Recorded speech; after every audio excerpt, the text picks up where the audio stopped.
Hi, everybody. Welcome to part three interview with Tom Althouse, our guest today.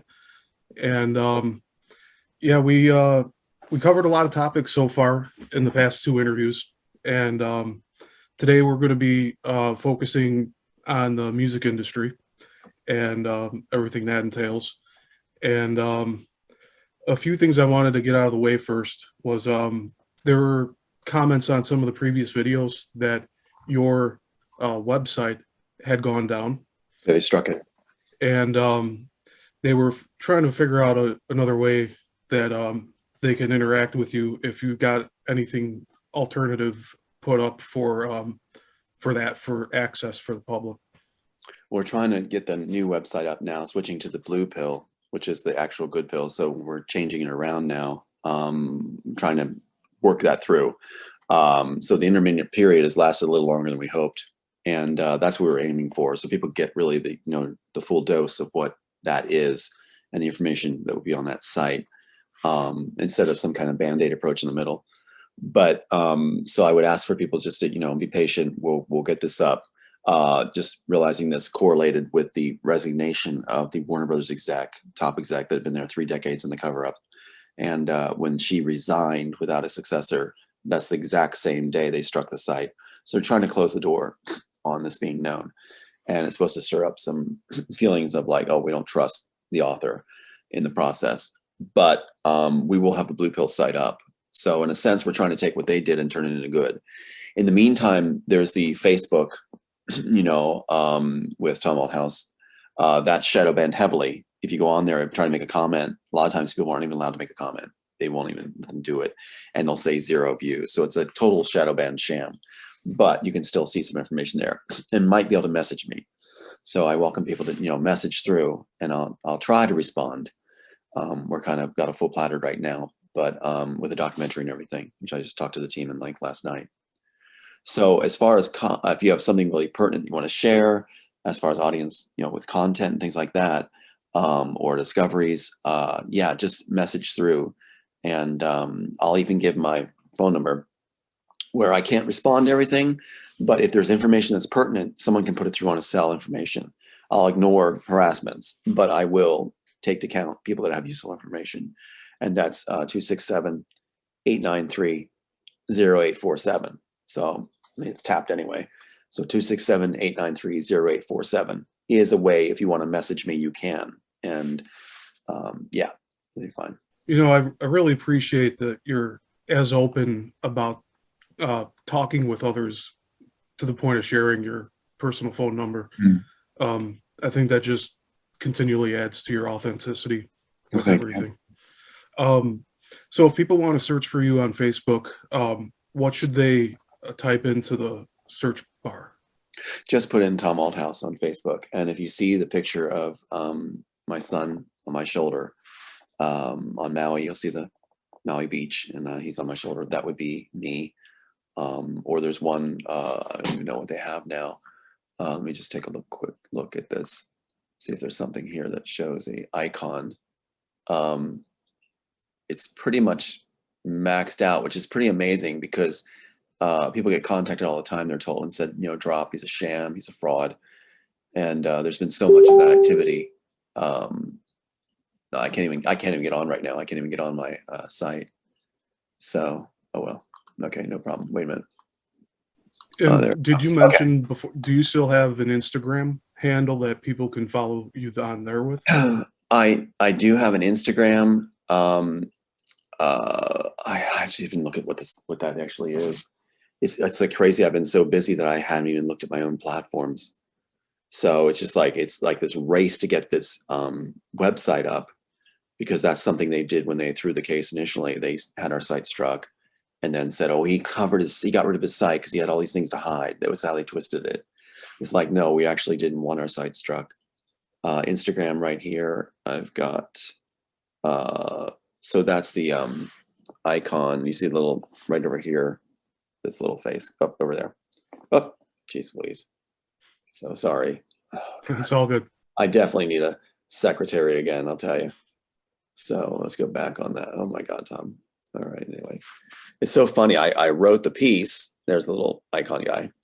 I wrote the piece because I'm not tech savvy. So all this innovation that came in the screenplay was because it's a non-tech savvy guy wanting to make it easier in the world. And so you got Neuralink, iPad, Surrey, all these things come from the original work because the author's not tech savvy, wants to make it easy. Even the idea of doing your banking by putting your palm up on the plate. So that's all from, there's where it comes from. So I think it's kind of funny that that's part of the story, that, all this innovative tech now comes from a guy who just didn't know how to do tech. So, yeah.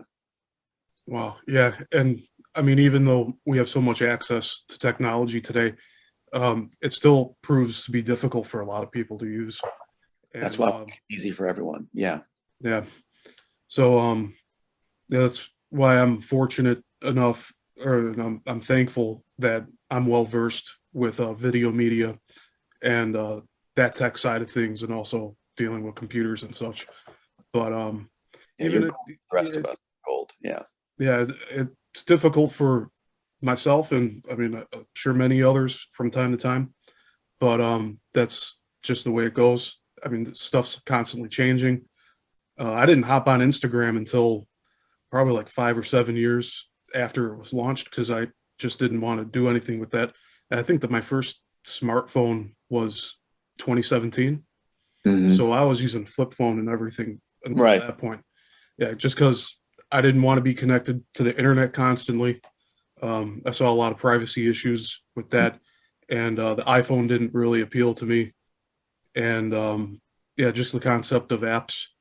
And now everything's called an app, and used to be called programs on a desktop computer. And it seems like it's really stripped down to basics.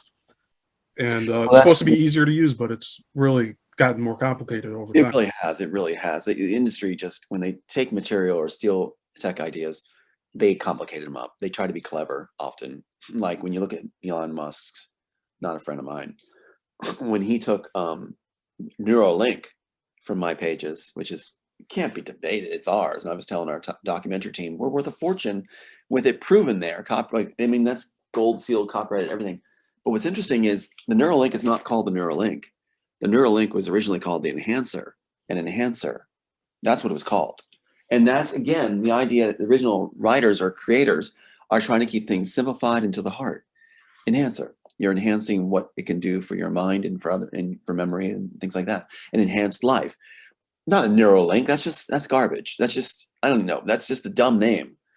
And it's frustrating that he took that work and now they're making him like the poster child for the world.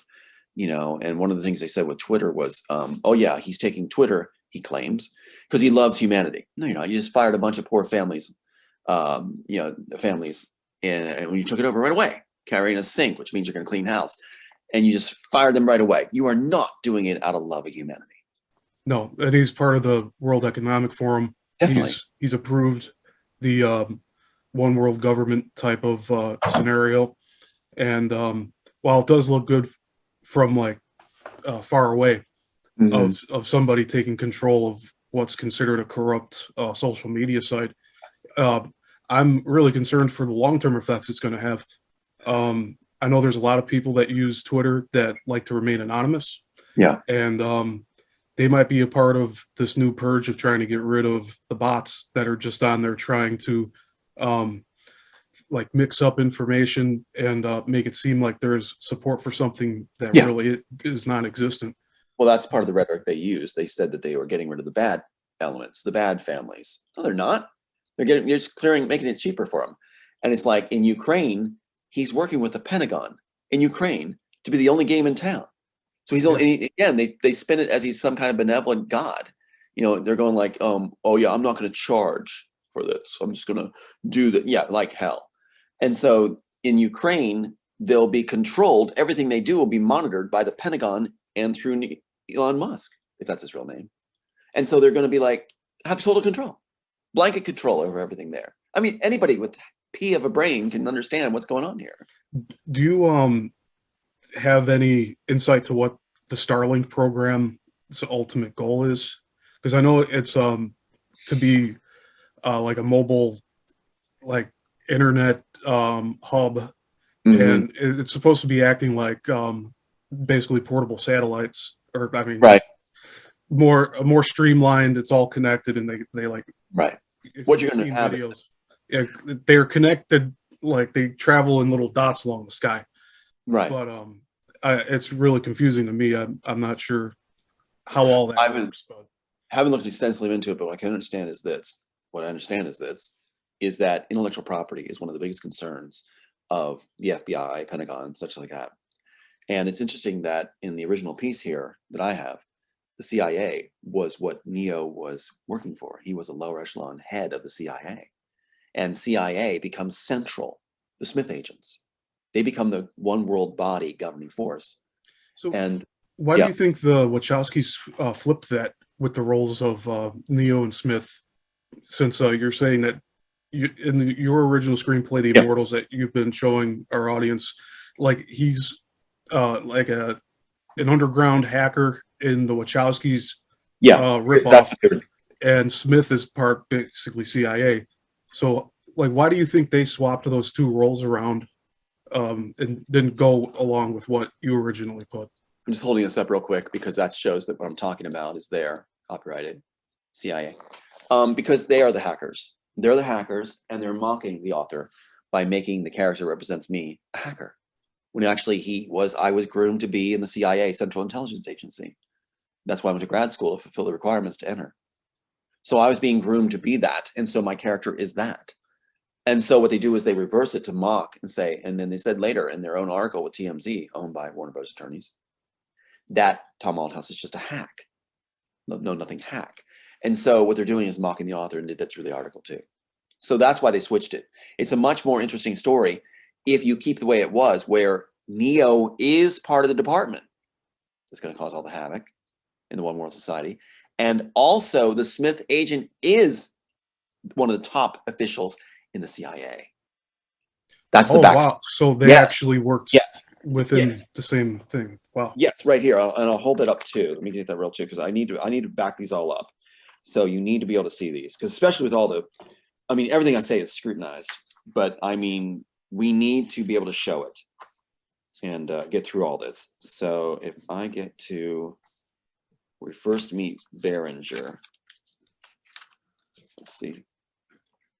See, Smith's name in the original work was Berenger, Kurt Berenger, and he's described as moving with a calculated grace. Now that's pretty cool, because what did the character choose to emulate when he took on the role of Smith? Do you see a calculated grace, moving with a calculated grace, and the way he talks? So you can see how this translated from that into a calculated movement and everything else. He made him robot-like. Yeah, there you go. So they only have this screenplay to go on set, and so they draw off of that, and that's how the characters made their choices, along with that 20-foot rule. Okay, let me see if I can just find that right here. CIA waiting room, Berenger's department. I'm just looking for the description, the first time you hear of him and see him. Berenger, an assistant, seated, shimmering light. Unheard joke. Almost got it. Sorry about that. I want to make sure I get this right for you. Oh, it's all good. And I just want to mention for the audience, the 20-foot rule is something that we've only pretty much seen the Wachowskis enforce, and it was to keep everybody away from seeing that this is actually Tom's script that they were using during production of those movies. That's right, and that's been made clear by the fight choreographer and everything. They've now come through and said, yes, your set, it was used on set. They made up as they went along. That's how Joel Silver operates. In Die Hard, they made up as they went along, basically. They were writing pages the day before they're shooting. And Die so, Hard with Bruce yeah, Willis. yeah, right. That's right. Wow. So that's his go-to card. Here you go, right here. Here it is. Find it. Thank God. Okay, now think of the Smith agent, and this is the CIA waiting room, Berenger's department. So Smith is the CIA, in the CIA. They become the one real governing body. So when you put this all back together, everything will fall in place. Now, keep in mind, the Wachowskis are lifting what they think is cool out, simplifying everything, including the train station scene, liquid mirrors. So nobody understands. They know it's intense, but they don't understand how it ties together, because it's just lifting out the chewy parts that they want credit for as they make it up as they go along and filling in what they're familiar with. It never ties together. So right here, I'm going to read this little clip right here, just showing it's there. So here's the description of Smith agent. I'm glad we're doing this. I've never done this before. Jim has been kept waiting. Three nearly empty paper coffee cups are next to him on a magazine table. A door opens as a group of preoccupied and serious-looking men and women in business suits exit a briefing room. Kurt Behringer, a stern-looking man in his upper 50s, is among them. He is meticulously groomed and moves with a calculated grace. He spots Jim and moves toward him. Yeah, so there's your guy, works for it. And now, what's interesting is you just raised something really cool through this. If you look at the descriptions of the characters, and you look at how they're played in The Matrix, they're going heavily off this stuff. I mean, the Wachowskis are looking at the script as their Bible. And so what happens is they are drawing off it, never thinking anything will be done, like I'd be destroyed. And they sure did a good job to do that. But I'm going to keep going. So it's interesting to take a look at what the original descriptions are of all these, including the Oracle. Who really is the Oracle and that kind of stuff. So that'll be fun for a time to do that. Just look at what the descriptions are. Because I do my job and I do thorough descriptions like that to make a feeling for who these characters are. And you see the actors picking these up, doing exactly what's there. Yeah, and I actually, on my bookshelf, I'm ashamed to have it now, but it's the shooting script that they put out for The Matrix. But I think in this case, this was something that was transcribed for what was already filmed. Yes, they wrote it. That's what I've been informed now from inside. They wrote it after they shot it. That's why there's some really bad improvised dialogue. One example, you just call it right up, is the blue pill, red pill sequence, where again, they, as you said, they made up, so they went along and mixed in the Alice in Wonderland part. It's not supposed to be, it's supposed to be this, not this. And so not both offered at the same time makes no sense, but they thought Alice in Wonderland looked. When you look into Fishberg's dialogue or hear it, audio, it's garbage. I mean, I would say as the writer, it's garbage. What he's doing is just improvising, where he even says things like, you know, when you no longer see what you see, your laundry lady will carry her laundry out. Yeah. What? And then they write it down after they shoot it. My God. So I think people are going to realize later just how ridiculous this was, you know, and for me, you can imagine fingernails on chalkboard for 3 decades. And then to throw the case like that and say he lost his case, and that's all people would say, you know, oh, you hear that to your nausea, you know, and then, oh, he's crazy, he's dangerous, blah, blah, blah. On top of that, Joel Silver, most hated man in Hollywood, getting his way where the attorneys that are supposed to represent me made sure he's never addressed, never given any interrogatories, any discovery, nothing. He's allowed to walk free, and they didn't serve him any questions until past the deadline for answering questions. So, my God. So on fraud, there's no statute, like I said, but my God, there's no way we can lose in court. No way. If due process is allowed where the evidence is actually presented. No way. No way. I stake my life on it. And you're still pushing to have your day in court with this? After the documentary, if needed, Stephen. After the documentary, yes, we'll do it. I don't think it's going to be needed. Because after the documentary real life film with Sophia Stewart calling me all the time and going like, you can't make your film. Yeah, we can. They'll put an injunction on you. God, do they have brain cells out there? I mean, these guys in Hollywood have any brains at all? I mean, good. As the writer of these pieces, I mean, I am just so frustrated to think how stupid humanity is. I mean, can you imagine? I've been stewing on this for how long? And it's like, and watching idiots tell me, oh, you didn't write it. The court said you lost. My God, I can't tell you, Stephen. And so Sophia Stewart will call me and I'll record it. And she'll say, you know, for the documentary purposes, and she'll say, you can't do your film. Why can't I do my film? I see a copyright. I see the director and specialist on there. I see their signatures. That's a fraud. It's a fake. Are you kidding me? This is faked? Let's contact these people. It's insane. They're spoiled idiots that have no. And then she says, well, if you make it, there'll be an injunction on you. Well, Stephen, how would they put an injunction on the piece? I have a copyright. They don't. Because it's similar?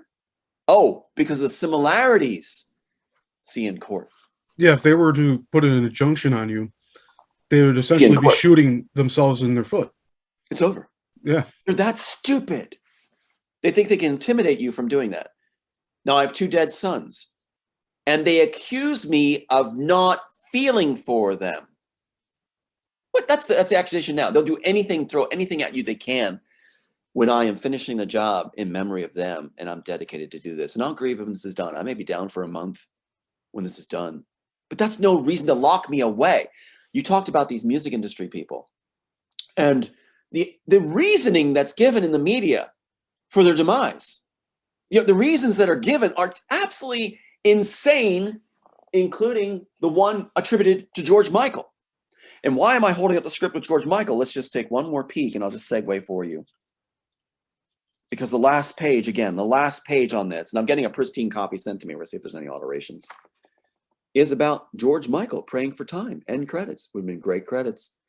The reason he's on there in this screenplay that was submitted is because he gave permission to put himself on there, which means it's at the end of the screenplay, which means he had to read the whole screenplay to give his permission, which means he's a witness to the thing being done and completed in 1993. That doesn't suit Warner Brothers. That doesn't suit him at all. So that's why on Christmas, they always pick holidays, his heart gives out. And what's the reasoning now for his heart giving out? Natural causes. He died of a broken heart. The loved one that he lost a while ago is why his heart gave out on Christmas. Are you freaking serious? Who's going to believe it? It's time for the world to wake up, put their thinking caps on, as they told us in school, and stop believing the pancake theory in super reinforced buildings that never collapse at free fall, while Building 7, with all the records for the CIA, suddenly go, oh, come on. With Giovanni, whatever his name is, who's claimed to be a prophet? My God, he drools. And he's walking down, he's running the other way, like some hero. Okay, I'm running the other way from the buildings going down. And it's like, oh, so what do you think? Well, they're gonna pull Building 7. They're gonna pull Building 7. Way to go, idiot. So these guys make mistakes all the time, including my attorney, so-called attorney, who works for Warner Brothers, went to school with them, classmates, giving me the wrong tape recorder back. So he gave me the wrong tape recorder back when he illegally recorded the whole deposition of mine. 7.5 hours recorded. Gave me the wrong tape recorder. And that's how we have them saying, to back up what you said earlier, no working drafts. So no discovery. We're not giving you any discovery. It's a moot point, they said, on tape. Because we have no working drafts. There's none in existence. Ah, so you did make it up as you go along. And you did write the script that's on Steven's shelf after you shot it. Ergo 20-foot rule. It's over. All we need to do is organize it well, like the website, Blue Pill website, documentary, present it, and we know there's people with brains out there, you know, and just wave through the shills like Sophia Stewart and get through all their noise. And I think people will see. It's time that people can handle the facts and see it. Now, I want to point something out really interesting, I think, Stephen. When they threw the malpractice case, it was Warner Bros. Attorneys that stood for the guy that was planted, who had, what, a suspended license. He wasn't eligible to practice law. Still got away with it. What they did was they blocked every one of my exhibits. All the exhibits that showed that I would have won my case. Blocked them all, except the one that had all the inserts from the Matrix, including my high school. So my high school is a pretty big deal for Neo having my high school, Central West High. And so they block everything except that entry. Why? After they've already thrown the case, they said, no, it's nothing here. So why allow a piece of evidence in out of 30 exhibits, one of 30? And here's why. After they've already signed it off without telling me or allowing me to have any legal argument in response, no retort, they say they'll allow this one exhibit, not the others. And therefore, since this is alone and not backed up by any of the evidence we're not allowing, that it no longer applies, because these inserts of your high school, birthday, your name, your dad's name, all that, since there's no corresponding evidence to show matchups, and the judge ruled there's no matchups, Jack's the next, Squiddy's Little Girl Train Station, Liquid Mirrors, this doesn't mean anything. So therefore, it can't count for the future. You just took the biggest bomb ever. My high school, put there by the Wachowskis, in the first scene they shot in the Matrix, interrogation scene, which is the first scene I wrote, negated it by blocking all the supporting evidence after you've already thrown the case with a guy who had a suspended license. And the case was thrown because your assigned attorney did not have updated credentials, correct? Is that why everything Ineligible to practice law was what he was guilty of, but the guy they handed it to was another classmate of Berkeley, another classmate of Warner Brothers' attorney. And the expert, a witness for him, was going to be Caldwell, Leslie, and Proctor's Linda Burrow.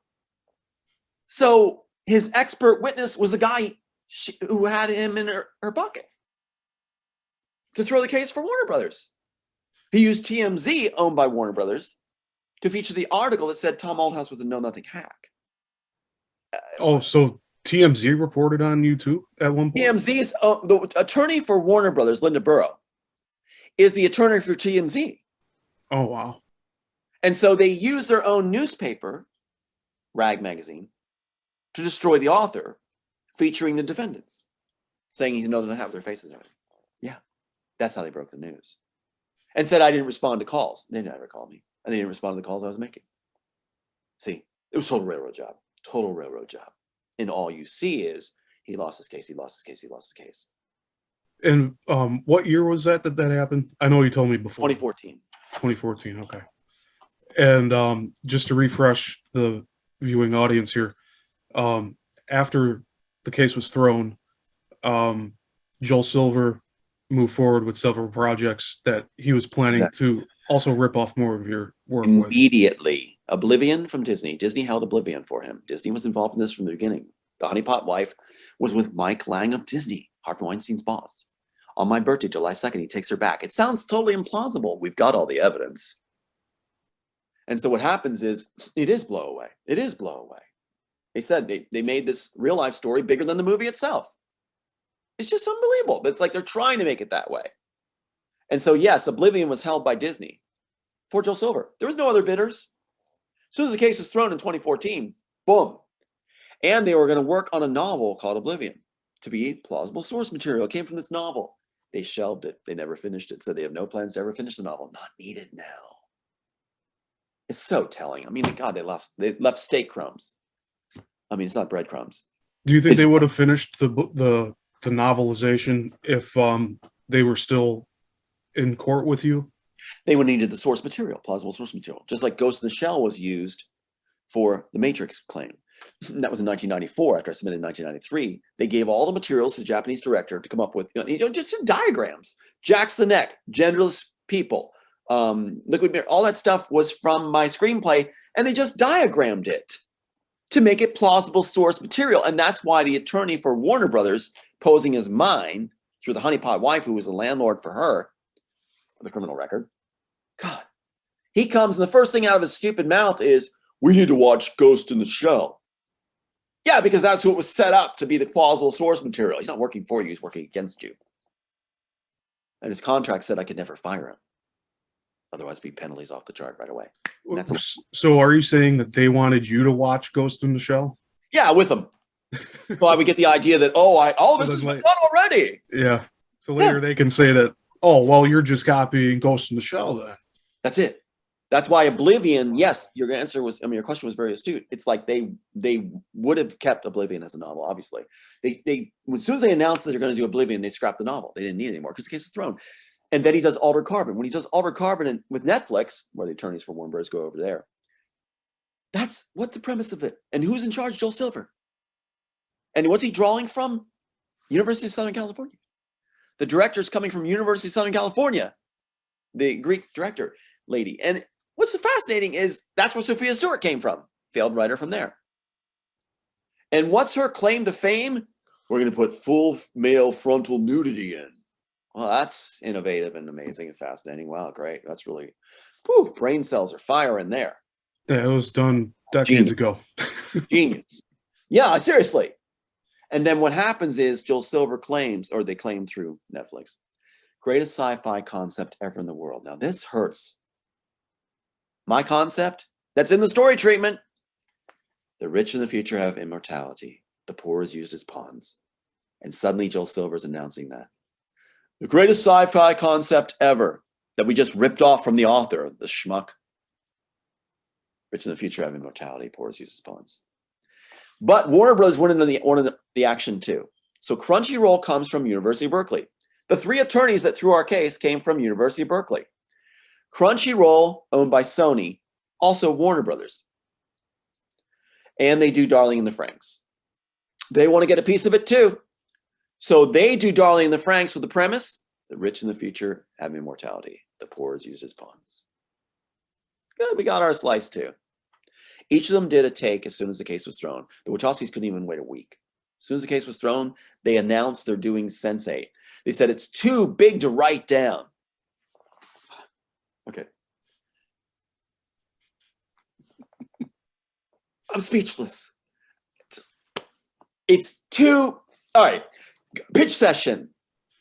Come on in, Wachowskis. Come on in, buddies. Anybody. Come on in, Steven. What you got? It's too big to write down. Here's $1 million. Right to start. $1 million. I got $1 million right away. Too big to write down, though. Do you have anything? You're gonna love it. Yeah, it goes against everything that, like, yeah, they got a free pass through the back door, and nobody gave a shit. No, a better world's coming for sure, because idiots have been running it. Like I said, watch the Wachowskis in that Bound interview again sometime. Watch it. Watch them talk. I mean, come on.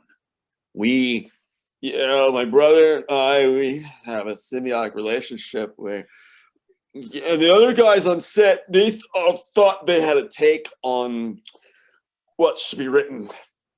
It's like, God, help us. They should have given it to somebody in a mental institution and said, look what he came up with. You know, my God, I'm telling you, Stephen, they mock the public. And anytime the public goes, oh, he lost his case, and look at it, these guys didn't write it. They wrote it. Wachowski wrote it. Because they're told they're told first they wrote it. And then the stupid argument of, well, why didn't the original writer say something first? The original writer didn't know he's being ripped off. And they put these people in place to claim it first for that very reason, because they'll figure the audience is going to say, well, they were the first ones to claim it. It must be them. That's why Sophia Stewart's put it. It's easy to debunk this all. But they don't give you a voice, do they? Just like they did that ruling after they throw the case. You will let your high school evidence be in here, but none of the supporting evidence. And since there's no supporting evidence, this means nothing. So they're saying, yes, they had their high school and everything in the first shot. They did. But if there's no matchups, it doesn't mean anything. Even with that, I beg to differ. If they're sticking what's copyright law about? If you're sticking your high school, your dad's name all on the first page, first graphic, I'd say that's a lot of things that match up. That's copyright infringement right there. Yeah. And the ruling is about what is it? Some kind of ruling. They even the Western courts established this, that if you have enough like showing that there's access, things like that, so it's assumed they took it. If they put these information in like that, it's assumed they copied. And if they look 1 second at it, Jacks the Neck, are Jacks the Neck part of the Matrix? Would we agree that Jacks the Neck are part of the Matrix? Jacks the Back, which Wachowski said they want to do for real.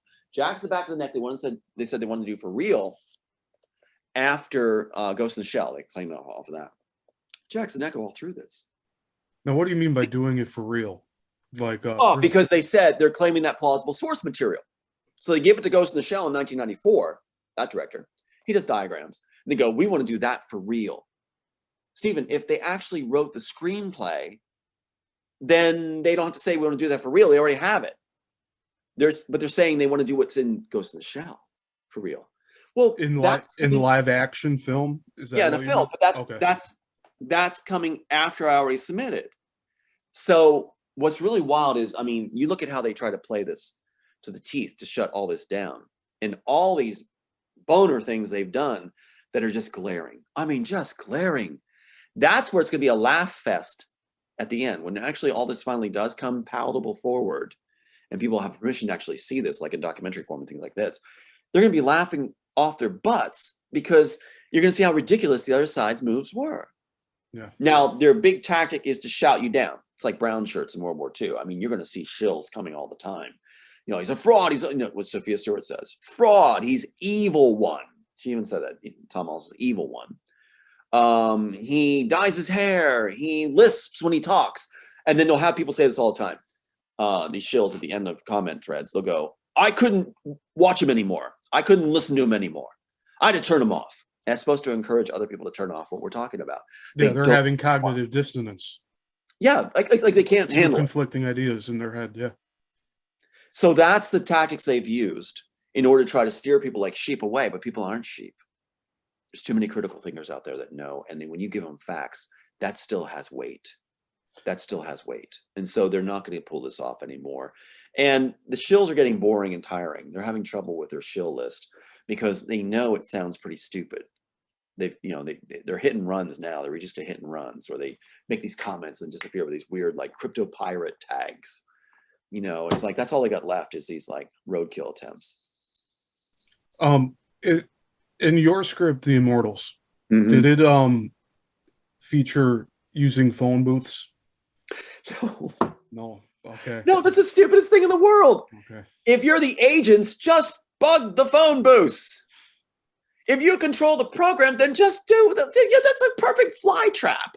So I bring this up because there's a really good YouTuber out there called Enter the Stars.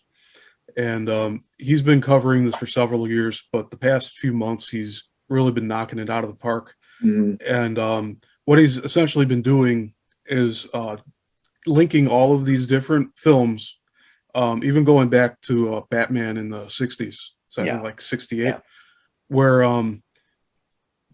copper phone booths are used, where the coins that are put into the phone booth has copper in it. And that the phone booth is a representation of the Twin Towers. And he's trying to piece together this grander idea that the controllers of this realm, they're trying to, they have to let everybody know about the evil that they want to do before they do it. Yes, they do. And so he's trying to connect all these bits and pieces and point out every time a phone booth is used, how it's positioned. And the other day, he actually talked about Bill and Ted's Excellent Adventure.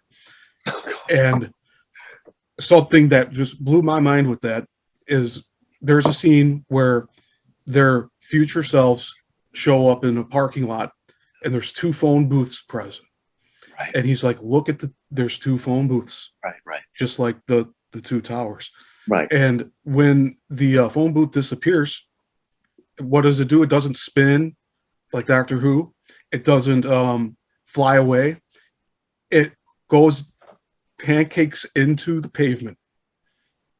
And that just, it's like there's more revelations coming out with all of this stuff every day that we may not have connected the dots before, but this phone booth thing seems to be something that the controllers have been seeding into all of these projects over a long period of time.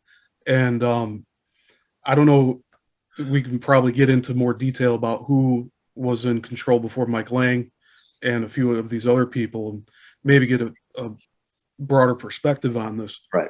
But the fact that it's not in your screenplay of the use of phone booths to check in and out of the Matrix. Yeah, the one thing, but I'll tell you why. This is what's so interesting, I think, is that the CIA, they're giving a nod to the CIA. The CIA was the operatives for the CIA that had approached me at the Masons on Maui, recruited me there. And I was in the Masons on Maui. And so the architect, all that stuff. And they said, we're fascinated by your story, and told me that they couldn't believe the public believed the whole story about the pancake theory. They told me that on first approach and said, you're going to be elite now. You're going to know things that'll blow your mind. Don't try to make a difference. That's what the caveat was, don't try to make a difference. So the Wachowskis will be giving a nod to the CIA. The CIA mocks the public for believing the pancake theory. So by doing that, they're giving a nod. So what year was that they told you about the pancake theory? That was on Maui. That would be 2013, 2014. Oh, wow. Okay. Mm-hmm. And what's interesting is with the phone booths too, they put in, after all that first graphic they made with my high school and everything, next page is 9/11. September 11th is on the passport thing for Neo. Yeah, that's another thing. And it's the first scene they filmed, and on the papers for Neo and why Thomas Anderson. And why 9/11. And why? Because in the screenplay, I warned there's a false flag. Dooley Medical Center gets firebombed. All these patients and children die. That I was warning before 9/11, a false flag would be utilized by the cabal. And so the Wachowskis want to go ahead and do what's in the screenplay. They want to say they know it's coming. They're bragging of having knowledge that they're not supposed to share. So they stick it in the graphic that no one's ever supposed to notice. Yeah, and therefore they want to make themselves false prophets. Boom. And that's what happens to the character in this piece. The Dooley Medical Center, the character Dooley, which they took out, actually is wanting the architect to let him tell the public when he knows the false flag is coming, this a Return of Christ thing. And so, and he's told by the architect, you can't do that. And so the Wachowskis are doing what the Dooley character is not allowed to do in the first graphic, in the piece they're stealing. That's there. Now, the phone booths, here we go. The reason there's phone booths is because I pitched the Dream movie when Bonaventura had said, you know, is there anything else you have for me? After he said, we're making your piece, The Immortals. I said, the Dream movie. Wow. Dream movie, what happens in the Dream movie? The character learns to fly like Superman, basically, to get away from things in the dream. He learns to lucid dream to escape danger. He's put in charge of all the other candidates in a single dream, all linked together, starting with a campfire. And they all die. They can't get away in their dream. He gets away. Now, they thought that was cool. Superman! So they stuck phone booths in because of the Superman idea. Neo's not supposed to fly. That's stupid. He's not supposed to have these superhuman powers. But they mix in the two movies together because they want to get credit for everything they think is cool and new. Yeah, and in their sequel, they actually use the dialogue of he's doing a Superman thing. That's why. So corny at the time. And it's, yeah, very obvious. They should never have mixed my two films together. Never. And that's why they did Inception later. So the thing is that they mixed the two together because they wanted to use up everything. They said, use up the rest of the story. Use up everything they thought was cool. They said they failed as writers in 95. They'd have to pack their bags and leave unless they're given the science project to direct. And so that's what happened. You know, why didn't they bring forward this piece in the beginning if that was so? How would they fail as writers of this amazing piece? You know, it didn't fit their theme of, you know, their Bible of how they make $1 million in Hollywood without spending a dime, which is do low budget films and profit off the return insurance money. They didn't follow that Bible anymore. Their Bible, they called it. You know, so the thing is that you're looking at a situation where they just mixed the two films together and it ruined it. If you mix the Dream movie with the Immortals, then Neo, there's nothing for Neo to risk. He has no risk. It's just a matter of when he wants to turn it on and beat up 1,000 Smiths and fly away, explode them off of him. He could have done that from the very beginning and saved a lot of time. There's no stakes. There's no point to it. Yeah. And this only goes so far. After a while, that's just not that cool anymore. Yeah, they have a whole scene in that sequel, the first sequel, where they're all fighting in the courtyard. It's laughable. I mean, it's laughable. When I watched it, even the audience I was with were like laughing a little bit at it because it was so ridiculous. But they say this, they go like this. They go, well, the Wachowskis are geniuses because they wrote this. That's what even Keanu Reeves said on set. You know, there must be geniuses to Fishburne. They wrote this. And they did not write it. They didn't write it. So there's three major people that I considered creators before being enlightened from all of this and learning your story and the way things really are. There was the Wachowski brothers. Right. There was Peter Weir of The Truman Show and In Time fame. Right. It's also about purchasing time to be immortal. Right. And then Christopher Nolan.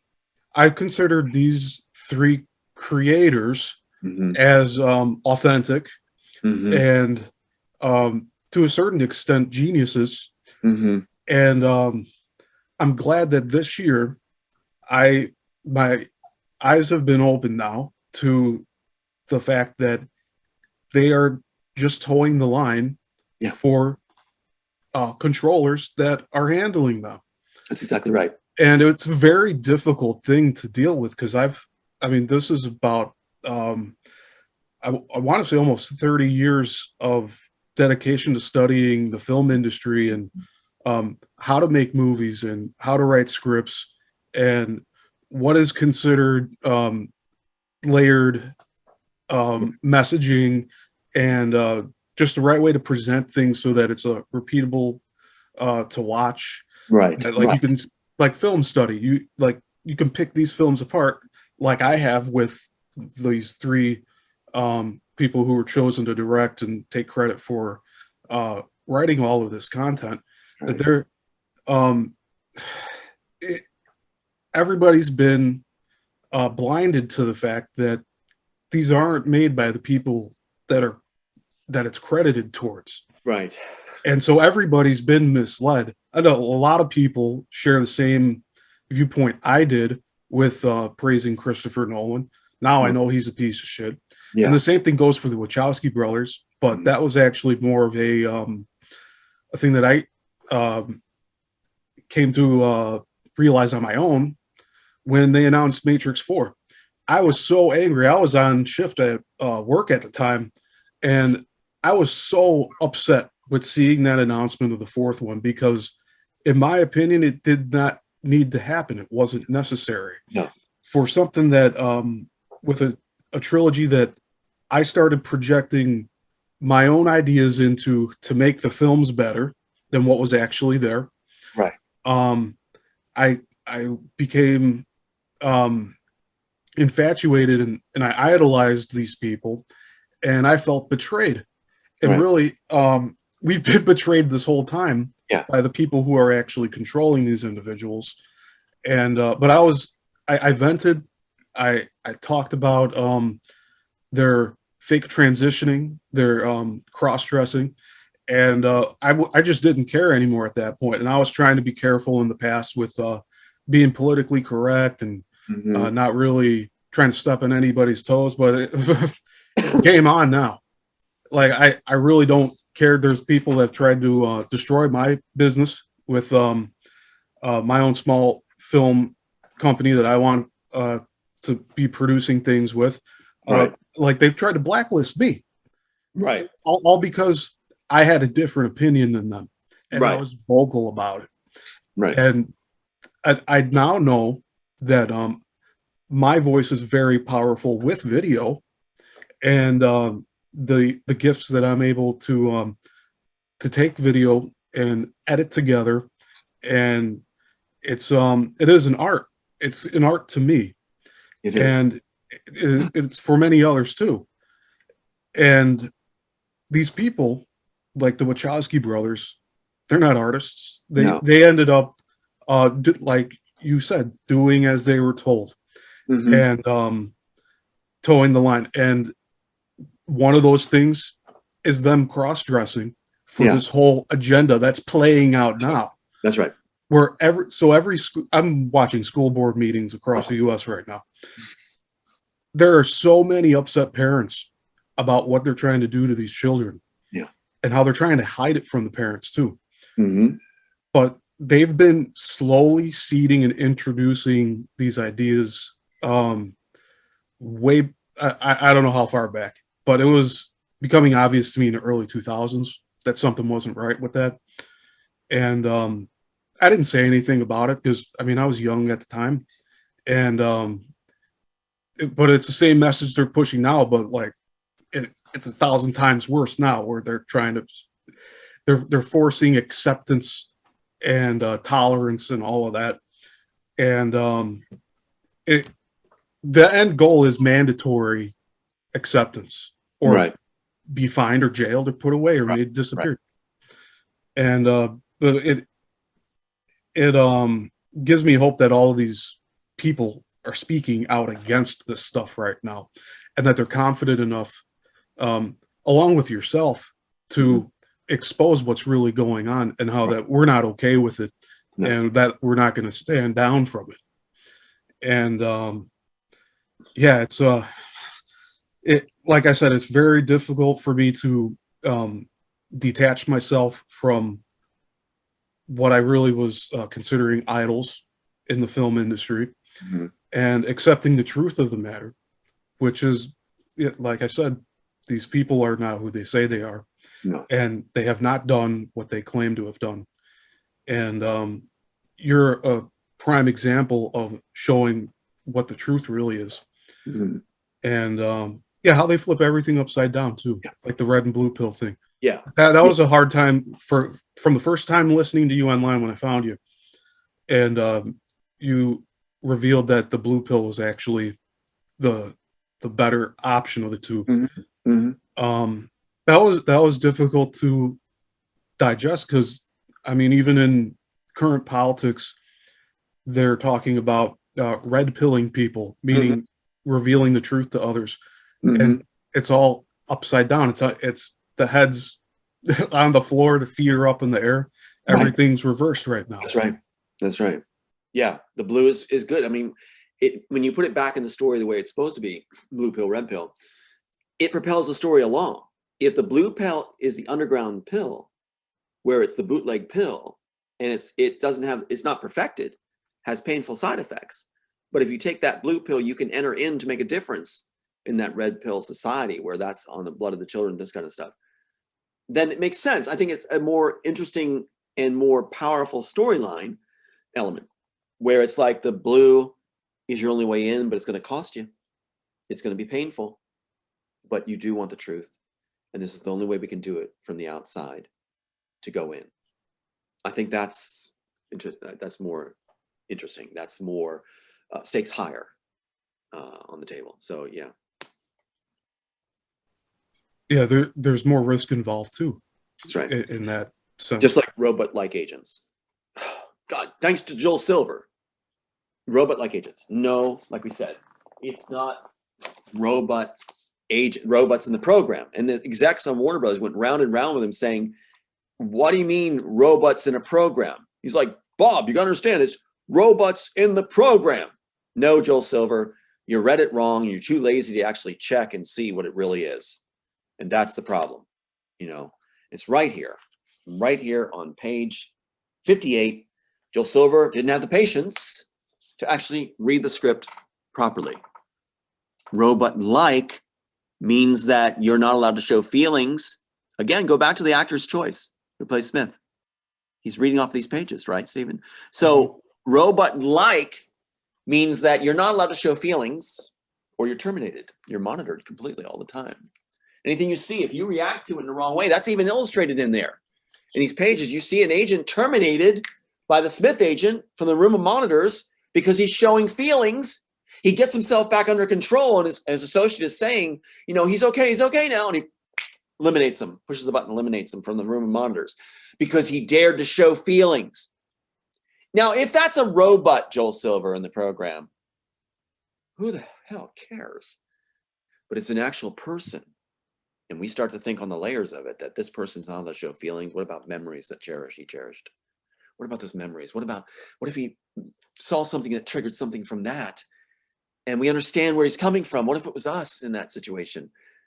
If it's a robot, we don't care. If it's a robot-like person who's been forced to be that, the stakes go up. Everything, feeling-wise, meaning-wise, goes up. So what does, let's tie it back. Let's do a call back to Oblivion. What does Joel Silver do with Oblivion when Disney hands it to him? The only one, the only bidder. They cancel the novel. He makes it. He puts robot-like agents in the program. And at the end, there's identical figures facing off. And the pods. And the little girl points to the figure at the end. Joel Silver had all my notes and all my drafts and everything through a corrupted setup. And he had a green light to steal again. The courts were weaponized. And so he went for it all the way. He didn't just put a little girl in there at the end, as I have.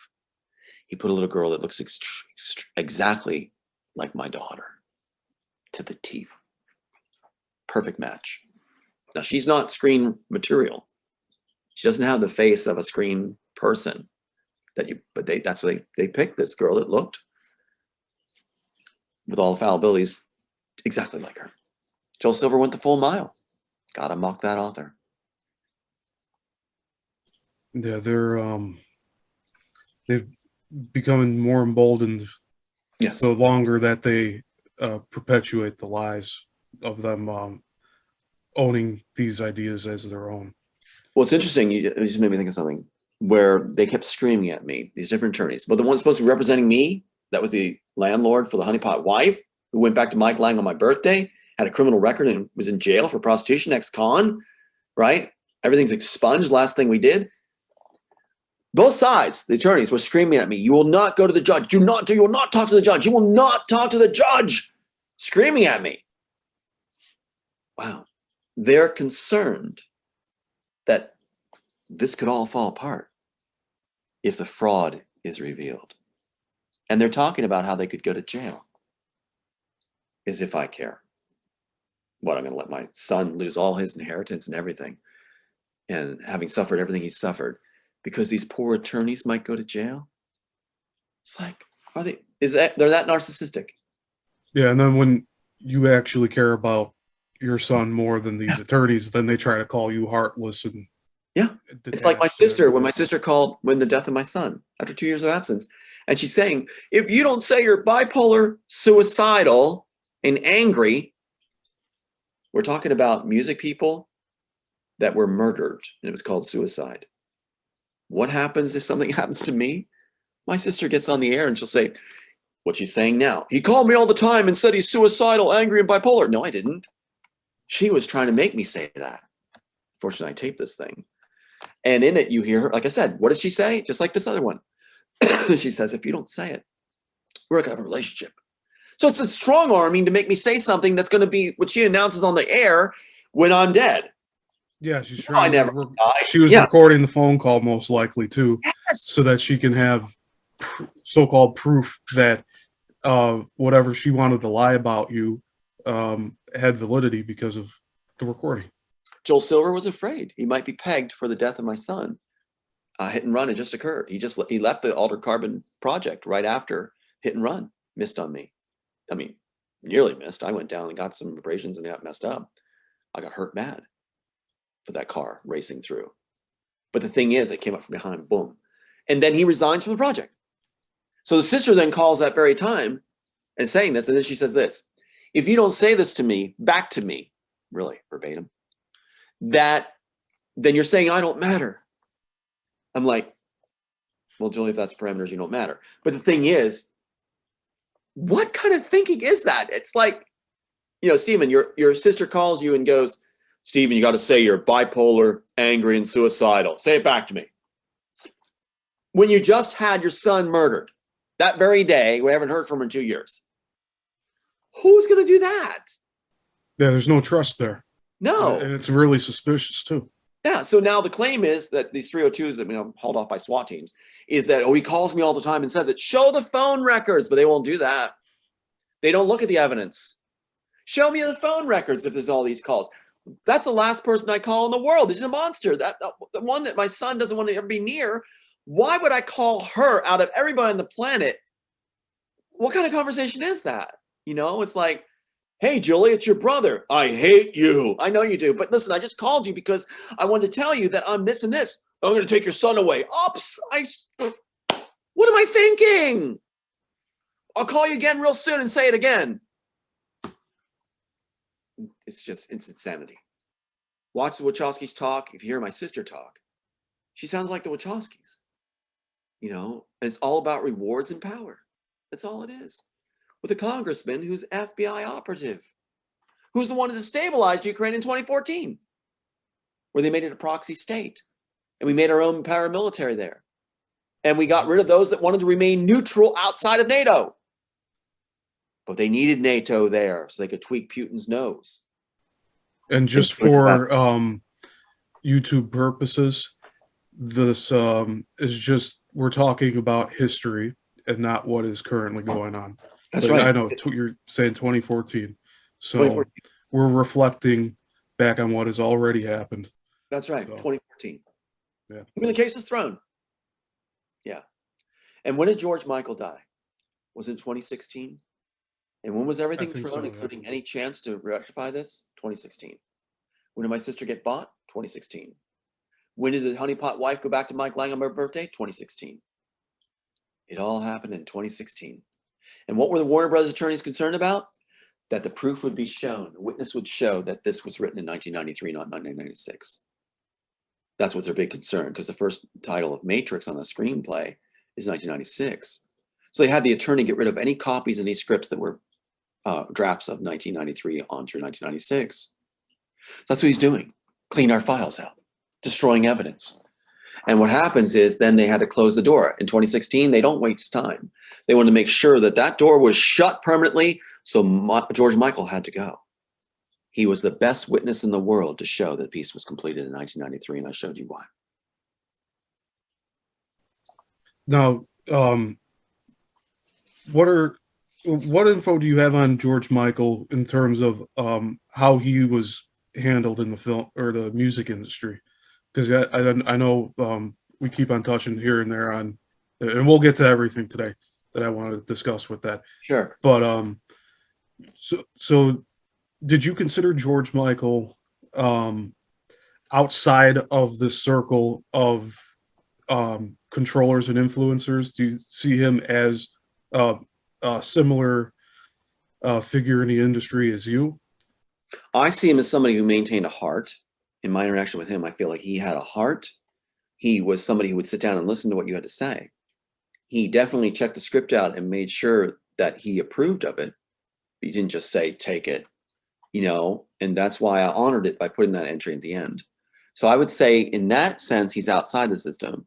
He maintained solidarity of heart. You consider him genuine?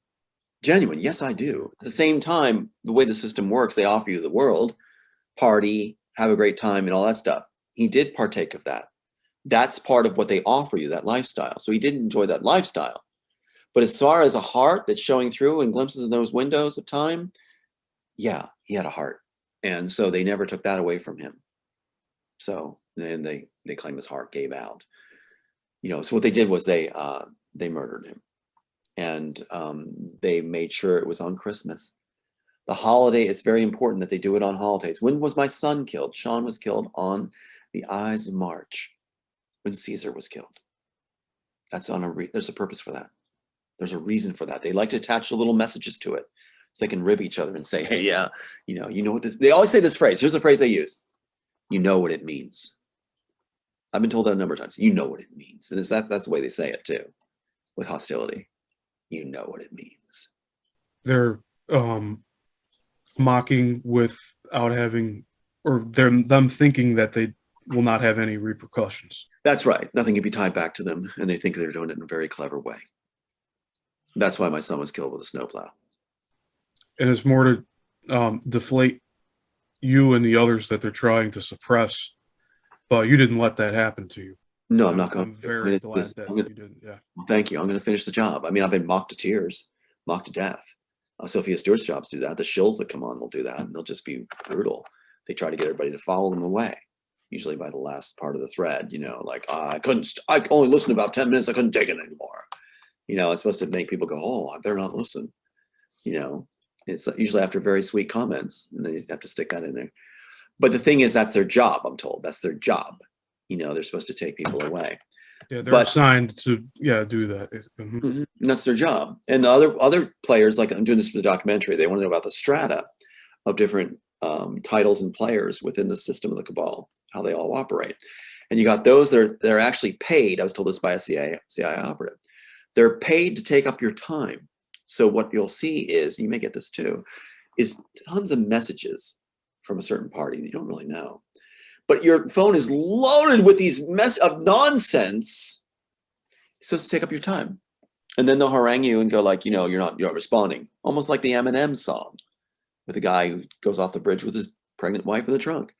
It's like they try to make it that you're responsible for them feeling bad. And so they try to work you and push you and force you into your having to deal with them, so you miss crucial things you're supposed to get done, or have time with people you should be working with. Now that's addressed in the screenplay too. It's really kind of prophetic, because in the part of it with the Neuralink thing, when the thing gets pulled, well, that stores all the memories used to having it. And he has to put Smiths in instead. And he's asked, well, how do I do this? And the Trinity character says to him in my screenplay, you think on what matters. Think on what matters. That still gets me. That's the answer. You go back to what George Michael, he thought about what mattered. I think he really did. Even though he was given the glitz and the glamour. And he was involved in those parties and he did partake. Inside was a heart. And that's a big concern of the cabal. My heart's still there. I lost my 2 sons. It's interesting the other side is claiming, and Aiden went through hell. He's been attacked and everything. It's a miracle he's still alive. And he's doing so incredible in school and everything else. And one of the tactics is to say he doesn't exist. When he's at father's journey, they're saying he doesn't exist. You made him up. Really? So that's also a threat that he's going to be taken out. But I'm not going to let that happen as best I can. But the thing is, they mock you and accuse you, as part of their attacks, of not having the feelings. Well, how are you not having the feelings of your son's death? You know, I apologize for that ringtone. But the thing is that, sure, you're feeling it. You know you're feeling it, but they're going to use that as a way to attack. So if you feel too much, they attack you. If they can make it look like you don't feel enough, they attack you. If it looks like you're just being normal, they'll attack you. They'll come up with any spin they can and work it. And that's where it's getting old. It's time for the elevated thinkers, the people that are brilliant, to take the lead. We shouldn't be letting these cows lead us. These people that are, like I said, when you watch Wachowski's in that Bound interview, why are we letting these people lead us? Why are we just calling BS right at the start? Why are we letting them take us down a road? Let's stop letting them lead us. It's like you're on a wagon train west and you put the drooling imbecile in the front. Say, you take over from here. We'll sit here and play the banjo and have grits. It's like, no, get the idiot out of the front, put him in the back, and have somebody lead that's got some gonads. You know, I think it also irritates these people that are trying to get reactions out of you and others when you don't give the reaction that they're looking for. Right. And something that just occurred to me, I also think they're trying to see if you and others are just like them, which you're not. No. And these are people that would destroy an entire office and throw things at the wall and everything. And they expect or want to see that from you and others. And when you don't respond that way, it drives them crazy. That's so it goes like to 1,000 for them. And then they get even more enraged. They get pissed and enraged, and they start making wild accusations. My sister's the same way. She's always manically screaming and yelling at my elderly mom. My mom had to call the police on her. Elderly screaming at her, yelling at her, threatening her, all this stuff, raging. When she came under the pretense, this recent time, of she had a question for her mom. Something she needed to understand. It's like so that's what they do. They are the ones that rage, yet they're saying that you should be put away. They're the ones acting manic and threatening. I mean, Joel Silver keeps a Magnum in his office desk drawer, and he'll wave that around. Yet my sister claims I'm waving a gun around. What the hell? Yeah, that's what Robert's said. It's projection. Yeah. Of what they're actually feeling and doing. Yeah. And they're trying to say that that's what you're doing, even though you're not.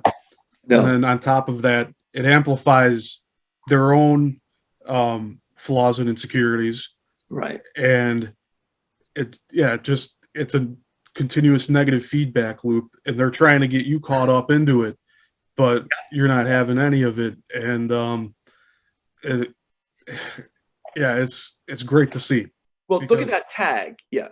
That tag they throw where my sister actually, I can't believe she even said, well, I can believe she said this. She's gone. She's gone. She's as evil as they come. I mean, she's gone. And it's like, she said that thing in a manic voice to my mom. And it's on a recorder. We have this where she's going, I'll try to do the voice somewhat. It's like this. My nature doesn't even go this way. All right, here's how it sounds. If Tom's not evil, that means I'm evil. Wow. Who needs help? Who needs a mental evaluation? Yeah. Julia Zarco. And it seems like that guilt begins to spill over once they get this realization that you two aren't alike. No, not at all. And why is the SWAT team hauling me off? Yeah. They should be, but Fitzpatrick gives her all these rewards. That a congressman who was one that was sent to destabilize Ukraine in 2014. He gives her all these positions, black tie dinners, trips to Caribbean, London. All this stuff is given to her. Jimmy Fallon show appearances, CNN. She boasts of getting the most expensive range, remodeled kitchens, maid service where they even do the floorboards. Can you tell me what the salary of an unlicensed elementary school counselor is? No. And tell me how they can afford all these trips, exotic trips to the Caribbean and all this, and maid service where they do the floorboards? And what? The common theme here sounds like it's money and power. Money and power. She says all about that now. And she brings other family members into it, and they get rewarded. They get rewarded and do atrocities. And so it's like, that's what's going on. And, so I left her a message in this particular case. I said, Julie, no one's, she's not going to talk to me. She doesn't work to their advantage. It doesn't work to their advantage to, they got to keep pushing this agenda. She said she's never going to stop for Fitzpatrick, because that's what the CIA wants done. And incidentally, there was another host of mine, a friend of mine, who he said he wanted me on his show, and had the CIA operative he talked to, David talked to, and he said he would be on his show. But when he heard that Tom Althouse would be on the show with him, he declined doing the show and refused to do the show. CIA operative. Wow. So yeah, they're very concerned. And it's like they don't want this being known. And they also, in a sense, gave their hand away by revealing that they don't want to be seen on screen together with you. That's right, not with me. So they're concerned. The quote, basically the word is, they're concerned that I would be known as the man who brought down the FBI, the man that brought down the CIA. I know how to do it. You cut their funding. If you cut their funding, then they'll dry up. The banks own everything. The banks really are the ones that control the world. And the Bank of England, specifically the Bank of England. We all know this. Yep, the Royal Central Bank Banks of England. And so it's really not that, for geniuses like yourself, for geniuses, we know what's going on. The real hurdle is educating the public, where the public receives it and says, yes, we'll receive this. It's like saying apples and oranges are different fruit. 2 + 2 is 4. That's how it is to us. But you try to get the public to go with that. 2 + 2 is 4. No, the Wachowskis said 2 + 2 is 8.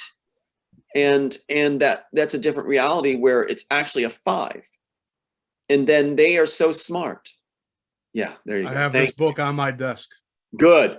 So, that's going to solve our world problems. If you want to solve the world problems, yes, get rid of the CIA, get rid of the FBI, cut their funding, and you will have stabilization return to the world. The rest of the world isn't waiting for America to save it.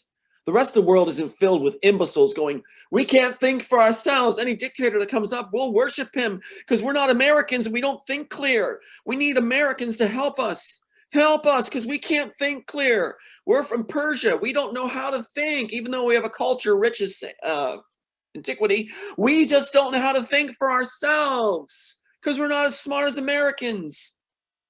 The audacity and the arrogance of the American people. The audacity. And what's really amazing is, Stephen, they won't let me leave the country. They won't let me leave. Wow. Have you tried to leave several times? I have tried over and over. And they'll say they'll deport me. They'll deport me back to the U.S. Wow. Yeah. That's what happened in Canada. Even on vacation? Even on vacation. Wow. Because I'm considered an asset. They say it's common knowledge. There's a CIA operative saying it's common knowledge you wrote the work. So they know it, but they're joking that the public doesn't. See?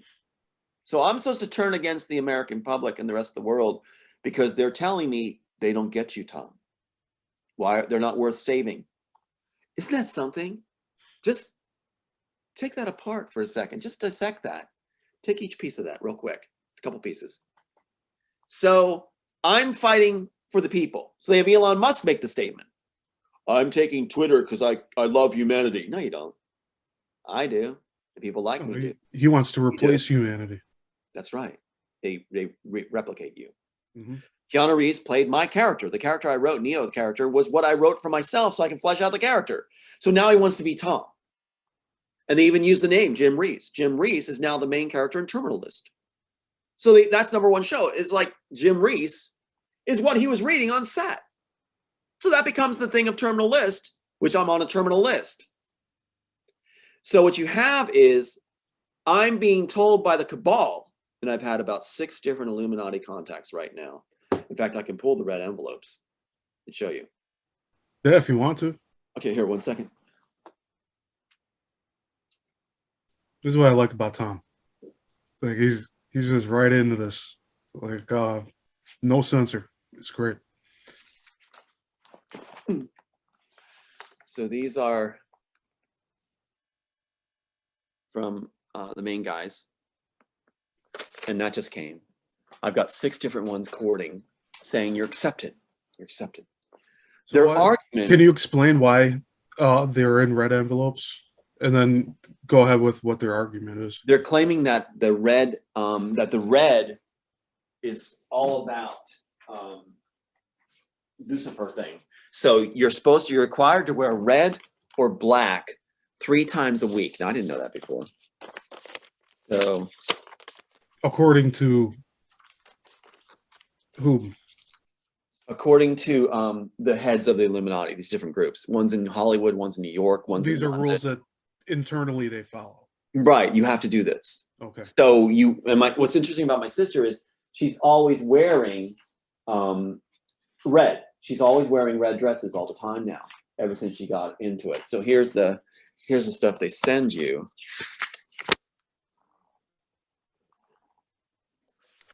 Oh wow. Man, look at the. According can you show to the name? Can you show the name at the bottom of that one more time? William Rothschild. Yeah. And then they said they were setting up a meeting for me and David Rockefeller. Here's another one. Wow. Here's another. I'm getting these all the time now. So these are about setting up meetings, you said? If there's any I'm supposed other to things join full membership. I'm supposed to be a full member. They're calling their asset home, basically. And so what they're doing now is this is the argument they use. You are the accomplished writer. You are the person that wrote the work. It's common knowledge throughout the industry and the studios at Warner Bros. And everything else. And in fact, Quentin, the Batman stuntman, did a check throughout Warner Brothers. They said everybody knows that you're the writer. It says common knowledge, but no one's supposed to talk about you. So they know the Wachowskis didn't write it. They can't stand the Wachowskis often, many of the people, because but they're told not to talk about it because they're, Wachowskis' arrogance and stuff. But so they're saying that the cabal knows and cares that I wrote the work. Then they use this quote: "There's plenty of stories in you." Yeah, there is. I got 1,600 screenplays. So they're saying we will take you under our wing, Tom, because the public doesn't understand you. They're not going to support you. They think the lie that you lost your case in court and that you have no evidence. So they're not going to value, the public's not going to value, they're not worth saving. I'm fighting for the public, and they're saying don't try to save the public. They're not worth it. They don't understand you.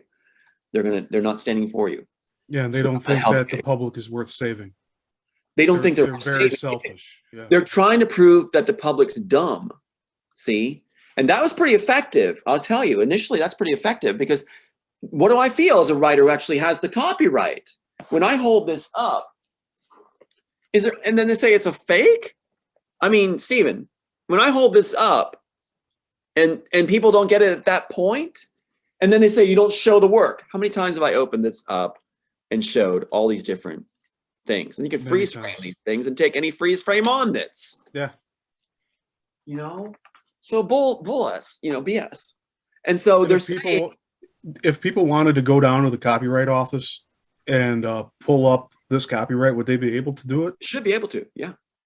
Excellent. Yeah. So I just ordered 2 pristine copies. I want to see if they've got changed. Because you remember in the copyright office, they have that entry where it says the Immortals under Warner Brothers, De Laurentiis, who winded on the Wachowskis, Paradise Films, all that stuff. Remember? Yeah, that they have their duplicate one that they did after you got yours. That's right. That's right. And then the slots are created. There's one slot under the Immortals title in the subtitle Armed for Darkness with 30,000 other subtitles entered. That's 30,000 slots. for my work, any version of my work stolen. So the Illuminati and others are saying this, the cabal. And the jury's out on this one too. I'm saying that the Illuminati still have questions about this. It's the cabal, and I think the cabal uses a glove to get to you, and the Illuminati is that glove. So the cabal, trying to keep a distance, works through what they call an organization, Illuminati, to reach you. And so whether the Illuminati is legit, but I know it's the cabal. So I know in another sense, just for comparison, it would be like a shell company. Yes. That they're trying to make contact with you, but through different means. Right. And they also have the advantage then of this. Okay, so I'm holding these things up. They can go like this. They can go, well, Tom's delusional. These organizations don't exist. The people that are actually contacting me do exist. It's the cabal. Yeah, and they want a response from you. That's right. And they're keeping a protection for themselves by doing it through a different mask. Have you ever reached out and responded to them at all? Mm-hmm. I keep it very friendly. I have learned to be very gracious and friendly and, groomed in the way you approach these people. And are they the same way back to you? Oh yeah, they say how they appreciate how cordial I am and how the gentleman I am. Even if it's not genuine from their end, they still put up that facade that since you're playing nice, they'll play nice. That's right. I'm playing my role. They're playing their role. Yeah. And one of that is they cast themselves as this is the elite for the New World Order. They didn't know bones about it. It's right for my work. And so they're promising me that everything will be restored, that my son will be safe, that we'll have the wealth that we were supposed to accumulate from my work. Well, it's worth well over 1.2 billion now. And that I will be having dinner and having restored relations with like David Rockefeller and these other guys. And so here's where the balances come to play. Is they make a very good argument, I'll say this, because has the public stood by me and helped me as my son's died? Or has it been some kind of debate over whether I use hair gel, or if I'm dyeing my hair, or if I have an evil eye look, or I don't believe him because he lisps when he talks? I'll tell you, Stephen, I'm tired of it. I'm tired of it. Am I going to forsake the public? No. Because just like George Michael and yourself, I have this. I can't change that. That's my core. I've done the work for a reason. I'm not going to give up who I am. Even if the public never believes me, I'll continue to fight for them. And even if it's just on my gravestone at some day in the future, long in the future, the man who claimed he wrote The Matrix, loving father, loving son. Good enough for me. But the thing is that I will not stop trying, but I would tell the public, help, stop getting in debates and whittling down and wearing out people who actually did the work. Don't support the Elon Musks. My God, if you're groomed by the mainstream media, if you're given all the airtime and all the expense to make sure your stuff is quality and just the pretty music in the background and all these special graphics and stuff, then obviously the cabal is grooming you. So I just want to clarify here. Are you saying hypothetically do not throw the baby out with the bathwater, as don't write off all artists and say like give the authentic and genuine ones their credit, but also be aware that there's many frauds that exist that parade around as genuine? Yeah, my view is this. Don't throw the puzzle pieces off the table until the picture's complete. You don't want to get rid of pieces until the picture's complete. So the cabal uses the media to try to get you to do just that. So don't negate anything until we have a complete picture, because you may need those tools, just like a NASA spaceship in trouble and peril. You may need that certain duct tape or a piece of the filtering system to save your lives, to make the picture complete in the end. So nothing gets thrown off the table, nothing negated until the work is done. And certainly don't let them block evidence and toss evidence out. Nothing to see here. That phrase should never apply. There's plenty to see here. until the final word is given, until we're finally, seeing what really is. I mean, they have gotten rid of the best evidence. They pride themselves on whittling down evidence. We can't let them do that. As far as the music choice that you made and the artists that you reached out to, George Michael's obviously the main one. Right. Were there other artists that you reached out to for music choice? Yeah. Alan Parsons, Arista Records, Alan Parsons. And they said yes for Lap of the Gods. So the opening credits of The Matrix were supposed to be Lap of the Gods by Alan Parsons. Now that's dated now, but it was perfect for the imagery in the opening. And that was really cool. And your audience is supposed to go, wow, how does this all tie together? Bonaventura was drunk on it. He thought it was really cool. And now they do it all the time in all the series where they run it. Yeah, for 15 minutes in the program, you'll have or 10 or so, you'll have the credits roll. And the credits are integral to the story tease. So what you have is you have these images where you're supposed to wonder how it all ties together. And for an example, let's go right to the source again, since their big throw now is this is false and it's not in here and he never shows it. So let's go to the opening credits and tell me how you think, how these would tie together. I'll hold it up first just to see it's verified. Anybody could freeze frame and see that this is there. So there's no tricks, nothing up the sleeve bits. So it's hard for me to open this too because of the way it's bound.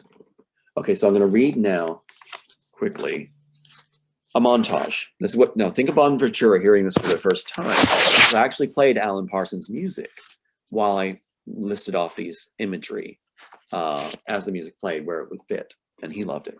So here you go. Okay, wait, that's the second page. Okay, here we go. A sunrise in the desert, a temple in the desert at a medium distance, a jackal in the foreground watching a man in white at the temple doors. The jackal runs off. Go to black on slamming sound.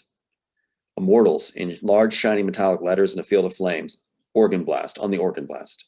Title fades into distance as drumming begins. Nazi stormtroopers charging over a hill. Hitler and Goering in open staff car saluting a crowd. Because the architect, that's the historic figure for the architect.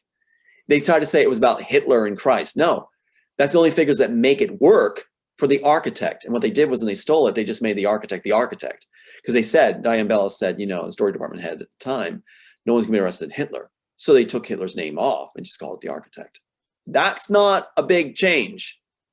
So, hands and faces peering from barbed wire on boxcars, which incidentally, here comes the scenes in this montage that the guy from District 9 was so excited about when he was given to do Elysium.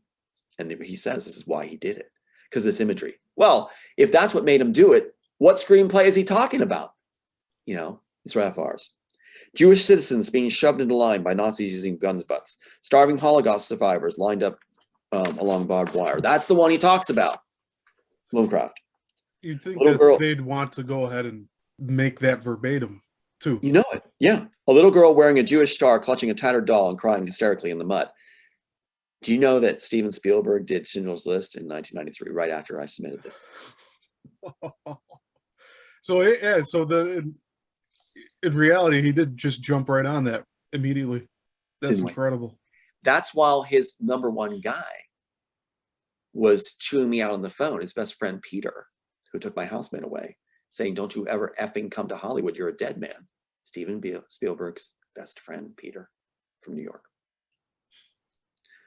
So these things, the question is, how does it all tie together? The audience is left with that question. In the screenplay, it all does tie together. In Walking Dead, they now do that. They have these scenes that are all hodgepodge together that don't look like they'll correlate. And then you'll see these scenes all come to play, correlated in that episode. After you've already run a piece into it, a spell. That's how it's done now. I had a producer call me in the industry saying, in Hollywood, saying, "We're still doing your formula." Yeah, you are. We're still doing your formula. So it wasn't explains how they're, or it gives credence more to that. They don't have any original ideas, and they're continuing to pull from what you've done. That's what they said on tape. The Disney contact that I have on tape, where it said, "You've won the chess game. You have the power now. They're afraid of your power," right? So what do? You recruit them. You recruit that guy.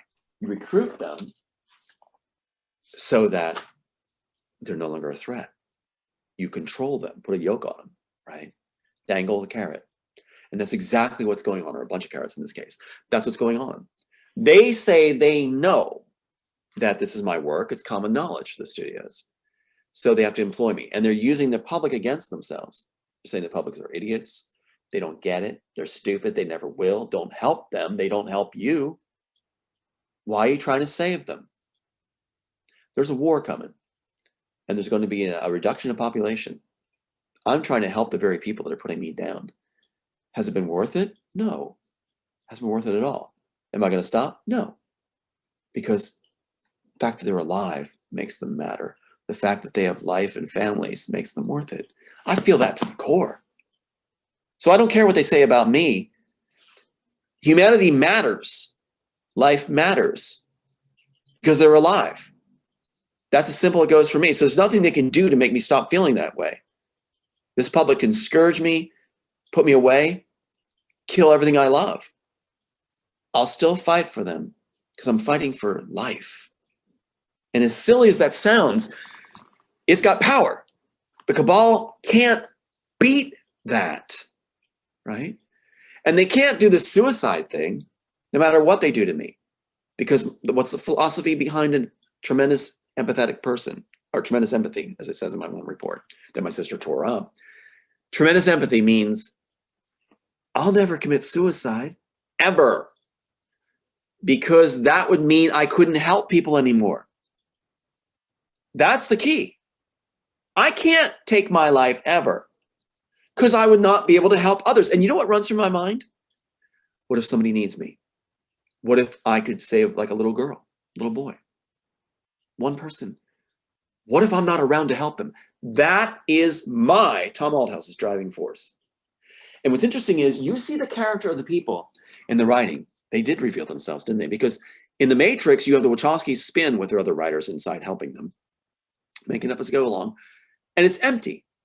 It really is empty. They throw philosophy around, but they're stealing that from other writers too. There's a writer that was on talked about how they used his book and claimed they were using his book. He said they're not following my book at all. They're just wanting to claim it to sound important. But if you read this one, and when you see it made the way it was written, you'll see the heart of the author. Just like you're seeing the heart of the authors in Matrix. Does it make any sense? They don't make sense. They can't make sense. They don't understand it, so it's not going to make sense. Now, people can throw in their own stuff to try to make it make sense. The Wachowskis claimed, well, it was meant for other people to figure out what they think it means. We won't tell them. We let audiences figure it out for themselves. Yeah, nice spin. What's the original author's intent? To bring humanity together. Now, the Wachowskis said exactly what Elon Musk is saying, basically. I got Twitter because I love humanity. Well, BS. Yeah, that's something I would say. But the thing is that as far as the writing material, I said I was writing the piece, leaving out backstory so others fill in their personal story to bring people together where they have to turn to each other and go, what do you think it means? And nobody would be wrong because it's meant to be a vehicle for each person to put their own personal experiences in to create the story with it, that it becomes their personal story. Now, the Wachowskis loved that through Bonaventura's rendering or relaying what I intended as I pitched it. So they tried to make a similar claim, but they don't know how to do it. They're not smart enough. So they go, well, we want audiences to figure it out for themselves. That's the best they could do with what I just had said. That's the best spin of it they can do. So yeah. Yeah, you're helping people break the hypnosis Right. that everybody has been subjected to. And I also feel that's the task at hand for many of us that share the similar line of thought with everything. That we're trying to help people. Yeah. We're literally like using that phrase, trying to wake people up. That's and I feel it's been overused now at this point, which is why I said break the hypnosis. So I was trying to figure out a different way of saying it. Yeah. But that's really what's been going on. And there's a comment on our part 2 interview on YouTube. This one user typed up this really well thought out paragraph or multiple paragraphs and started off with saying, this is one of the most incredible interviews that I have ever listened to.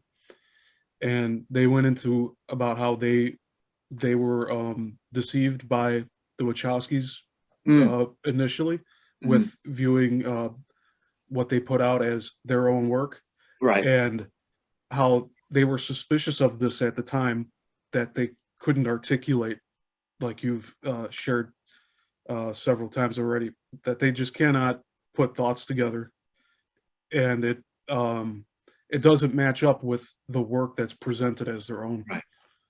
And so that person, yeah, I really I thank them for making that comment, because not only are they watching what we are discussing, but they're also engaging, and that does give me more proof of like we're on the right path, and we're over the target. We are bringing people up to speed with things, and it's not a difficult thing to do. It's, I mean, it's there's patches where it's difficult. It's not difficult all the time. There's the illusion of it,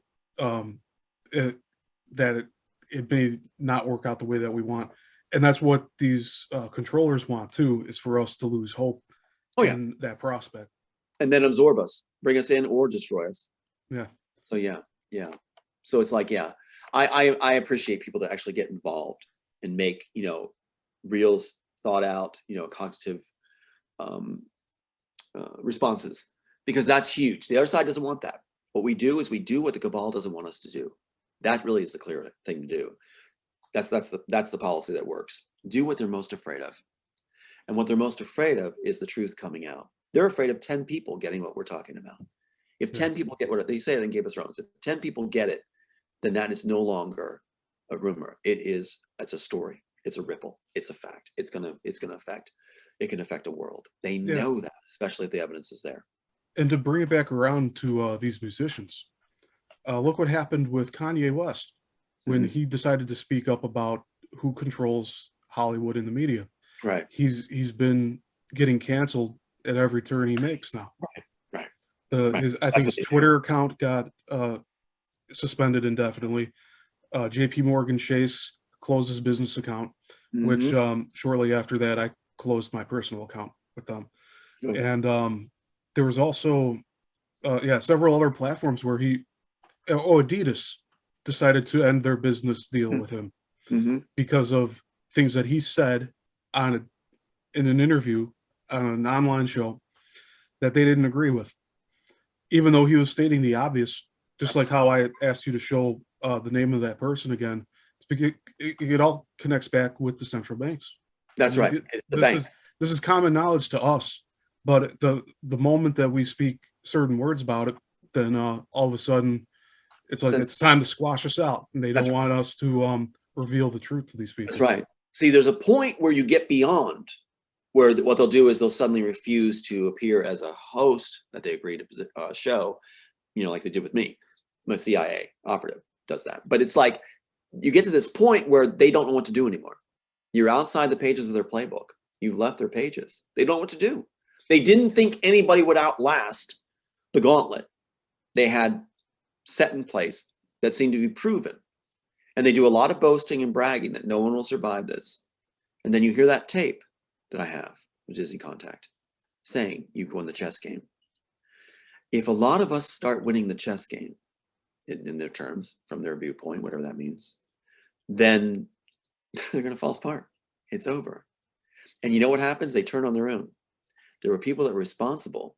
Their one thing, like Mike Lang of Disney, Harvey Weinstein's boss, his job as an executive was to acquire the work, says in the Vanity Fair article, to acquire the intellectual property they don't own, the Disney library they call it, New Jersey warehouse, of these hard copy scripts in the early 90s, and to destroy the author's lives, destroy the author, and then just absorb it through the venues and courts you choose to say it's yours.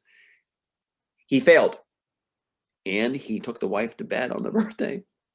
So I asked the contact on tape, I had the wherewithal to ask her and record it. Why did Mike Lang, just doing a conversationally, why did Mike Lang take her to bed? Why would he do that? And she responds, it was his ego. So Mike Lang broke all the rules of the cabal. You don't reveal Fight Club because he had an ego, because he wanted to be better than the writer he was in charge of destroying by taking his wife to bed. So you're a better man because you took the wife to bed, but it was a planted wife, a honeypot wife, with a criminal record, who was ex-prostitute. Doesn't sound like a great achievement. But the thing is that that's why he revealed the trail right back to Disney. His ego. So you have all these guys in place from CIA, FBI, NSA, Pentagon, and the fuel that runs these little tiny brain cells is the ego in them. They end up bragging, they end up doing the stupidest things, and you got an attorney handing the wrong tape recorder back, revealing everything. What an idiot. You're going to see that. That'll keep popping up. What idiots. What idiots. And the thing the cabal can't stand, and CIA operatives like Lauren Holmberg on Maui approached me with the Masons thing and told me, you know, your life is over as you know it. You're going to have this incredible knowledge. You'll blow your mind. You're one of the elite now. Don't try to make a difference, though. You know, the ego is what comes through. And that's what it is. And so when you are brought into the elite, it's like you're being brought into a club where you'll have the best lifestyle, finest foods. You'll have unlimited resources. You'll be famous. What were the Wachowskis wine and dine and told with Gina Laurentiis when they failed as writers in Hollywood? And they actually failed at their painting contract. They dropped out of school. Their mom said all they do is play video games. But Gina Laurentiis, what is he telling them? Why do you take them to dinner? Mel Gibson knew him? What? How? And so they're at dinner and they're being promised beautiful women, starlets, fortune, fame. They don't have a body of work. Their screenplays still aren't done yet. The actual original ones, they say, they're still peddling. The original ones, Plastic Man and Carnivore. So it's still not done. So why are they promised all this great stuff? That's how the elite works. That's what they do. They need your obedience and just to follow suit. But if you do, you can still have a heart like George Michael and others. It can get you in trouble. And you may end up being killed on Christmas if you can be a witness to work that is worth billions and would reveal a lot of these cabal heads as having done incredible crimes. In that case, sorry, check please. So there's a price to pay if you're in the cabal. A warning to anybody that would consider it.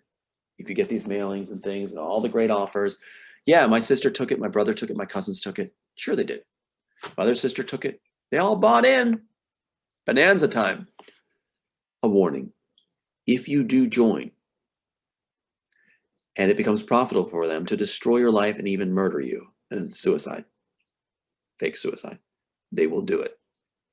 If it becomes profitable to sell you out down the road later, they'll do it. If it becomes profitable to take everything you have and harm your loved ones, they'll do it. There is no loyalty among this group. They believe that it's all about success and power, which means it's all about themselves individually. That everybody else in the cabal is competition and a potential threat. The only person on the planet that matters is Julia Zarka. And that's how they operate. And the only one, for Mike Lang, the only one that matters on the planet is Mike Lang, not Disney. Everybody's expendable. And you'll see the face of evil. Sophia Stewart's company's name is this. Sophia Stewart's company name, All Eyes on Me Incorporated.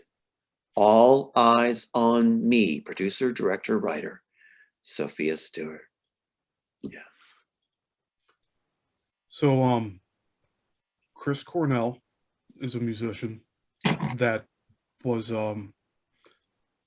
disappeared around the same time as Chester Bennington of Linkin Park. Chris Cornell made the band what's called Audio Slave. Right. And it's comprised of members of Rage Against the Machine. Right. Who now I call Rage for the Machine. Because they've what they projected as themselves representing, now they're a complete 180. But I wanted to bring this up because it's tying into what you've been saying about like people who've sold out to get into this club. Right. And than the people that tried to step away, such as Cornell and Bennington, Right. and having them be disappeared. Right. They were trying, I think at the time, to make a documentary about trafficking, Right. and I'm being careful with my wording. I know you are. Yeah. But they were trying to expose that aspect of things, and what do you know now? Since Cornell has passed, the band Rage Against the Machine is now back together, requiring people to get the thing in the arm Yeah. to attend shows. Yeah. And Chester Bennington, there's the theory that he is the child of John Podesta. And there's similarities in their facial structure and all of that. So he could have been born into this this club, Yeah. and he was trying to break out, and they wouldn't allow that to happen. No, they won't. He stepped too far out of bounds from what from the circle that they drew around him to stay. Right. Right.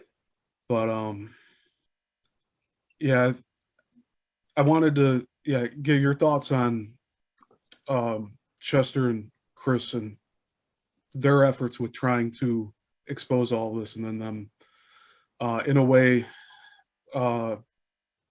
succeeding, even though they were taken out. I think they're succeeding because people are still talking about them, including myself. Yeah, I think they are.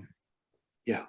I think it's very interesting because remember how my sister was employed in my situation to be set up? I mean, you can picture her drooling, waiting to get on the news when the fake suicide would be done, the hit, right? I was told there would be a hit.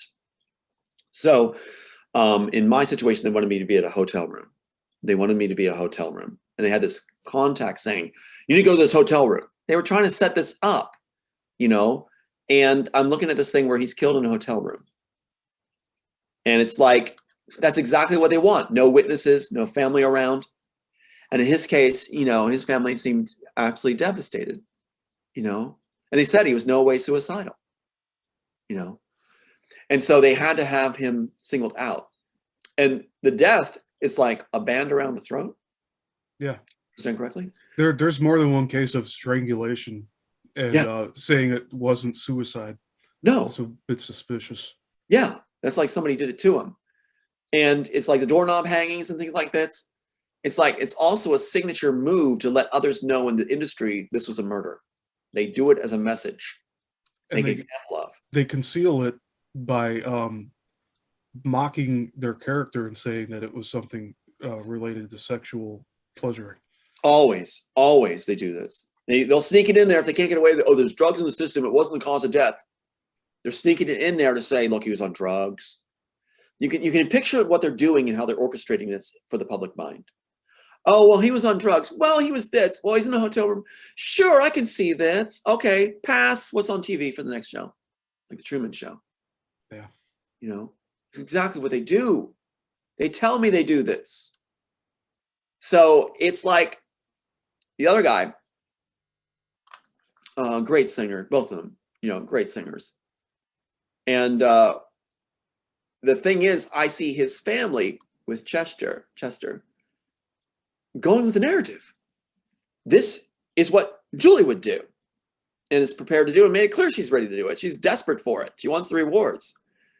But in his case, the wife, I've got to question this because the narrative I saw on the news, it was like she was some clinician talking, not a wife. I mean, I had to point this out. She's going on about, well, he did this and he did that, and I could see this, and he would do this, and I saw this, and I saw that. Doesn't sound like a grieving parent or a grieving spouse. It sounds like somebody who's a clinician just speaking out all the reasons why you think he committed suicide. Like a false witness. Yeah. To cover up without any feelings, it was like it was written for her. It was, and they do this. They do write this for you when you're on the inside. So something's very fishy there, where this was not a grieving widow. This, I'm sorry, I just cannot even start to say that it is, because it went on with this whole thing of like almost trying to convince us that, yeah, he was. And I did such good things, and I tried so hard, and I just didn't know. And it's a narrative. It's a script.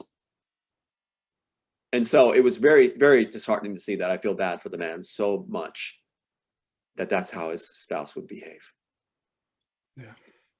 Just like my sister was ready to do it all the way, when there's no way I would do it. So yeah, so they do. They'll get family members to back them up, and that's end of story. You know.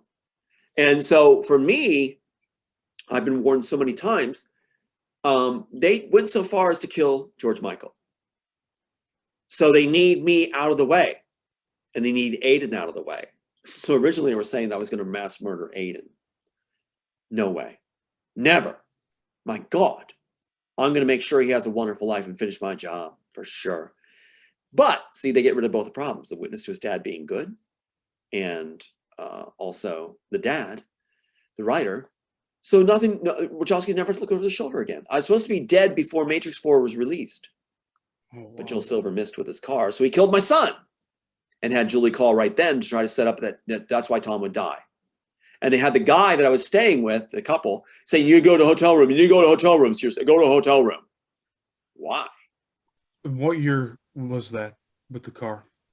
That was in 2017? Oh, so it was shortly after the court case was. After that's when they're cleaning up, they're cleaning house. See, yeah. After the court case is thrown is when they put Fitzpatrick in charge of Julie's sister, and she flips completely and cuts me off. And that's when the cars come, everything else. That's when the honeypot wife's called home, when it's thrown. See, 2016, all this stuff happening in 2016. George Michael's killed in 2016. They're closing out the file.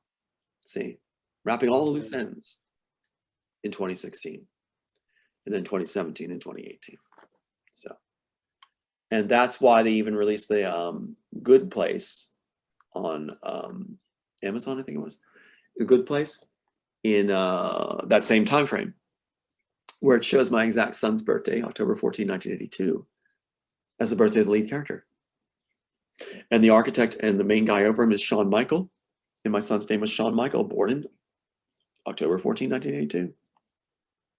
So they rubbed it in so hard, but they're trying to create a narrative thing where, like you said, get a reaction. And they want to be able to say, well, Tom Althouse was paranoid and thought that he saw these things in the films.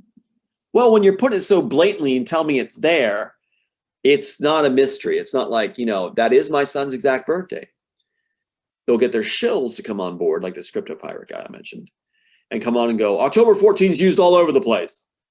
Hello, brainless. October 14, 1982. Idiot. But he's not, they think the public will just go with that he claims out October 14. It's October 14, 1982 in the show. That's the exact birthday. There's not getting around that. It's Shawn Michael. So they pick apart and just show some of it, and they lie through some truth, and they make that nothing else to see here. And just enough so that you're also aware of what they're doing. That's right. They want catch your attention. That makes it feel good to brag about, and they feel clever, and they feel they're better than the author, and they can see the author squirm, they think. But the author's going to use that material and use it intelligently with other people that have a heart like yourselves, and, you know, put the word out. So that's how you win the chess game, as they said, you put the word out. You did interviews. Aiden, my son, was the one that said, don't stop, Dad. If anything happens to me, you keep going.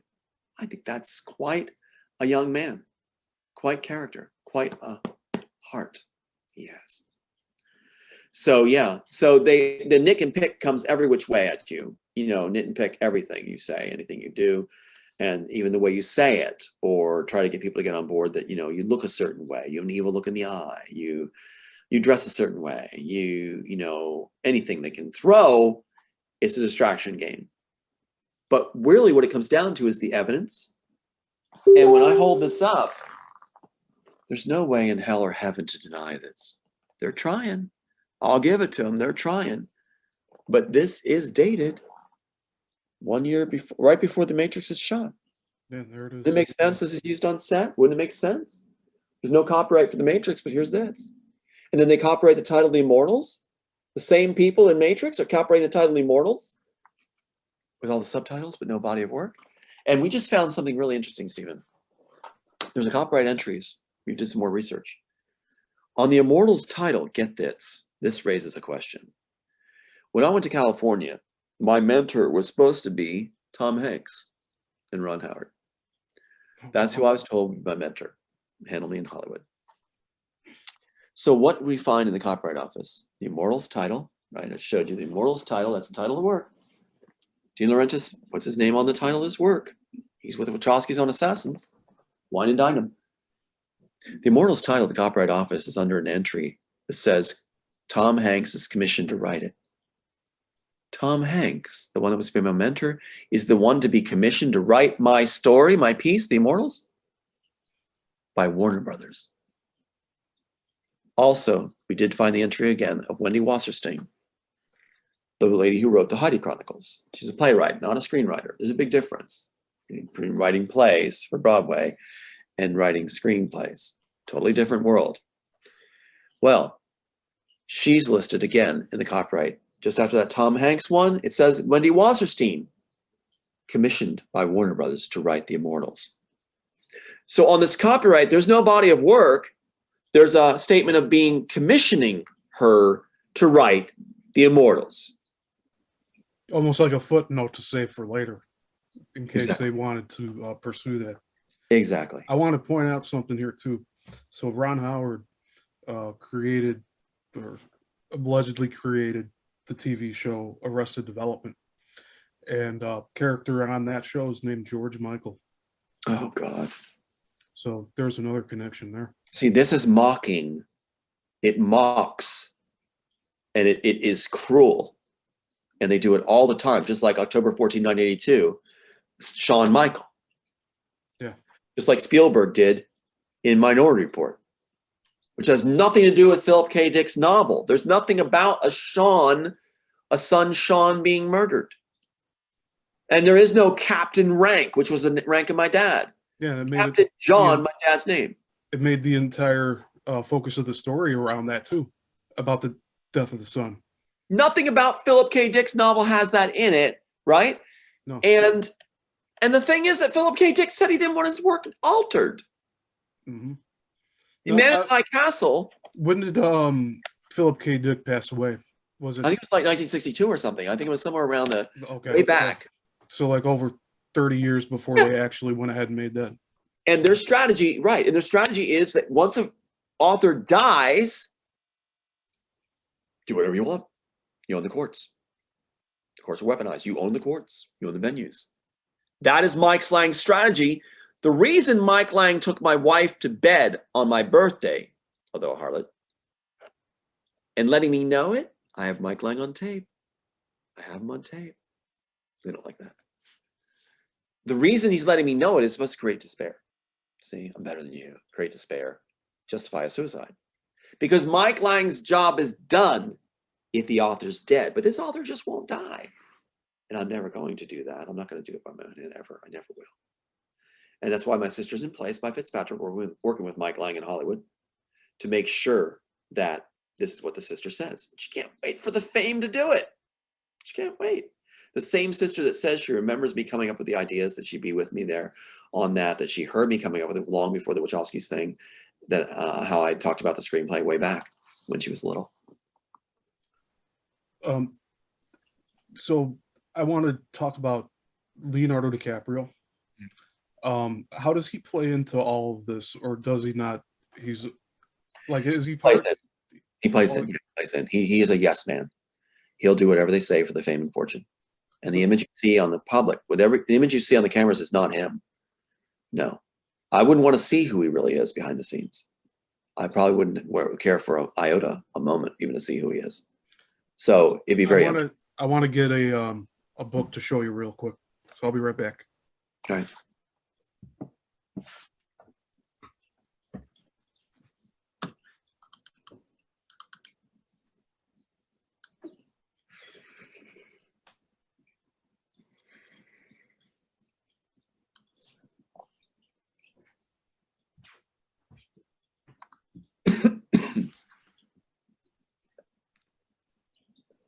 All right, so I grabbed two of them.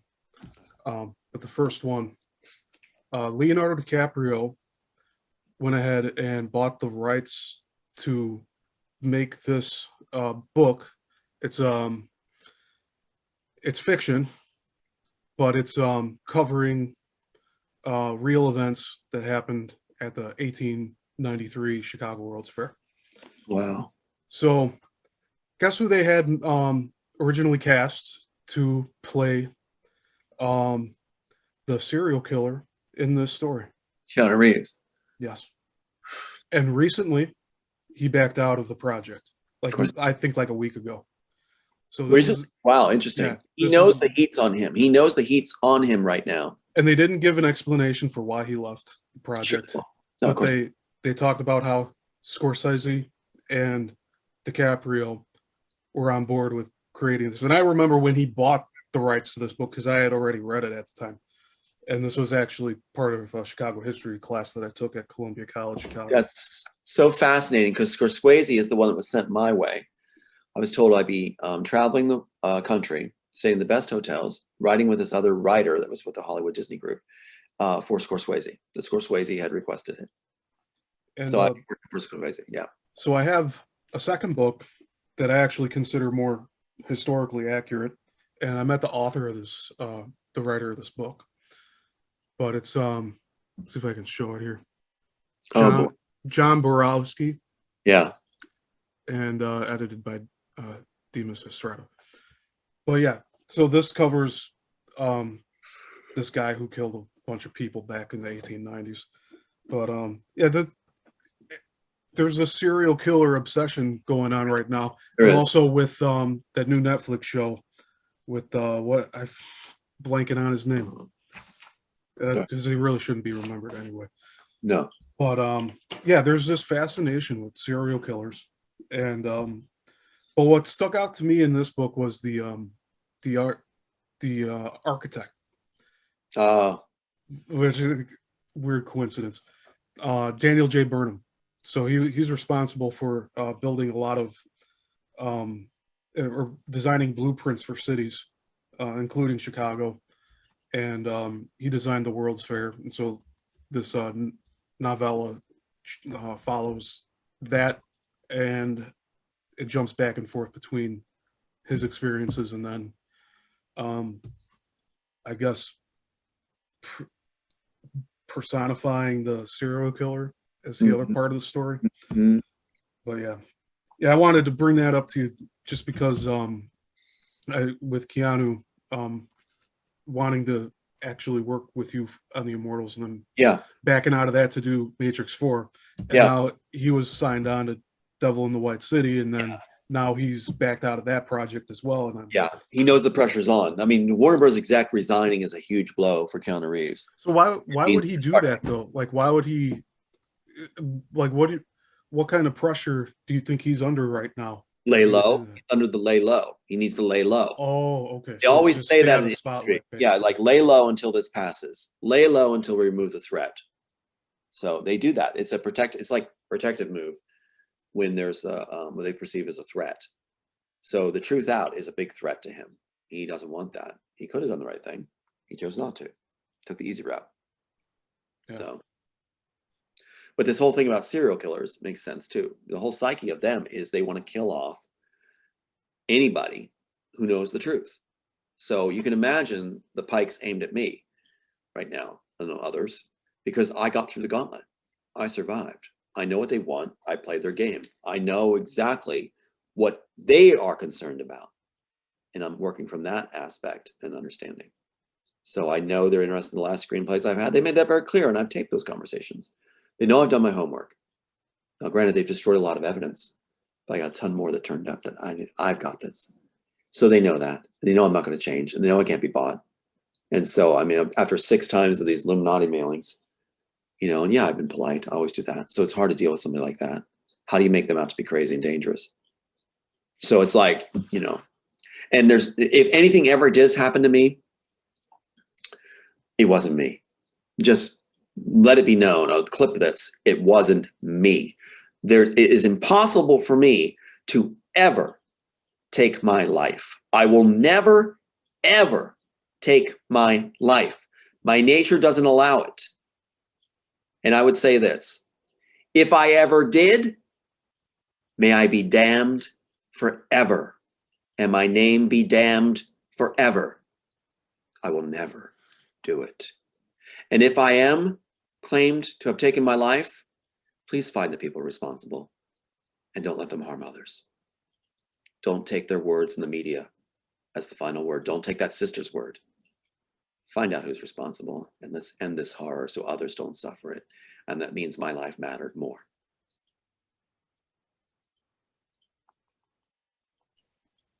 Yeah, I believe you when you say all that. And yeah, I don't want to see them succeed in taking you out. I don't want that to happen. Well, if they did, I'd like it to mean something then. I'd like it to mean at least something where others don't go through it. That's why I've been continuing this. But I don't plan on letting them, you know. Yeah, So it's like don't give them the scenario. No, and if don't humor it at all. Here's what I want to tell you too. If anything happens to me, people need to know to do this also. Set up your safety valves. Here's what I'm going to do. If I am murdered in my home, which they've told me they want to do this, I'm going to smash the TV. The smashed TV, because I can do that rapidly. A smashed TV is a sign to the public that I've been murdered. So what guy's going to commit suicide and smash his TV first?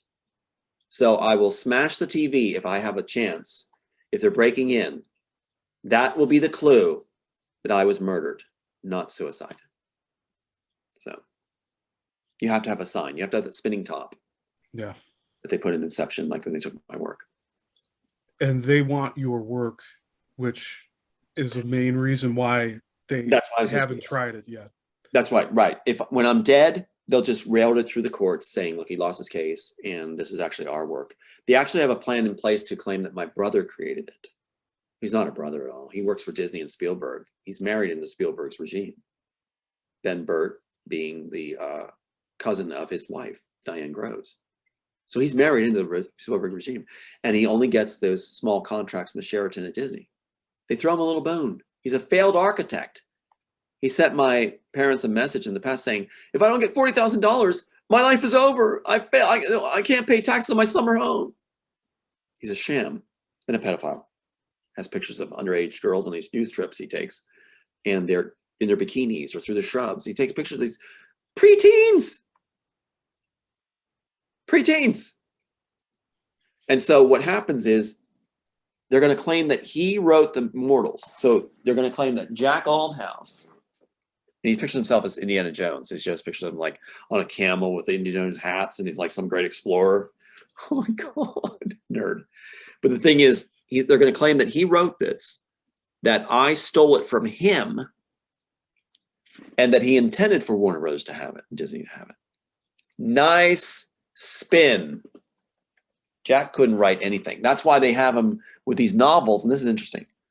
He does novels, goes to high schools. He likes young girls. So he goes to high school and does he's signing on his book. What? Yeah. Popular among the young girls. Wait, 60-something. And so what happens is they'll claim that because he wrote these novels called what? What was Sophia Stewart's? Her manuscript, 33 pages, not a novel, not a screenplay. The Third Eye. Well, what's Jack's? Remember how they always stick the stuff in there? He said they put it in plain sight, make it obvious. So Sophia Stewart's is The Third Eye. So they give Jack Althouse to use the title Second Sight. Second Sight, Third Eye, right? And so they're going to claim that, look, he's an accomplished author. Look at that. It's crap, garbage. So they're going to claim that he was an author. Tom wasn't. And Tom stole the idea from Jack, and Jack was just so sweet. They never said anything about it. And Warner Bros. And Disney get to play the hero. See, Warner Bros. And Disney comes in and goes, oh, look, you wrote it. Tom took it from you. Yeah, but I didn't want to say anything because I was such a good, gentle guy that women should love, especially if they're underage. So the thing is that way he gets to solve his problem. Warner Bros. Gets to solve their problem. It was Jack Althouse that demanded to know my itinerary, where I was going to New York and where I was going. Give me a hug. For the first time in my life, give me a hug. Wow, this is weird. He just chewed me out in front of my dad. And on that trip, that's where they waved me over to a truck on the New Jersey Bridge. I would have been killed at 60 to 70 miles an hour. Oh, wow. Or waved me over. It was like Duel, Spielberg's Duel. Same thing. They want to do clever. And what happened prior? A hearse pulled out in front of me, cut me off in New Hope. A hearse pulled out in front of me with a folded flag down in the left corner. No trail of cars, nothing. 2 Italian thugs driving it. And I pulled up alongside. What's going on? I pulled up because if somebody cuts me off, I pull up alongside them just to say, hey, what's up? 2 Italian thugs, right? Like they're like nicking the nose and Bonnie the cuff. And so I pull off after that, get back on the interstate, and here comes the hearse again. And then on the New Jersey Bridge is where I was waved over after being tied up. And there was a parked black truck on the bridge. If I had gone over without a second hesitation, it's over. And Jack would have got his hug in there. Jack Althouse also had on his site, after contacting these women I knew too, he's contacting all these different women, he hits on these different women I knew, we find out on his site he has the top exec writers for Warner Brothers as his friends on his Facebook site. Interesting. He struck his site after that. And this really pretty girl from Warner Brothers is there. Well, they know his weakness. Isn't that something? So this is all laid out where they could get the claim, and they found a solution. Claimed that it was from the family itself, the Immortals that became the Matrix, and it was intended for them. All done if Tom is dead. Tom's not planning on dying. Sorry, Julie. And go back to Julie's words. If you don't say this to me, you're saying I don't matter. What, that I'm bipolar, suicidal, what was the other one? Angry? No, like I say, that's not true. My son just died. Why are the condolences? If you don't say this to me, then you're saying we can't have a relationship. We haven't had a relationship in 2 years. Why the manic insistence? What about I just lost my son today and I might be grieving and I haven't heard from you in 2 years and you're calling me to insist that I, coldly? This horrible voice, cold, saying I got to say this to you? We're not going to relationship? That doesn't sound very empathetic to me. That sounds kind of narcissistic. You know. And then she got off that call and told family members and others, her bosses, that I called her all the time saying I was suicidal. I would never call Julia Zarco to say that. I would never call her to talk to her in person. I don't want to talk to her. And the latest claim really fascinates. Look at that, Steve. Steven, she didn't get away with the claims, right?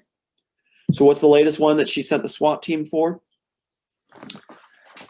She took a clip. They took the clip from all the interviews. Well, there's hundreds of interviews now. Drives them crazy. One little clip from all the interviews out of context that says, I'm hoping the horror is stopped. The horror is ended. I'm hoping for the horror to end. Now she takes that and says, he's going to murder me. He's going to shoot me. See, he's going to shoot me, to my mom. Raging at my mom, saying, you got to cut him off, not work with Tom, disassociate from him and his poor son, Aiden, who has no cousins left, because Julia Zarco will rage if they associate with him. And she's holding up the face of my mom going, listen to this, see, you got to agree. He's going to kill me. He's going to kill me. What? That's delusional. That's delusional. The author's saying he wants the horror to stop, and you're taking that clip out, saying you're going to murder her? I don't hear a name mentioned. I hear the horror would like to stop, but that doesn't mean you're going to kill somebody. But that's why she's calling the police and letting the feds have that to enact yet another 302 that she bragged she'd never stop. That's something. Is that what our country's reduced to now? That's the evidence? Evidence isn't looked at. If you have evidence, you're considered a threat to the country. If you have evidence, you're a problem. It's not like the old days where the movie is like, I got the tape cassette of the confession. We're going to run to the studios. Get in there. We get to the studios. Put this on the air. We'll put it on the air. Oh my God, there's the proof. Run the credits. Great ending. If you got the evidence now and you get in your car, you're going to be shot by the FBI. They'll pull you right out and shoot you in the head. And they'll say it was self-defense. We have clips of FBI operatives on the ground being shot in the head. Pop, pop in the head. On the ground. I don't see a weapon. They're obviously not a threat. They're in the prone position. You just popped them in the head. Cowards. Absolute cowards, these agencies. filled with cowards. And then they want to give honors to their operatives. They'll go in under unarmed people who don't have criminal records, claiming we suspected illicit image was downloaded. Are you serious? The ones that are downloading illicit images are the FBI operatives and the CIA operatives. They're the ones that have no scruples, no morals whatsoever. If they're fully armed with body armor and everything else going into these people's homes, that's not heroes. Not heroes at all. They're cowards.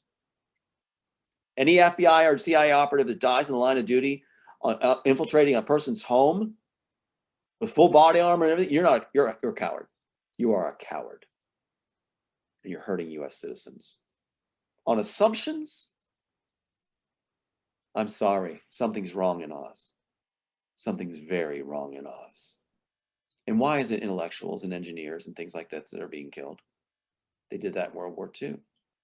And why are we being hauled off for the criminally insane without process, where the phone records aren't checked? Why is a Dr. Chang from China appearing on a monitor when I'm hauled off, saying, after waiting hours, no food, nothing, no rest, going, what medication are you on? None. What medication are you currently taking? None. What medication were you prescribed? None. What medication are you taking? God help us. None. And he goes like this. Okay, just hold on. Leaves, and I get a report, Stephen. He says you should be put away for life. Really? What in that scenario could I have done that I wouldn't be threatened that way or put away? What's the answer?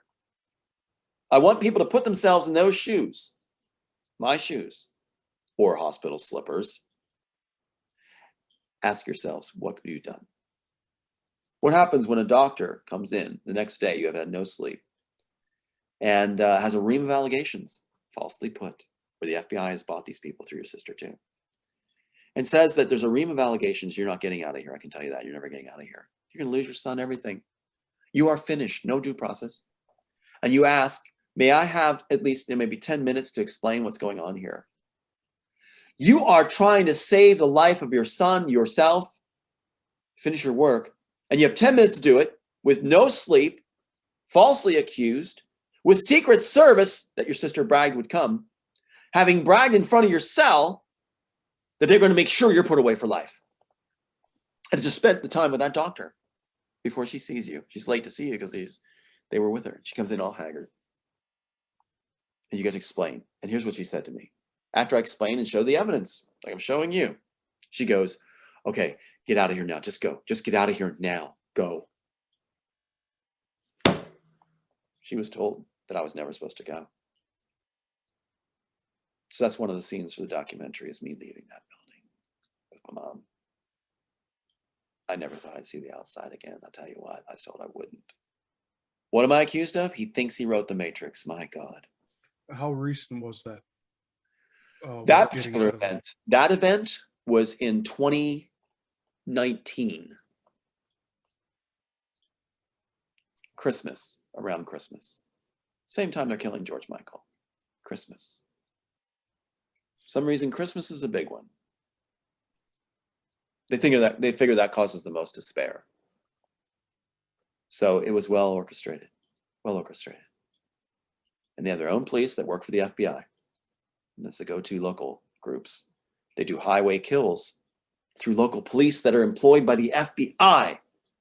That's how they do it. So the highways are the go-to kill grounds or hotel rooms. Anybody out there who's targeted, if they tell you to go to a hotel room and they want you to do that, or come to an intervention thing or something, or like a meeting or something, don't do it. Don't do it. Especially says they can't change the dates. It's all set up. That means multiple parties are involved and they've already spent a lot of time getting this worked out. They don't want to do it again. They're lazy. So I could write the book on how their playbook works and the reverse of it. And I know it. They know that too. So I've survived the gauntlet. Am I believed? I'd say so. The evidence speaks for itself. The evidence speaks for itself. I would like to hope we live in a time where the evidence speaks for itself. If a mainstream media that's owned by Warner Brothers says he lost his case and spread that throughout the media, Hollywood Reporter and such, and TMZ, if they're saying he lost his case, nothing to see here, don't you think there's more to see? If there's no due process, Yeah, there's I many have the parts. facts. So no one's supposed to look at the facts because they're claiming the headlines. Look at the facts. Have the courage to look at the facts, and that's what you're doing. Mhm. And you're presenting the facts very coherently. Well, thank you. I don't think that there's anything mentally wrong with you. No.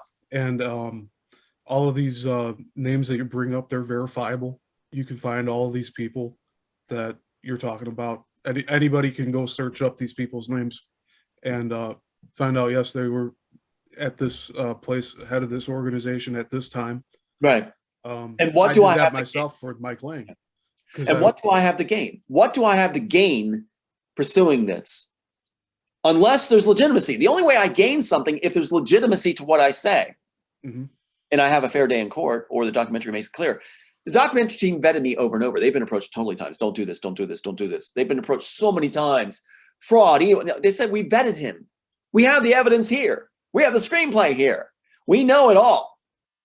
So the thing is, why would I pursue this when the only way I can gain is if it's legit with the avenues I'm pursuing? So, and that's not a guarantee. So why would I pursue it? You know, I have a penchant for wanting to be ridiculed. I have a penchant for my son to have his father's time taken up in large degrees for a nonsensical venture. If I didn't write the piece and didn't have submitted it and been through what I've been through, I'd be off doing something else. And if I had been on the inside, I'd be enjoying the money returns, right? If I had that mentality, not the heart I have. Yeah. Again, but it's annoying. They did this through Elon Musk. You know, I took Twitter because I love humanity. No, I am doing this because I love humanity. I love life. And that's what's going to see me through it, even if there's no returns at all. You're looking at a trail where there may be no returns at all. People who take that trail, there's something higher they're working for than rewards. They're not going to take a venture if there's no rewards involved. Elon Musk is aware of the ripping off of your Oh, technology. he knows very well. He was given the tech by the studios and the cabal. He's a fabrication of the cabal. That's why in Iron Man, he's featured in it with no lines. Yeah. Hey, there's Elon Musk. What the hell? You've got a movie going, and the story's being propelled, and you're writing this part where, you know, suddenly Iron Man, Tony Stark's going, hey, there's Elon Musk. Okay, let's keep going with the movie. He's there because he's groomed by the very people that stole the work, and he's going to mock the author in the movies. So that's what he's doing. Now they're calling him the Iron Man. No, he didn't do the tech. He didn't do the enhancer. And it's a stupid name, Mr. Musk, and talking to him. Neuralink is a dumb, stupid, nerdish name for it. It's a stupid name for it, Neuralink. Why don't you just call it brain attachment cord? No, it's an enhancer. It's for enhancing the mind and enhancing quality of life is what I intended. And it infuriates me they come up with the Matrix. Why the Matrix title? Like I said, take the Immortals letters, shuffle them around, and add an X. They didn't use one of the names that were listed on the copyright. They would have had 326. Now we know 30,000.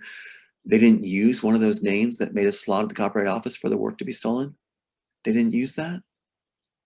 No, they wanted to slap the face because they dared to bring another writer in to finish their work on Assassins. So they were angry. So they're going to slap the face by not doing what they're told. They're arrogant, which is helping to be their demise in the end, if this all goes through, when it goes through, is that people are contacting me from the inside because they don't like the Wachowskis' arrogance. So thank you for opening that door, idiots. So yeah. Now, picture my face here and what I'm speaking to you. My whole life could go by for my son without ever having our name credit to our work. But I'm not broken. And I'm going to finish telling the truth because it makes a big difference. The piece was written for a reason. It's still my baby, and the proof is all there. It's my baby. And it still has a job to do. So I'm finishing this too, so it finishes its job. A better world.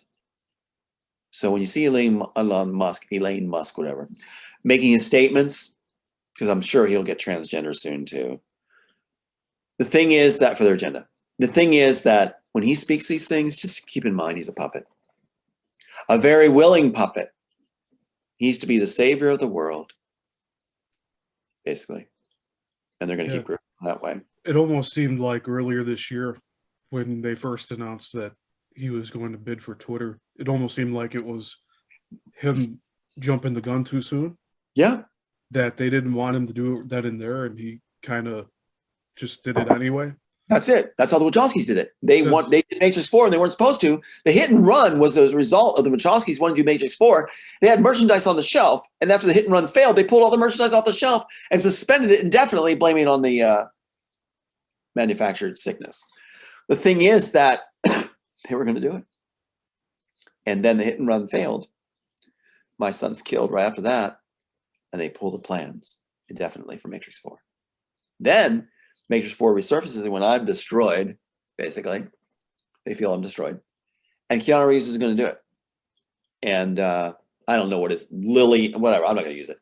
The dude's name, Andy, right? Looks like a bar thug. Sounds like a bar thug.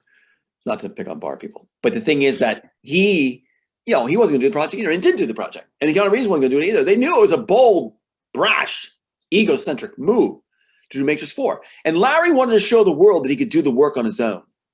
So he said he's working from the world of Tom Althouse. Well, okay, Larry, how'd that go?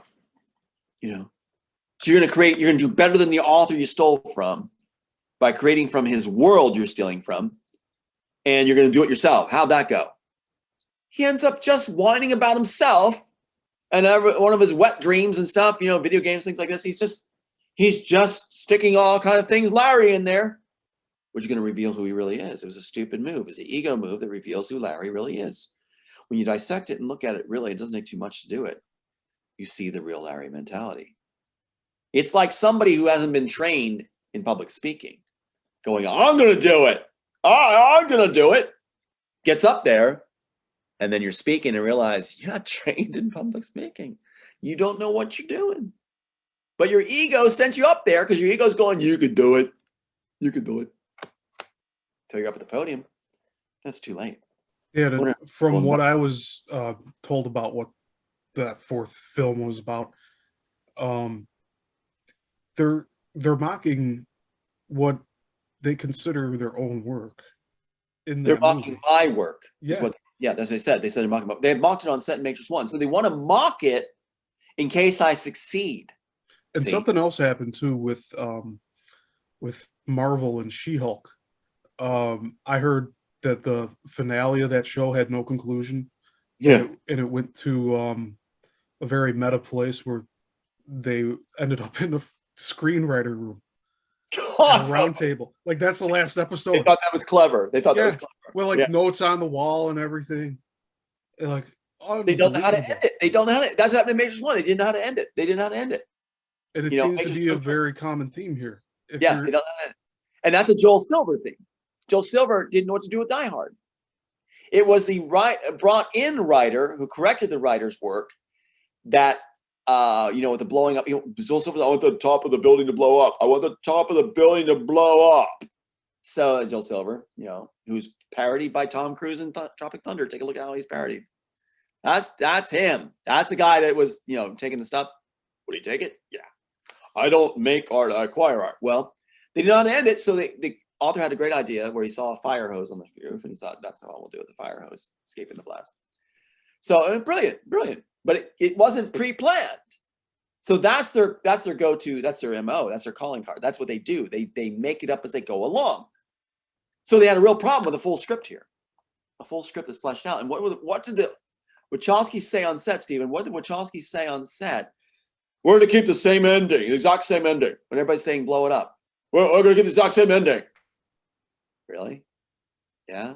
Okay, well, you did. You got my exact same ending. It doesn't make sense when you rip the work apart. When you're just lifting the images you think are cool out, all those tabs.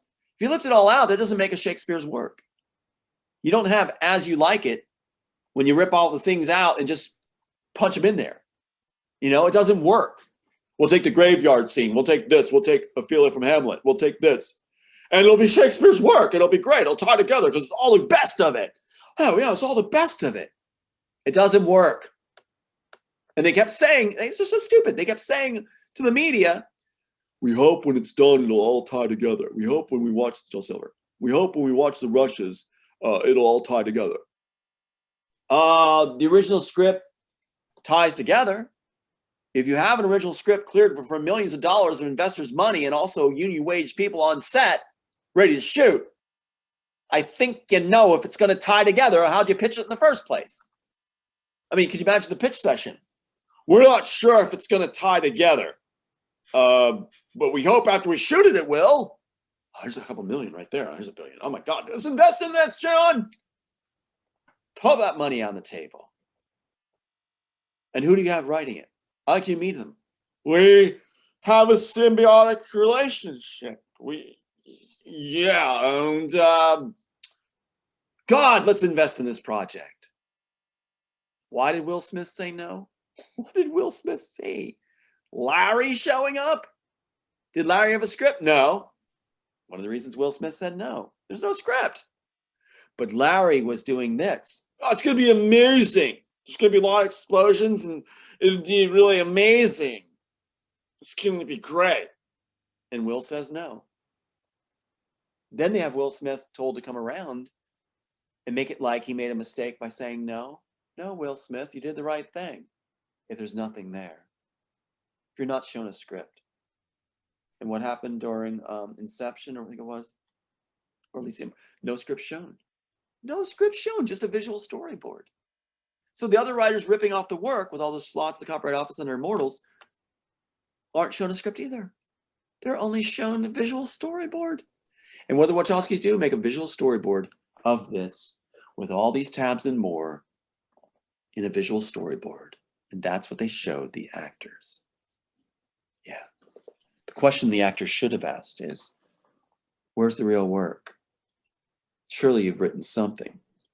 But the Wachowskis have an answer for that with Sense8, right? A week after the case was thrown, they can steal again, they couldn't wait. Well, it's too big to write down. Okay, so the investors are told that at the meeting.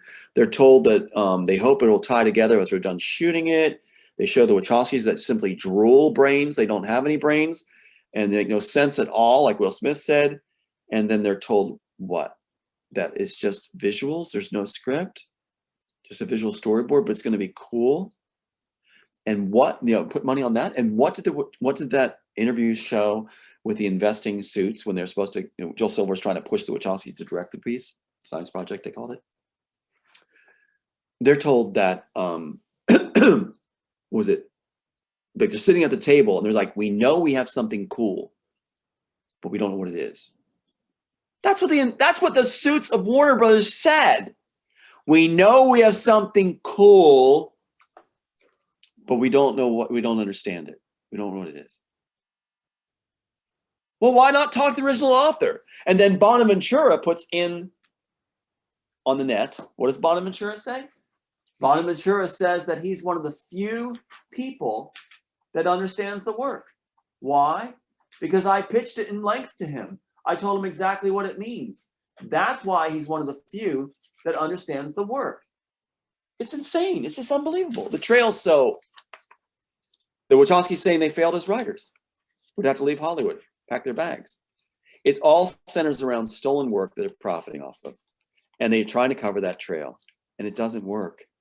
When it's all out in a palatable form where audience members can understand it. And what I'm looking forward to, Stephen, is when the Wachowskis and I appear together on a broadcast. And we talk about the baby. We talk about what it means and where the scenes came from, like Shakespeare in Love. Where did the scenes come from? What in your life brought these about? Well, I always wanted to wear a dress. And that made me think of Jack's the Neck. It's going to be a joke. It'll be an absolute joke. On their fan page, they say, Little Girl Train Station is just a subplot. Just a subplot? Then why did they end the third film like that? Yeah. What?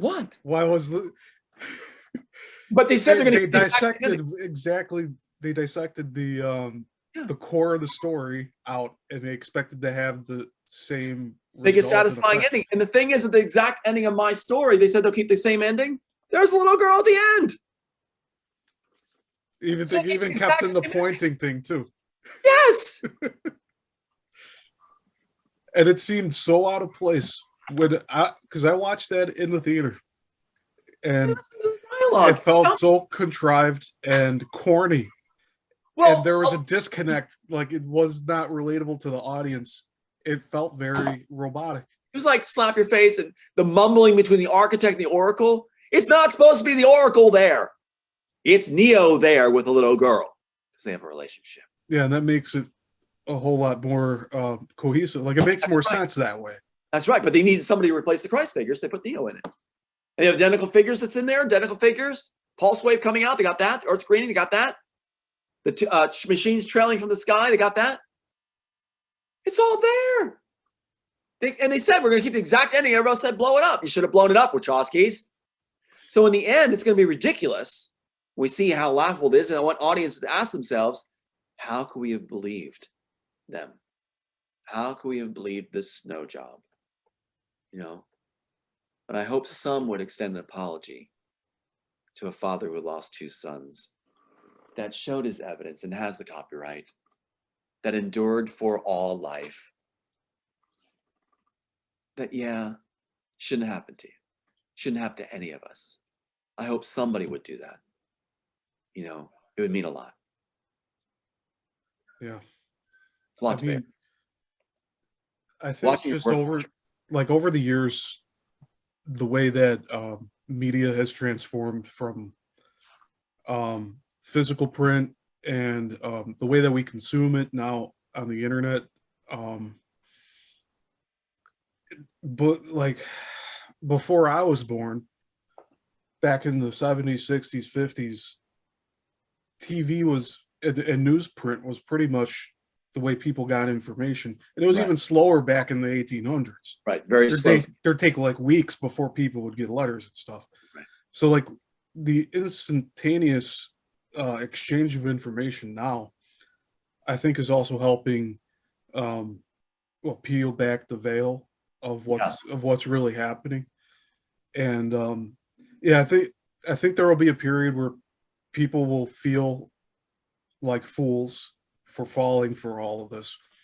But I mean, really, if anybody's feeling that way and they're going through this process of awakening and seeing the truth in things, like pat yourself on the back for at least getting that that jolt of like, hey, like you need, like you've realized now what is actually occurring.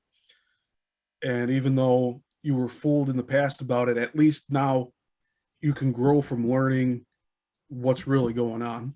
Exactly. And then being able to cope with basically being abused by being led astray. That's it. And a lot of people want to stand out. They want to be different than others and make a difference. And the thing is that, you know, when I wrote the piece, that was like 1 in a billion for me. Like to get accepted and pitching it, that I'm being promised by Vaughn and Mature, we're making this. And that happened. Got the proof. And then to be able to withstand this and see this through to make a difference in the world, that feels right. It feels good. That's 1 in a billion again. We're being 1 in a billions.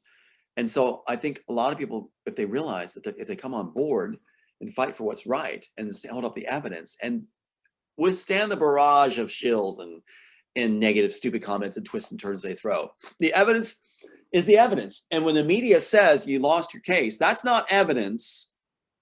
That's what they pre-planned in the strategy for the spin on blocking all the evidence and making sure they provided their own attorneys and throwing it. And the end justifies the means is what they say. So what they're doing is you're just playing into what they have. Ignore their reports. And they go, well, did you lose your case? It's like, it was thrown completely. They even bragged about it. Like Rankin, the guy with the suspended license, when we fire him finally, he refuses to be fired, he claims. How can he refuse to be fired? We got the letter, everything there being handed to you. Next half hour tells Warner Brothers, you may proceed for summary judgment without objection. You're a fired attorney telling their firm within a half an hour to go ahead and proceed without objection. Well, if there's been an objection, summary judgment couldn't exist. So they railroaded it that way too. So take a look at it and tell me, when their own news sources are saying, yeah, he lost his case, can we get by that? Down to the fraud, as no statute of limitations, and to the fact that the evidence was railroaded by, and we're going to come back now strong. So that other doors are open for other people that have been treated this way.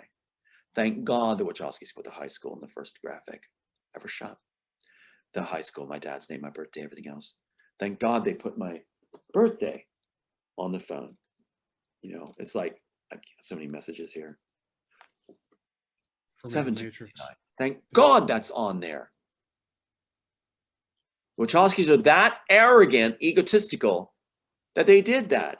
This means they're in trouble. That's why they had to be women, or dressed like women. They're still guys. Because they did this. If you tweak the cabal, they're going to punish you. So, Andy, you got to be a woman now. How do you feel? You must be really happy, media says. Andy. No, not really. Oh, no? Why are you wearing a dress? Why you got the wig on? It doesn't look like you have much makeup, not any jewelry. Not too happy about being a woman? Not really. Yeah, because you're being punished, you idiot. Because you put the author's information all over the films. Think of it, Stephen. This graphic right there, very expensive. 7/2/59, 44 my age, 4 past the 4 red. High school, Central West High. Think of this. We got my high school. All these graphics, just one of these, what's the probability of any of these, just one of these existing by accident? One of these, Central West High. One of them in the films. Over and over, including Tom Althouse across the screen in Animatrix, my full name, across the screen where it lines up perfectly. Excuse me. How far did they go with their idiocy in putting so much information in? Because they're angry at Warner Brothers and De Laurentiis. And De Laurentiis was mad at them too. Didn't put their name on the Immortals title. Took them off after Assassins. That they would do this thing. You deal with arrogance, you get arrogance back. It's going to do things like this. It makes perfect sense. And one of the defenses they use is, why would they do that? God help us. Can we please, on a planet where there's brains, where the people are evolved? Because what kind of question is that? That's their defense? They wouldn't do that. Okay, wait, I feel like Men in Black imitation right there. They wouldn't do that. It's like, Yeah, since when do they care about character? yeah. Like, I mean, it's there. The question isn't even valid. It's like, why would they do that? It's there. The point is, it's there. They did do it. It can't be refuted. So where does that backdoor question come in? What the hell? Yeah, they don't have a brain. They did it. All right. People without brains do a lot of things that are, you know, why would they do that? Could be asked. Doesn't apply. So I'm just blown away. I wrote the piece because my idea was that audiences are intelligent. And I think that's part of the reason they did this too, is they're trying to show the author, who they consider an asset. You know, they said they had me on the bench, star player on the bench is what that honeypot wife said. So they're trying to show me that the public's dumb. Spielberg does it all the time, trying to show the public's dumb. He always portrays the public in his films as like Men in Black again. Men in Black. They break into the family's home. They open a wall in the back of the living room they lived in for how many years, Beverly? And there's all these weapons within that wall. And the dad doesn't say, what are you doing in here? Wait a minute, what are you doing in my family's house? No, not Spielberg's world. If you're not Spielberg, you're not smart. You know, if you're not part of the elite, you're an idiot. And he's going to show that to you. So here's Spielberg's world.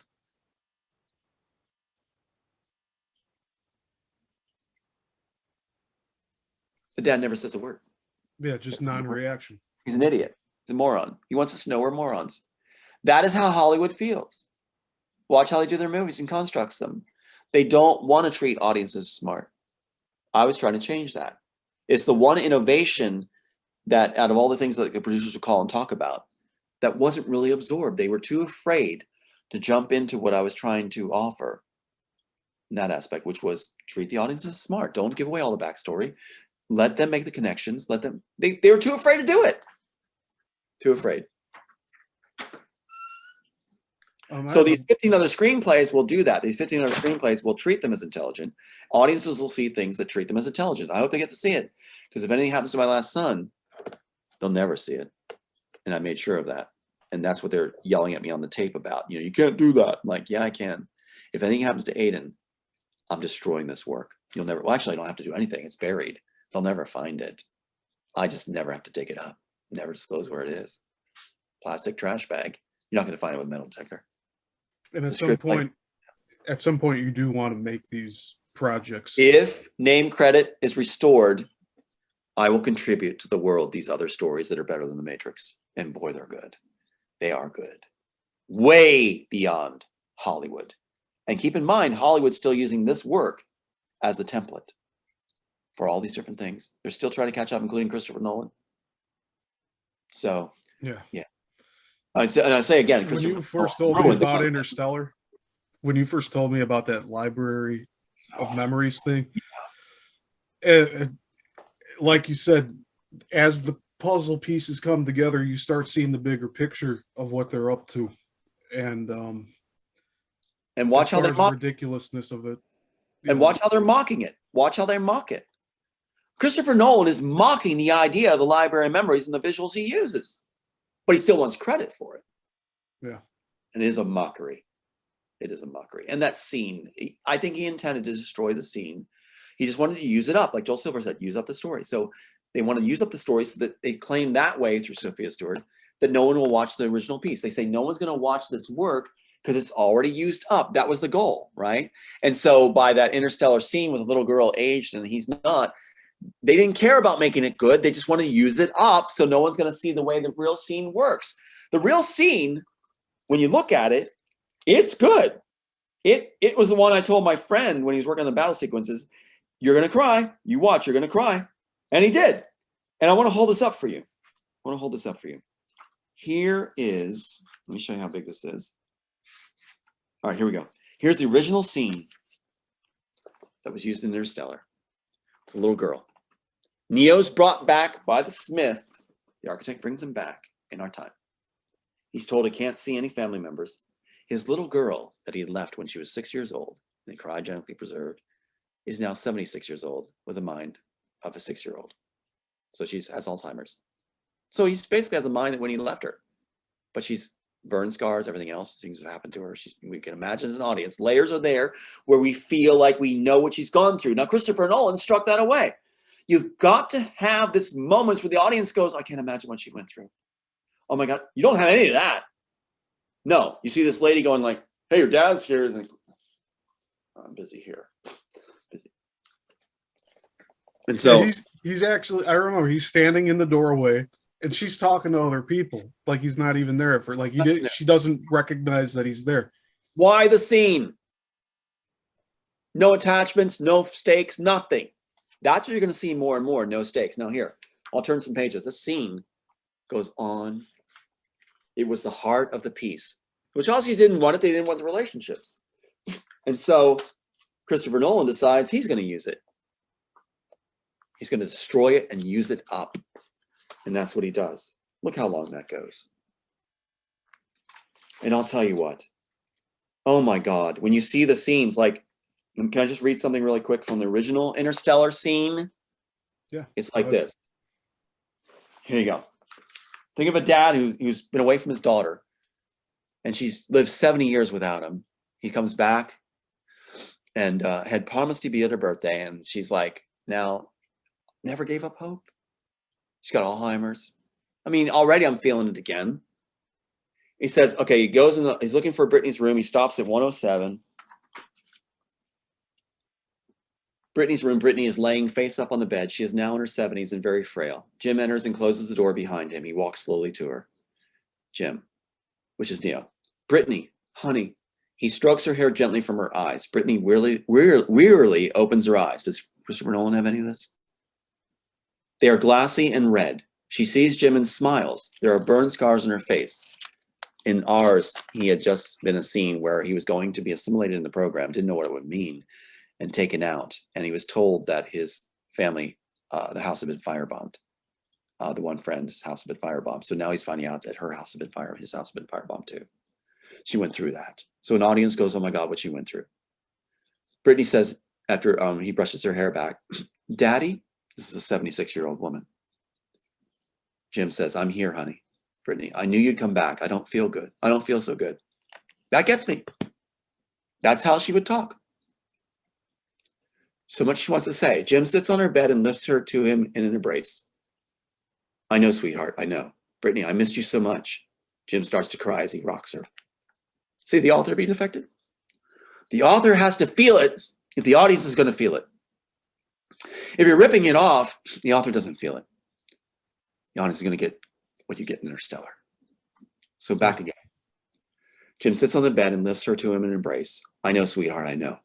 Brittany, I missed you so much. Jim starts to cry and he rocks her. Jim, I'm so sorry, sweetheart. Brittany, I love you. And Jim says, I love you and your little dog too.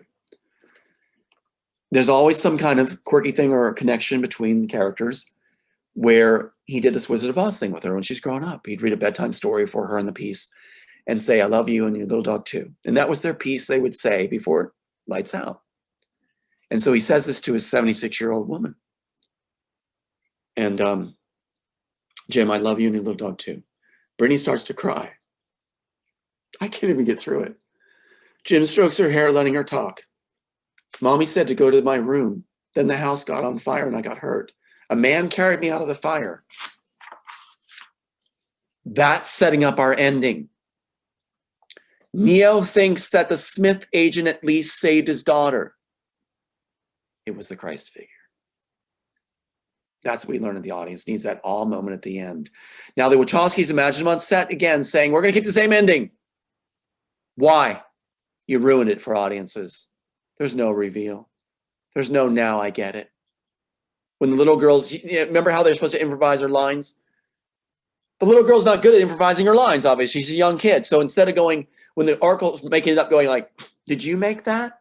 Sunrise. Mm-hmm. She didn't know what to say. She doesn't know how to improvise it. But it shows you they're improvising. Mm-hmm. Right? So back to the script. Thanks for letting me, I never did this before. Mommy said to go to my room, then the house got on fire and I got hurt. A man carried me out of the fire. I wanted to tell you so you'd say it's okay now. So now we get the idea this little girl's been waiting 70 years to see her daddy, never giving up hope. Jim says, it's okay now, honey, it's okay. Brittany touches Jim's face and hair like a little girl would. You missed my birthdays. A nurse opens the door. Those distractions and personal moments are awful. Jim to Brittany, you want a birthday party? Brittany smiles and nods her yes slowly as she touches Jim's cheek. With you. The nurse irritated. Excuse me. Jim sees the nurse. Nurse, order me a cake. He's doing that for his daughter. You hear that? And Brittany says vanilla. Jim says to the nurse, a vanilla cake. Brittany says, with blue icing flowers. So now they're having a relationship again. Nurse, I want you to leave this room right now. This is not Christopher Nolan's version. No. Brittany desperately, no, Daddy, don't leave me alone again. Jim to Brittany, I promise, honey. Nurse, you're confusing her. Yeah, that's how Seinfeld is. Brittany crying, I knew you wouldn't forget me, Daddy. Jim, we're going home, Brittany. Nurse, calling down the hall. Orderly, come in here quickly, remove this man. Brittany pushes her arms around Jim's neck as Jim picks her up. Jim, I'll never leave you again. An orderly enters the room. Put her down. Jim, get out of my way. Jim runs from the room carrying Brittany, knocking the orderly down. Hall, Jim dashes down the hall with Brittany, clinging tightly to him as the nurse yells down the hall for help. Get security, there's a crazy man kidnapping a patient. Brittany loudly to the nurse, he's my daddy. So it's like a humor moment, but in the midst of it. Other hospital staff chase after Jim. Jim turns some corners, finally coming face to face with a large orderly and a doctor who grab him. Jim looks down and sees Brittany smiling. The doctor looks closely at her. She's dead. So she died with a smile and tears in her face. A female administrator, zero emotions, polished approaches. You are to leave and never come back. To others. All right, it's all over. Get back to your stations. Staff disperse. The large orderly and doctor remain. The administrator looks directly at Jim unsympathetically and knowingly. Dr. Michaels, would you kindly take the body from Mr. Reese? Jim exits the center slowly. Will's adult care center day. A tear remains on his face. He has lost everything. He looks up and stops. Berenger, which is the Smith agent, and two men in suits and trench coats stand at a distance watching him. Berenger and Jim stare at each other for a long, icy moment. Jim then walks on, nothing else to lose. Berenger just watches, letting him go. We go to black. And that's the transition scene to the future. Now, what's interesting is they kept that for the cover of The Matrix. The three men, the three people in the suits. In the hallway. Yeah. That's it. They kept it. And that's the same. They use it for cover. Now, notice how they're mocking the author when that scene obviously affects me still, as it affected my writer friend, Greg. So Christopher Nolan is using up the scene the Wachowskis didn't use, and he's making it bland so that nobody will want to see the scene again, where it actually is about great feeling. You just helped me connect another thing. What's that? They have Neo running through hallways, but by himself without holding anybody. At the end of that first film. Right. So he's running through hallways looking for the phone, which they inserted that part in there. That's right. Did you know we actually have the corridors that appear like you're coming out of a wall, hidden corridors? We have those. So they're lifting what they think is cool and just lifting them out. And they'll say, we'll throw this in now. We'll throw this in now. There's no way the piece would ever make sense. Oh, yeah. That's where they put it in the that one mansion or whatever. The scene there with the black cat. Yeah. The deja vu bullshit. And right before he has a seat with the oracle on the bench, he comes out of the thing. Yeah. And then the shoes. I actually have this. Remember you have Smith's shoes walking with the pigeons flying? Yeah. In the original screenplay, you have this thing where the shoes are seen. It's always the shoes being seen. They kept everything. They thought if they didn't use it up, they may not get credit for it. So they want to have credit for everything that was cool and new. That's why Animatrix again. Animatrix shot the same time as 2 and 3. When is that ever done? The films are shot while they're doing this other piece. It's a hodgepodge of these other things. They wanted to use up the story. Every idea they thought was cool, they didn't use making up. They had checked it, so they threw it into shorts and Animatrix. And that includes the drop from the sky where you land just before your nose bleeds. It's in the Immortals. It's all there. So they're doing shorts to take it up that way, and they're sticking my name across the screen. That's why I hope people do feel dumb that we're negative in the end, and I'm actually keeping a list of some of these people that have been really nasty to reveal that this is who they've been, this is what they've done to a father and others that are trying to do a good work. I'm going to reveal a hall of shame is what I'm going to do. And because imagine what they said on tape was that I have all this power now that you won the chess game. Well, they're afraid of the influence I would have. And so can you imagine if I have name credit for my work and I'm revealing some schmuck that was being a jerk for his comments, he would look ridiculous. And that's how these guys fear most, I'm told, is looking ridiculous to ladies or other people. They don't want to look bad. Their egos are so shallow.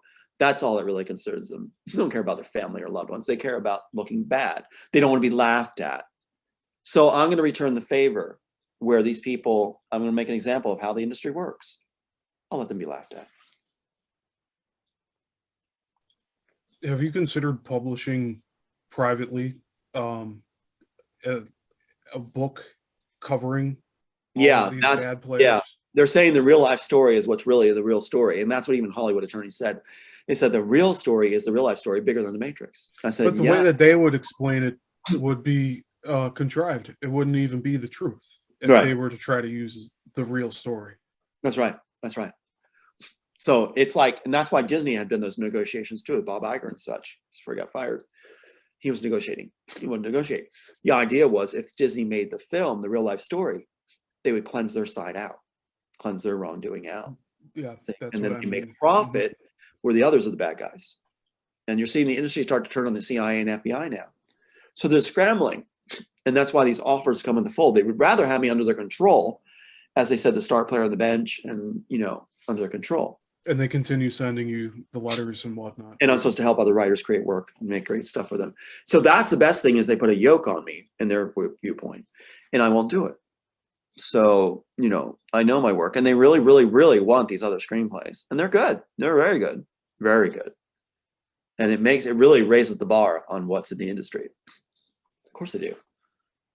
Their argument of, well, how do we know you made them? What I've been doing since 1993. It's what I do. Yeah, and that bar has been lowered significantly over the years.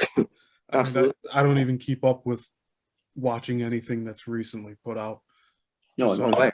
just on principle alone, because I know most of it's all bullshit. Oh, it's just they're giving it to failed writers. Yeah. The people that we're supposed to hold up as heroes, they're just thug. What are Wachowski's background? It's insulting. It is. Every person engaging in the art, the audience watching these films and TV shows. Yeah, it's total mockery. And yeah, it's also giving like a false deity to people's inspiration. It really is. And you know what I say? Let the Wachowskis make Plastic Man and Carnivore. Yeah. Let them. Yeah, let's see how horrible it actually turns out. Keep saying that's their real work. Let's let them do it. Let them do it. That's true. It could also be another ripoff of somebody else's idea that they hodgepodge together too. Probably, maybe they throw stuff in on it. Yeah.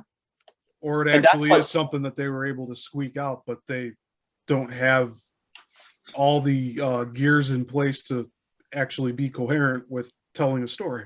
Exactly. And now consider their latest arguments that they're going to throw now. They have these fail-safe go-to talking points. They'll be saying, well, you know, Matrix is drawn from Necromancer. Matrix is drawn from Alice in Wonderland. Of course it is. And Ghost and other periods too, and Cypherman and everything else.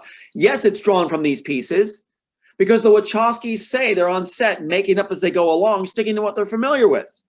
Yeah, which is ripping everything off. That's right. So they're taking my piece, and as they go along with all the ripped off images that were cool and revolutionary, as Bonaventura said, they're sticking in what they're familiar with. That doesn't mean it's from that. It means they're ripping this off using their small p brains. Sorry, but that's it. Listen to them talk. To rip it off. They're using what they're familiar with, plugging it in because they don't even have original material to do that. Yeah, they have nothing. They don't have original thought to do that. So they stick Alice in Wonderland in. Alice in Wonderland doesn't belong in the story. No. You know, and it ruins the whole red pill, blue pill concept. Since they were so stuck on that, they ruined what was going on in the screenplay. You go back to the original thing, he's not offered the red and blue. It doesn't make any sense. And the concept, Smith wouldn't do that. Smith wouldn't do it. Smith says, you take this or you and your family will die. It doesn't look like this. Smith doesn't go, you have a choice. And I bet Fishburne must have felt pretty stupid. Having to make up that dialogue, you can tell. You know, he just must have felt pretty stupid. Like, why am I doing this? And it's like, okay, you take the red pill. And he's even talking slow, trying to think, you know, take the red pill. And you will see all the blah, blah, blah. If you take the blue pill, everything goes back to normal. Why? Why the blue pill? You haven't even shown him anything yet. You haven't shown him anything. I mean, no one's going to believe him. I mean, he hadn't taken the red pill, so he hasn't been disclosed anything. So why not just let him go back? You know, why the blue pill? Might as well be a placebo. It doesn't make any sense. So, I mean, people could argue that, but I mean, as original author, no.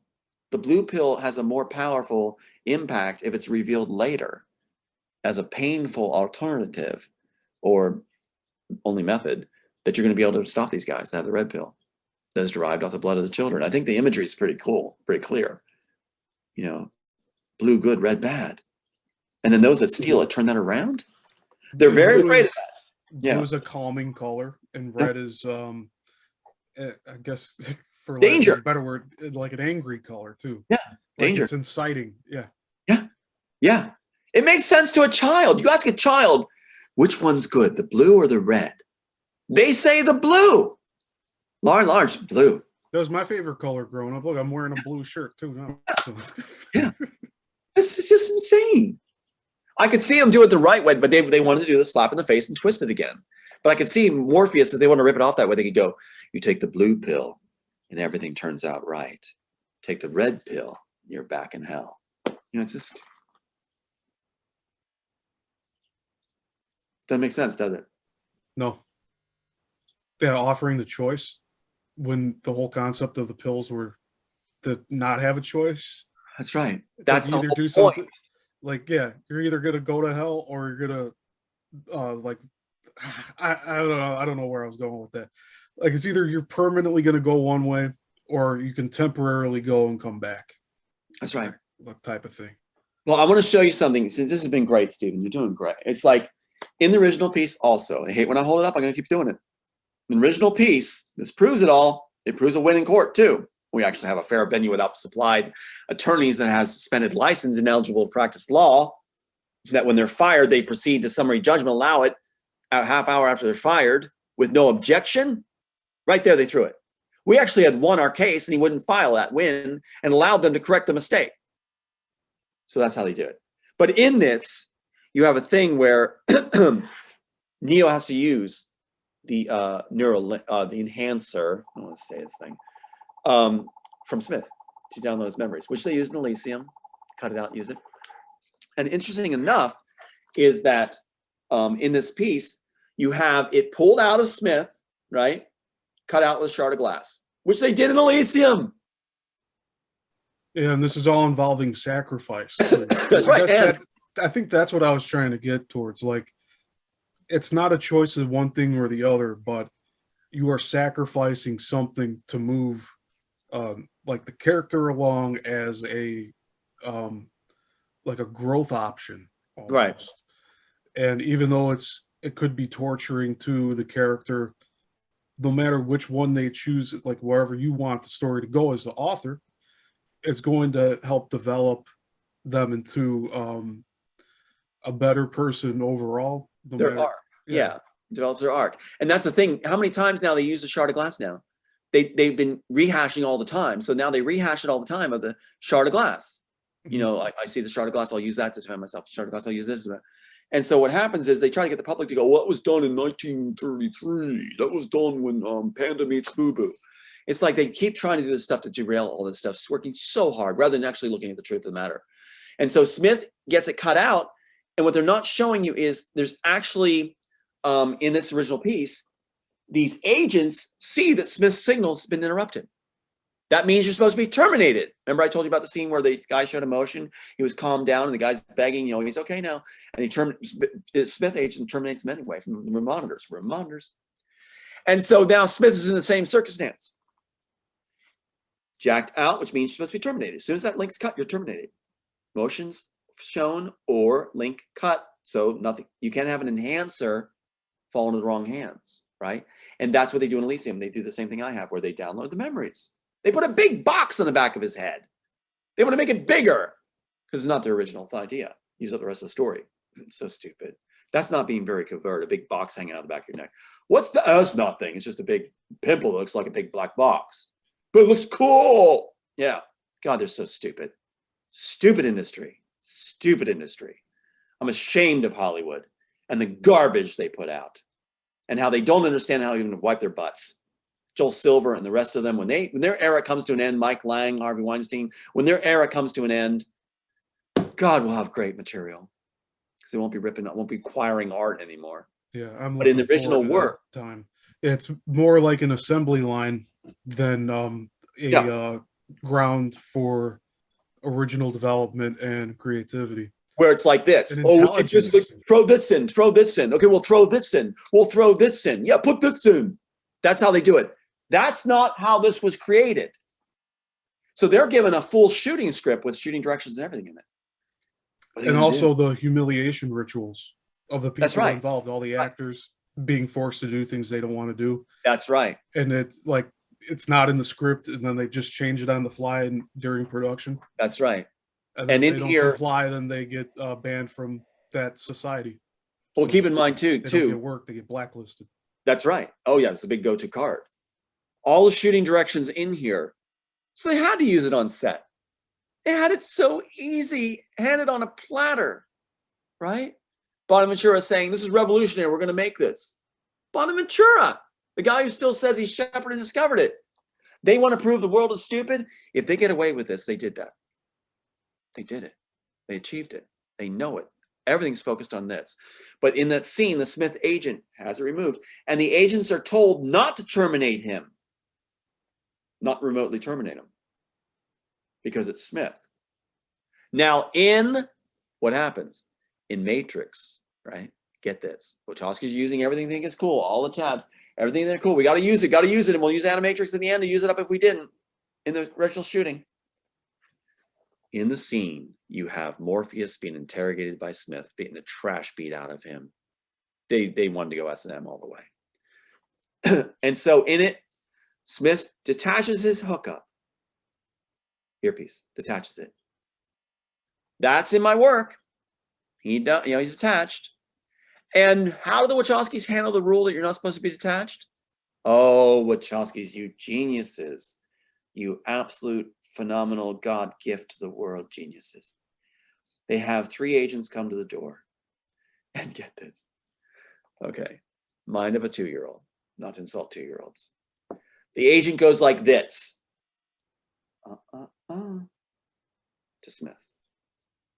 So that's the ground, that's the repercussions. That's you just broke the cardinal rule not to detach from the collective, and you get this.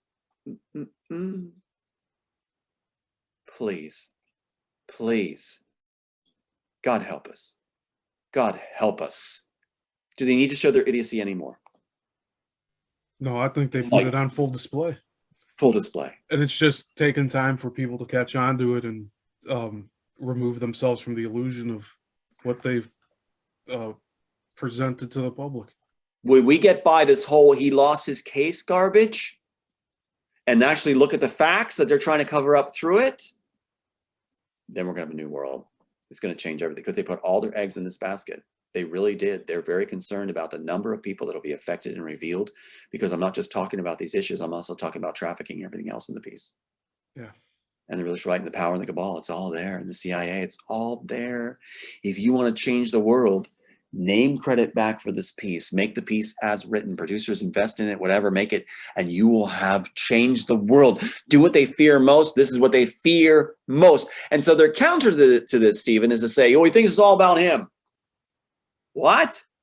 No, I got 2 dead sons. I want to finish this up and have my last son alive and do this thing. I love life. I want to finish the work and get this done with a better world, and clowns are no longer operating it. So no, it's not about that. It's not about me. It's about all of us, which I wrote the work for, and I think I do display a generosity of doing that. And so I want to see that this is done right. That's why I'm giving my copyright over to every man, woman, and child when I'm done. I think I've earned my place to say that it's not all about me. I don't have the company name All Eyes on Me Incorporated, Sophia Stewart, director, producer, writer. So my goal is, yes, this is what they focused on. What is on that copyright entry under Immortals? Commissioned by Warner Brothers? 30,000 entries now? 30,000 subtitles? Do you realize how much that shows? How many are involved in this? That it ties all their departments together? All the agencies together? This was meant to reveal, and now it can finish the job because they're all in on it. So making nits, and that's what they're so scared about, predating Matrix, making nits as is, finishes the job. Guarantee you, I give you back the world a better place. Plain and simple. Are they afraid? You betcha. That's why the Warner Bros. Exec just resigned, because we got through their gauntlet. So I'm still standing, but I can use the help to finish the job. Yeah. So yeah. Yeah, and I think doing this and just getting your face and your message in front of more and more people, spread out on different platforms, so that they're like constantly trying to, if they want to chase you down, it's really difficult to do. That'd be huge. And protected platforms, and watch them resist, and watch those authorities come forward and go, he lost his case. All you got to throw back is, his attorney was fired. He was ineligible to practice law, and he allowed them to proceed to summary judgment without any objection after she's fired. I think people start to get the idea. Yeah. So that means fraud, no new case. Fraud, no statute of limitations. They know this. Their attorneys are afraid of going to prison. They made that clear. As if I'd be concerned about that. But that was one of their last desperate pleas was, we'll be going to prison. One of their paralegals even said, I'm going to lose my job. It's like, yeah, they're going to lose a lot more once all this comes out, especially with all the other pieces. Once that's revealed, it's going to collapse, like the saying, the house of cards. You know it. Yes. This piece, it's not going to, it's going to be a cataclysm. Yeah. Yeah, domino effect. It's like this was written for, be a platform for all the different issues to come together, to be revealed, and the code to be leading to those of talent, compassion, expertise to come together to create a think tank to solve world problems across disciplines. So we solve the world's problems through one piece of art, and that's what it was intended to do, whispering through art. So there you go. I give you the Immortals, which they're trying to put their name on and say they own the copyright title to. So yeah. Excellent. I wanted to talk about one more person. Okay. Michael Jackson. Yeah. He had passed away shortly after starting to talk about his handlers. Right. And the circumstances surrounding his passing are mysterious in itself. Oh, absolutely. From what I can recall, he was found with multiple drugs. Right, like a cocktail. Yeah. And there's a lot of mystery around both his life and how the end of his life, if it happened that way too. Mm-hmm. I just wanted to get your thoughts on how his what his stance was growing up. I mean, obviously he was a victim of this whole ring, and it started from when he was a child to when he was an adult. But I guess sorry for this loaded question here. So first, do you think that he was disappeared before they removed his image from the public? Meaning, like, he was swapped and replaced with somebody that looked like him for a time before making him like overdose in his house and all that. Mm-hmm. Or if not that case, was he set up with the I guess grooming that he was accused of, and once he started talking out about it, that's when he ended up getting suicided? I think the latter. As my opinion, the latter. I think that you judge an author, a creator, by their work, right? And that's what the audiences are told not to do. Basically, they're misled by the mainstream media and the Hollywood moguls and the government agencies. They try to lead you into not looking at the work, but attack the character of the individual. And they try to put dirt on them and dirty their hands. And that's what they do. For me, watch what they do now. With all this evidence coming out, they'll say, oh, he's crazy. Look at him, he's crazy. He's dangerous and crazy. That's the card they're throwing now because they can't get around the evidence. So they try to steer it towards the character of the person and paint an image of dangerous, crazy guy. And so, even though I'm not, and I never have professed ever, look at the work. And the work, to me, that Michael Jackson did says he cares about his audience. He does care. There's layers there. There's actually committed feelings to giving an experience the audience can have that's unique and new. And I don't think it's from a selfish space. I think he's doing something as a service as a creator, as a service. And so I honor that and I respect that. And so, yes, he's being handled. And they usually have everything in place for the obituaries. They have everything in place to paint everything as it is, like shutting a lid on the case. You see here, which is interesting. In George Michael's case, they kept it open for, I think it was for like a long time before they said it was natural causes. Why did it take so long to say natural causes? It wasn't. And then saying he's died of a broken heart because they didn't know what to do. They didn't know how to do it. But like they cremated my sons, there's no evidence of the wrongdoing. They do this thing where they try to control the narrative and have that pre-planned, where the sister's in place, in my case, to make the statement, is all excited to make the statement. If she can't get it from me, they shouldn't have tried because now it's so obvious, and if I taped it, that's so obvious. So in Michael Jackson's case, I think that he loved his audience, he loved people, and that he was railroaded and he was controlled and he didn't know how to get off that boat. He didn't know how to get off it. And a lot of times you're under pressure, you start engaging in what you're most in love, what moves you the most, what brings you the most comfort. And I would be very careful for myself to touch upon the topic of anything, trafficking with Michael, because I think Michael had a real heart. And I think he was misled down a route to paint him a certain way. I don't think he was a predator. To support what you're saying, I do think his involvement in the music industry at such a young age robbed him of a childhood that he was trying to live out in his adult life, which would explain why it seemed like he was innocently having sleepovers with friends, which ended up being children. Not that he was doing like very bad things with them. So I think there was just something with the unique situation he was put in that he almost had no choice for. And then learning how to develop his gifts as he became older, there was a point where he was just trying to live out things that he didn't get to enjoy growing up. And I think that's a very good assessment.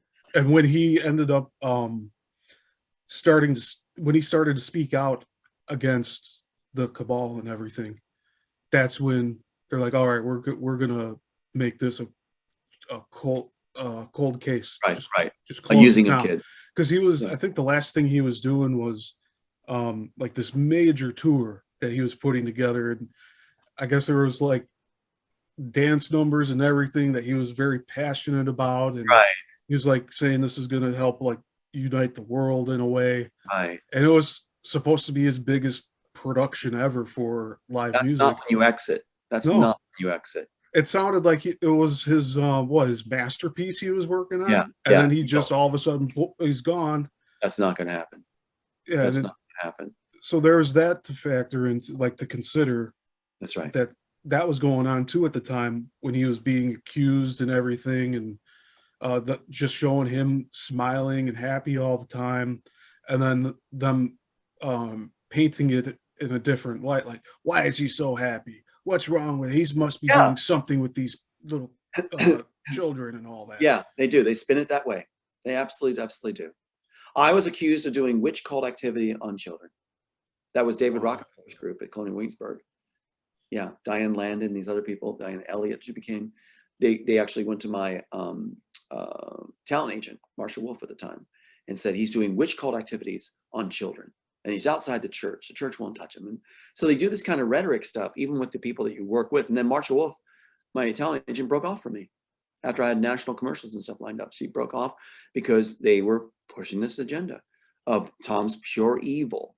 So it's almost like that color scale for the 9/11 thing, where they'll raise the color of alert on you socially to destroy you. So I was red all the way on these people where Sophia Stewart was spreading that I was worse than evil, evil, that I was the evil one. And then my family, the cousins of Aiden, were telling me and Aiden that they grew up hearing at family circles that I was worse than Satan himself, quote, worse than Satan himself.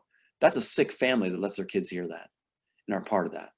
And that goes to, a Pastor Jim Stevenson, and Trisha, my sister, allowed their kids to be employed in this kind of stuff to try to have me ripped away from Aiden of her life and these lies. And they grew up hearing this, and they allowed their kids to hear that.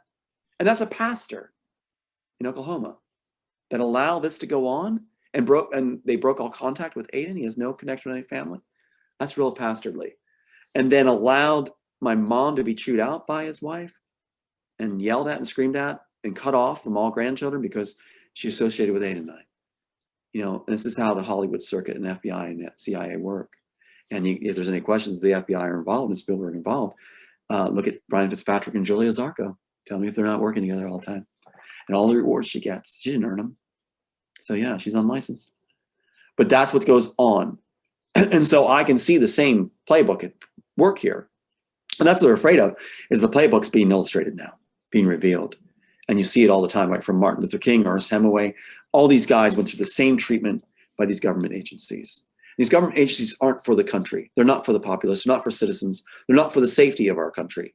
They're for maintaining their power and profiting off that position. And so that's why the way to dry them up is cut off their funding. The banks, you cut off their funding, and pretty soon these guys will no longer be able to harm not only citizens in this country that are affluent and just trying to make a difference in the world and trying to do good, but also the world.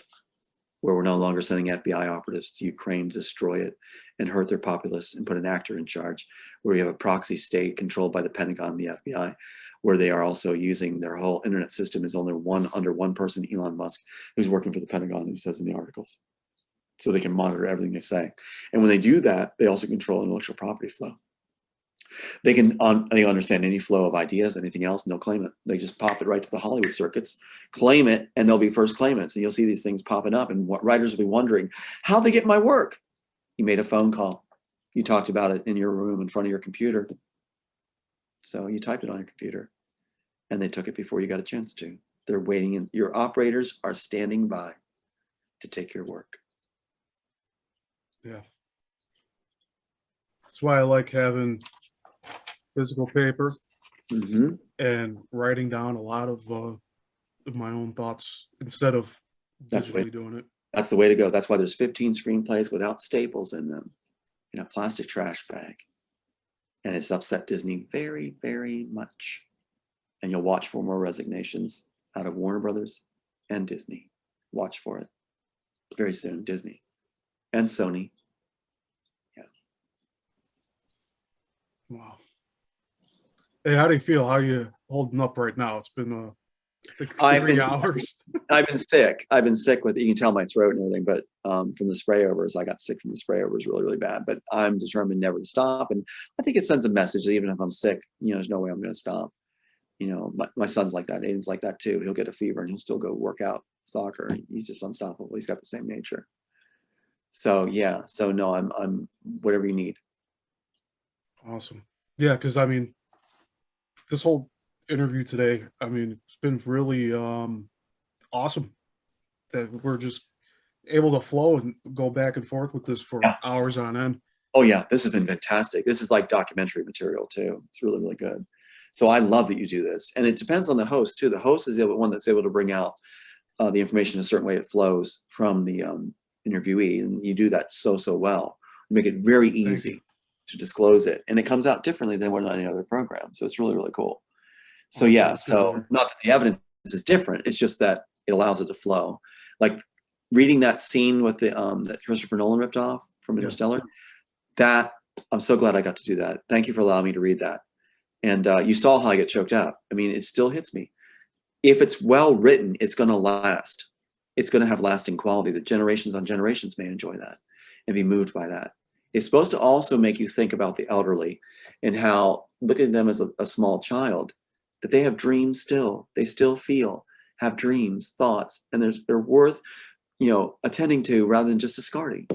So that was one of my passions, was the elderly when I wrote it way back. And how they're treated. And so it applies to what my mom's going through now, how badly she's treated by Pastor Jim Stevenson from Oklahoma and Trisha, his pastor's wife. Is she out of the hospital now? My mom is at home, but she's cut off from everybody. And I'm not allowed to see her. My sister actually walked out of the funeral of my mom's husband, my dad. And it was my sister that had my dad starved to death. She became his POA. Like I said, it was her POA. He's begging to come home on the phone with me. Get me home. I want to come home. And Julia Zarco comes in and says, get him off the phone now. Then she got in an argument with my dad. My dad says, let me go. Let me go. There's nothing wrong. Let me go home. I need to eat. I'm hungry. And she's like, no, that's dementia talking. It's like, what? And you're allowed to change your POA if you're lucid. But she said she wouldn't allow it. And so she leaves the room in a rage, screaming and yelling all the way down the halls, and orders that my dad is severely medicated for anxiety, seizure medicine, everything else. So he becomes, next time I talk to him the next day, he's going like this. Tom, I love you. Drugged him so bad, he couldn't eat. Took 40 days, starved him to death. Then she walks out of his funeral, as she threatened she would. She's a monster, absolute monster. But she got on her Facebook and said, my dad thanked me for my health care. That's really nice. There's Hitler, and there's my sister. And if Hollywood did that to her and she chose to join it, and what the contacts say on tape? I have the contact from Disney telling me on tape, you have to understand, Tom, your sister was offered great reward and threat. Really? For what she's doing now? There's no justification. And the one call I got from her where she called me after she couldn't turn my mom on me. So she's trying to turn my mom on me. So she couldn't do it. So she's all upset, screaming at her. And then she calls me on the phone. I was like, what? And it says, Tom, somewhere along the line I screwed up. But she didn't change her ways. They know what they're doing. They know what they've done. And they're They choosing. have to destroy you. Yeah, they have to destroy you in order to have their path clear. You're guilty of having evidence. You're guilty of being the one that's victimized. And so therefore you have to be removed for them to have their rewards and honors. And then they brag about all the rewards they're going to get. She's lately said that she's going to have the biggest reward she's ever had, bigger than having her picture on the floor of Congress by Brian Fitzpatrick being talked about like some national treasure. Oh, okay. Most expensive range in the kitchen. Always remodeled kitchens. Look for the remodeled kitchens. It's always there. They always, the bought-off attorney, Rankin, ineligible to practice law, he showed us his remodeled kitchen at his offices and the brand new boardroom after he came back from Disney World, where he just happened to run into his classmate who would be representing Warner Brothers. We hadn't even announced a case. How did he know she was going to represent Warner Brothers? How'd they meet at Disney World? Because the meeting was being held there with Mike Lang and Michael Eisner on how they're going to deal with the property they threw when Mike Lang's was once supplied to Honeypot Wife, and Mike Lang's basically title was executive in charge of strategy for acquisition of intellectual property. So yeah, it was all at the home base. It was, and then what did Rankin come back with from Disney World? And what was he claiming? He was there for 2 big cases. Well, what about your ineligible to practice law thing? You know, you do that in California. And why are you doing it on a weekend? And why are you in Disney World if that's what you're there for? That's not really attending your clients, it sounds. But he comes back with a whole new staff from Warner Brothers and a whole remodeled kitchen and boardroom. And he got rid of his partner all in a weekend. That's been a busy time. Yeah, a lot of stuff doesn't add up with that. Yeah. So they're all afraid of it coming out. So they're doing everything which way. You're going to hear everything said under the sun. The last cards they're holding to is crazy and dangerous. And that's my sister's responsible for too. And Pat Robertson had a big hand in that one too, paying a doctor. In that interrogation scene, there's a character called Manning. And Joel Silver actually uses the character Manning. Manning is Manshine, Paul Manshine, a monster, part of the child thing, ring. Mm-hmm. And using his position in that scary mother. And so that guy made the mistake of telling me when I had tape recorder running. I said, what's that letter in front of you? When I was told I should see him as an unbiased person. He said, oh, it's a letter of instruction from Pat Robertson. What's it say? Well, I'm supposed to see if I can find you in layman's terms, paranoid schizophrenic, dangerous and crazy with a gun. What? Yeah, in layman's terms. Why? So that any shill or anybody who publicly slandered me would be free to do so. Because in layman's terms, you can call me crazy. That was Paul Manshine's job. And after there was nothing to base it on, nothing to go on, he wrote this long, long report that my sister's using now. That, oh yeah, Tom's paranoid schizophrenic, he's a narcissist, he's this and that, he shows no humor. What was the humor question? How would I feel about homosexuals being involved with me? Whatever. I said, and then response was like, well, that I don't find the humor in that question. Because he's laughing, going like, he did made it some kind of joke going, ha, ha, ha, ha. I said, I don't see the humor because of my situation, what I went through with Robertson's organization. That preempted the writing of the screenplay. I said, you know, and so he says, I have no sense of humor. So that's like saying your daughter's raped by an assailant, and during her evaluation, she's told a joke about a woman being raped tragically, and she's not laughing. Therefore, she has no sense of humor. There's your parameter. It's amazing how they snowball this. They use the psych field, they use the law field. Courts are weaponized for the agencies. And the judges that are employed, they'll go to judges. There's no blind draw. Just like it's showing Game of Thrones, no blind draw.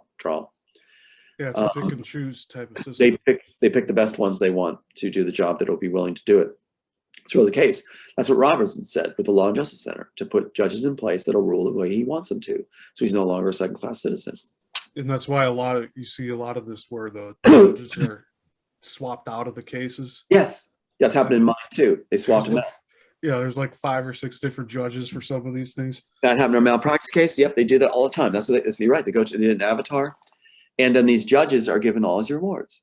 They're given like red carpet treatment at the Emmys and Academy Awards, all that stuff. And that's why they do it in the 30-mile zone. So they want everything to be handled there. So yeah, exactly right. That's how they work it. So it's like, I got tired after a bit of giving evidence all the time. It's like, because it didn't really bear fruit. It was like, you still get trashed by shills, everything else, and you're preventing it. It's irrefutable. And then they hear that he lost in court. And it's like, God help us. Yeah, the way they did that and the way they got away with it, got away with murder, literally murderers. And they're able to just say that. It's almost like the movie Idiosyncrasy, where they go, well, it's got electric lights, water fountain with Gatorade. It's got electrolytes. Idiocracy. It's exactly this. Yeah. It's exactly what's going on here. He lost his case. Well, he lost his case. It's like, no one's going to look under it, and that's what they're counting on. They think audiences will be stupid. They'll never look under the hood. So when you do, that's a great analogy too, because in that film, Idiocracy, they are just repeating what they're told in the advertisement, and they're not like investigating further. They think it comes from the earth or something. Like they've never really thought about the origin of the drink that they're being forced to have. That's right. That's right. And they feel like they're an authority on it. Yeah. They feel important to be able to say it. They feel like they're in the winning team. And so that's like the ability for them to repeat what they've been told makes them feel like a genius. Yeah, like superior, right. It's incredible. So this has been laid out, and the audiences bite this and chew this and use it. It's just like, come on. So what I've told you, what I've shown you, what we held up, there's no case for them. And they know it. So they just are hoping it'll never happen, that audiences won't press for it. They don't want somebody at Warnicom to come up and go, what about Althouse and his son Aiden? What about they hold the copyright? You guys didn't. There would be silence on the panel, just like with the Bill Fingers family with Batman, when that question was raised. At that very setting, there was silence. They don't know what to say. They don't think audiences will get that far, that they're going to listen to, it's got electrolytes, and then leave it at that. Feel important with that. While they're deciding that populations should be eliminated, and because they're dumb. And Spielberg gets away with what he does, portraying them that way. Is it tiring and hard to stand up for the public? Exhausting. Are they worth it? Not really, but life is. So I'm fighting for life. A lot of the public I don't want to meet. I don't want to be friends with. I don't want to know, but I'm going to fight for life because they have life, and that'll keep me going. And they deserve growth too. Even they deserve growth too. They have life. I get what you're saying. Like there's some people where we're not compatible. We can't interact with them. No, but it could be that they're just not developed to the level you're at. Like you're right. Compare somebody's chapter 19 to your chapter 1. Well, that's something that you're right. That's something that kept me going, was the idea that everybody has the potentials, and if they had the right tools, they can open up those potentials, the right information. So I've always done that. So it got a little tainted with the idea of the evidence being shown all the time, and they still didn't get it. In fact, the mocking came harder. That was like, okay, while Warner Brothers and the rest the government agencies are throwing my way, they're not worth it. They're not worth it. So I needed something to hold on to where the public remained worth it. That just shows on their end a rejection in the psyche, where they're not wanting to accept this information as being truth.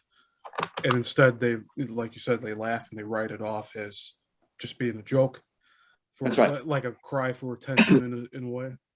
That's When right. Really, it's not. You're explaining your experiences and what's happened with you and how you've been treated. Very good. And you just raised something really cool. They don't argue with me. They agree with me, these different players and everything. They argue around me. So even when my sister did a post on my Facebook where she was blocked, but she uses cousins and others get on. What's interesting is she's talking not to me on my site. She's talking to the people that follow with me as friends, as if they're agreeing with her. So what they're doing is the shills too, they're not talking, not making comments to you. They're making comments around you. And it shows something in the psyche where they know they can't beat you comparing evidence, but they could try to sway and, distract and take a side audience. Yeah, they'll label you, call you names, like you said, crazy, suicidal, but they don't take it and all that. Yeah, but they won't address you individually because they'll look bad. If they want to compare evidence, they won't do it. Will Sophia Stewart ever appear on the program with me to go head to head on what the things mean and show our evidence? What she has third eye, I have 30 pages. I have the full Immortals screenplay story treatment. No, she won't. No, she wouldn't be able to handle the pressure of being put on the spot. No. And her ego will get the best of her. She probably just drop out of the whole thing. That's right. But will she talk around me and talk to people around me? Yes. So there's a big difference there. See what I'm saying? A big difference. That she doesn't want to face where the real facts come. She wants to sway people from looking at the real facts. Whereas those of us that are centered and anchored in our evidence and truth, we will talk to people. We'll talk to them and discuss with them. They don't want the evidence revealed. The cabal does not want it. The government agencies don't want it revealed. So they don't want dialogue centered around the evidence.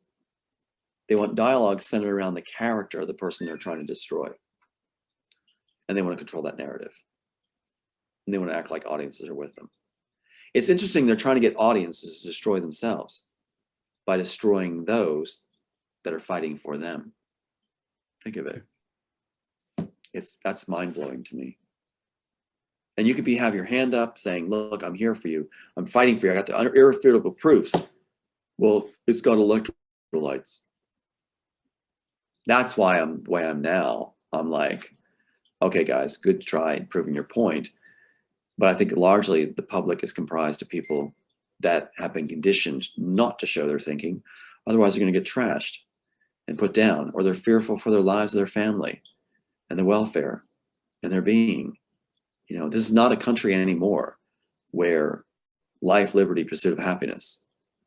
That is taken over by bodies that have no right spying on us, taking our property and controlling us and own everything. Multi-conglomerates that own everything, from entertainment to securities to news to you name it.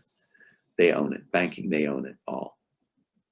So now what's interesting is there's a paradigm or a formula here that's at work. We're the ones that are smart. We're the ones that can figure all these things out. We know the trail. We can simplify it and digest it and bring it out clear. The banks, they've spilled in the films, and this is Game of Thrones too, one of their big problems. They say the banks are the ones that control everything. They said in Game of Thrones too. The banks. Okay. The banks will always bet on the winning team. Right? They want the most money possible, or control, rewards, returns. So if we have our day in court with due process, or the documentary's done when it's done, and we look like the winning team, where they just look like they were idiots in all their handling of this, and they sure have been. Look at, like we said, these different parties, the way they talk, what they've done, so blatant. The banks now see us as the winning team, right? Mm-hmm. So in that formula, those that own them, the cabal, have the gun to their head. They didn't fulfill their promises. Their investments didn't come through. What they said they would do didn't happen. And now we got investment firms on my copyright title. Investment firms, the biggest ones in the world. They didn't succeed. Our whole world could turn around because the banks decide we're the winning team in the bigger investment. So the banks are funding the benevolent people, those that actually care, in the twist of this story. So it won't be a holy light shining down and everything suddenly changes miraculously. It'll be because cold, calculating people decided that we're the better bet because we proved ourselves and outlasted them. And many times in the films, they'll go like this. They'll say, those with a greater will win. No matter what standing army they have, no matter how it's equipped, if you have the greater will to see it through, you'll win. And yeah, I think those of us like myself have shown that we have the greater will. And we have the things in place to make sure that we never give it up. I will never take my life. Like I said, I want to be damned forever if I ever did. But I have a signal given out, and I think it's important to have a signal, just like the spinning top in Inception. You know what to look for. Ask for it. If anything ever happens to me, what's the TV like? If that's smashed, that's the last thing I could do to make a statement before I was unfairly taken and stopped from making a difference in this world further by people that are just crooks. And I look at these guys' faces, from Joel Silver to Mike Lang to even my brother Jack, to the handler on Maui, whose name is Brian Connolly, to the other handler on Maui that came from where I was born, Abington, Pennsylvania, Mark Colmer, who to this day continues to go to people and say, you know that Tom Althouse? He's one crazy and angry guy. Is that not what my sister was trying to get said? These guys, look at their faces. Mark Colmer, Brian Connolly, Joel Silver, Mike Lang, Harvey Weinstein. They all look like traffickers. They all look like grizzled. So they're cutouts. They're all the same. Yeah, like shells of a person. Yeah, Pretty much. they're the ones that have been running the show because the reward system brings them in that way. The Wachowskis brought in as failed writers to claim the work. They had an article in '95 where they said, we're washed up as writers, we'll leave Hollywood unless we're given a project to direct. And Joel Silver submitted the Matrix story, The Immortals. And the reason there's no title on it is because it was called The Immortals. And it wasn't given to anybody yet in 96 or 95 to take, because they're still auditioning the Wachowskis to see if they can at least direct, convince the suits to let them have it. So that's why there's no copyright on The Matrix, because the title's not instituted until they're given The Immortals, greenlighted. Then the person picks the title. If they didn't pick from the list that was there, it's in the Copyright Office. So it's very interesting that that's why I have the Immortals screenplay copyright, and they don't have a screenplay or copyright on Immortals or Matrix. They have an Immortals. I think it's fascinating. The very man that wined and dined them, Dean Laurentiis, has his name on my title without the Wachowskis, because the Wachowskis fell out of favor with Dean Laurentiis when they failed on Assassins, which is why Joel Silver gave him Bound to direct, to prove they could at least direct to the suits, so they can give him the science project my work. And Dean Laurentiis takes his name off my copyright title name, Immortals. He goes in the investment firms because Dean Laurentiis wasn't in favor of Wachowskis having it. So he takes his name off. I guess he threw a hissy fit. And the man who wined and dined him, instead, Joel Silver claims he has the work, that he submitted it in '94. Interesting. So Joel Silver claims he submitted the work in '94 solo, before he claims that Wachowski showed it to him in '95. So the database at Warner Brothers shows that Warner Brothers submitted my work in '94 after I submitted in '93, but Ghost in the Shell is given the work in '94 also, and that was where Joel Silver felt safe enough to submit my work as his to Warner Brothers in '94. If you had to guess how many people it took to write 30,000 titles, how many people do you think that would have been? Maybe 100. It's just, I mean, you coming up with all those titles, that's tedious. You might start out strong, lollipops, diapers, Blue Jays.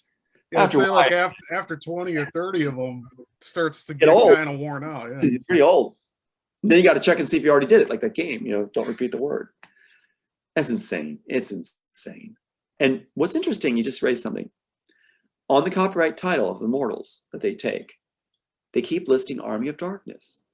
So obviously, with all, like 346, 342 others, they keep listing that particular title under it, which tells us something, right? Themes they were looking for, maybe that was a favorite title, at the very basic.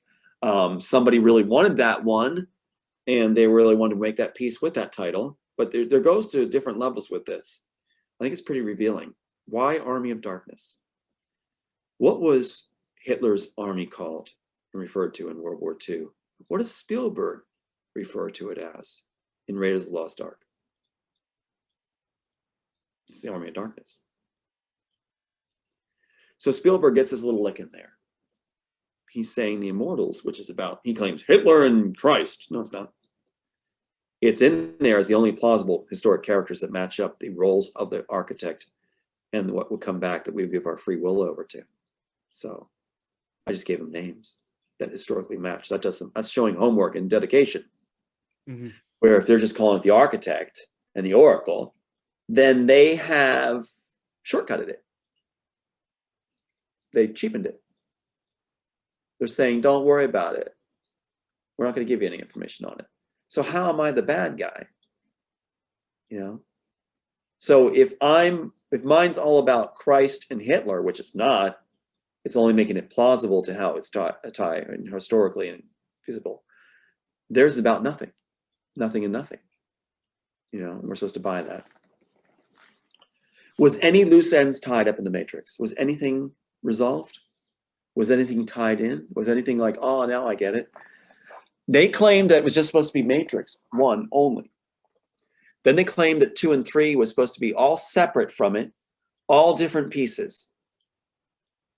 But they weren't going to do it at first. They were told to do it because Matrix 1 was so successful. They didn't expect that. Mm-hmm. So it's obvious looking back now, too. Yeah. And so why? What is the satisfying tie-ins? It's like, what have they tied together? They're concerned about using up the rest of the story, Joel Silver says on set, which means they want to make sure they got everything used up. All the imagery that was cool, all the scenes they thought were cool, used up. That's why they would want to use the exact same ending as they shouted on set when everybody said blow it up. Shouldn't have been a debate if it's a full script. And that's why they did the animation. Because they want to make sure. Like the animation with that's why you said with the fall and the Matrix. Yeah. Shot at the same time. Yeah, use it up. And I can tell you those scenes that are mine being lifted from original work that aren't in the Matrix in the Animatrix. So you see it. So once people, now what they're trying to do is get people to go, I want to see the full screenplay and see if it's the same story. It is images lifted that were cool, revolutionary, including the shoes, walking, all that stuff, lifted out and hodgepodge together into garbage soup. So that's what they want you to do, but they don't want you to think of that. They don't want you to think of, oh, there's the train station, there's liquid mirrors, there's Jackson Neck, that wins the case. They don't want you thinking about that. That's not supposed to happen. See? And that's what I'm telling people to do. And therefore, there goes the exec from Warner Brothers after 3 decades with some stellar reputation that was connected to Lyndon Johnson and the rest of them. You know, all the cabal suddenly disappears. Rain, check please, without a successor. Just announced when she was at the top of her game, apparently. Gone? Why? Because Tom Althouse won't shut up. He's making traction with his documentary. He won't tell us when it's going to be finished. I can't stand for that anymore. It worked. I've been saying over and over, I'm not releasing the dates of it when it's going to be released. And it's safe right now, right? It's very safe. And I did say that the reason I'm not releasing the dates of when it's going to be released is because the cabal prides itself telling its constituency that it knows everything is going to happen. So I purposely, they don't know. They don't know. And so that drives them nuts. And that shows through that lady's resignation from Warner Brothers. And they did it exactly when they struck my website, like I said. The same day she resigned, the website struck. So it shows she couldn't take it anymore. It got to them. They can't handle when it's off the playbook and they're not in control. So her resigning wasn't supposed to happen? What's that? Was her resignation not supposed to happen? And that's why she wasn't supposed to resign. She didn't plan to resign, but from my inside sources, she wasn't planning to resign, but she couldn't take it anymore. She had crafted such a reputation and was in charge of the cover up and everything. And so not knowing, think of it, these guys are facing jail terms. The biggest crimes ever, includes murders. So everything comes. It's like the whole soup comes out. And so what's going to happen now is they're starting to run for the hills. They want to feel safe. They do this all the time when court cases come too. They just, Joel Silver severed his relationship, quote, severed his 25-year relationship. When I came forward and said that I want to talk to the judge and I don't want to just let the attorneys throw the case. And so that's when he resigned. And Mike Lang did the same thing. Mike Lang was April, I think, and Joel Silver was May the same year, 2012. Mike Lang resigned from Filmatrix, or Immerage, Filmrage, or whatever. Miramax, thank you. Which was the laundering machine of Disney. It was created by Disney to launder the works. That was his job. He said so. So you see them resigning within a month of each other when I'm coming forward. And I didn't know Mike Lang was involved at the time. The same guy who takes the honeypot wife to bed on my birthday in 2016, after the case is thrown. Same time Fitzpatrick gets my sister. And the same time they're, I forget what we're talking about, there are 2016 events that are involved in this that all line up with 2016. George Michael's death. I'm gonna forget. So all these are, they're not patient. The cabal's not patient.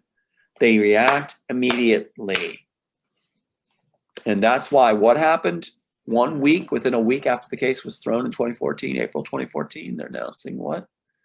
Sensei, too big to write down. The Wachowskis incidentally claim that they wrote my work in 3 days. Good luck with that. That took me years to do. I mean, it was extensive and layered.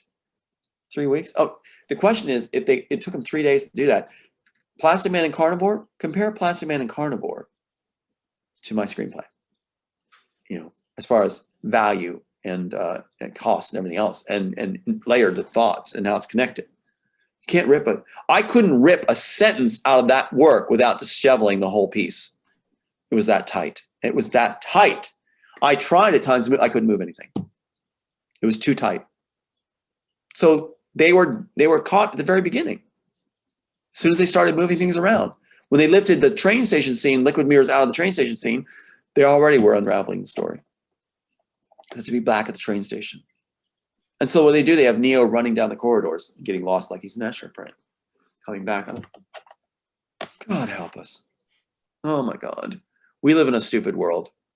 As long as we're believing the Wachowskis wrote this, it's one stupid world. And it's like, I mean, how much evidence do I have to hold up? But no, it's electrolytes. It's electrolytes. Lost his case. He lost his case. But yeah. I think right now, the way the Matrix is remembered culturally, there's not much talk about the Wachowskis. Yeah. It's more reciting lines, right, and imitating iconic scenes like the bullet time stuff. Right. But other than that, it's severely mocked for the sequels.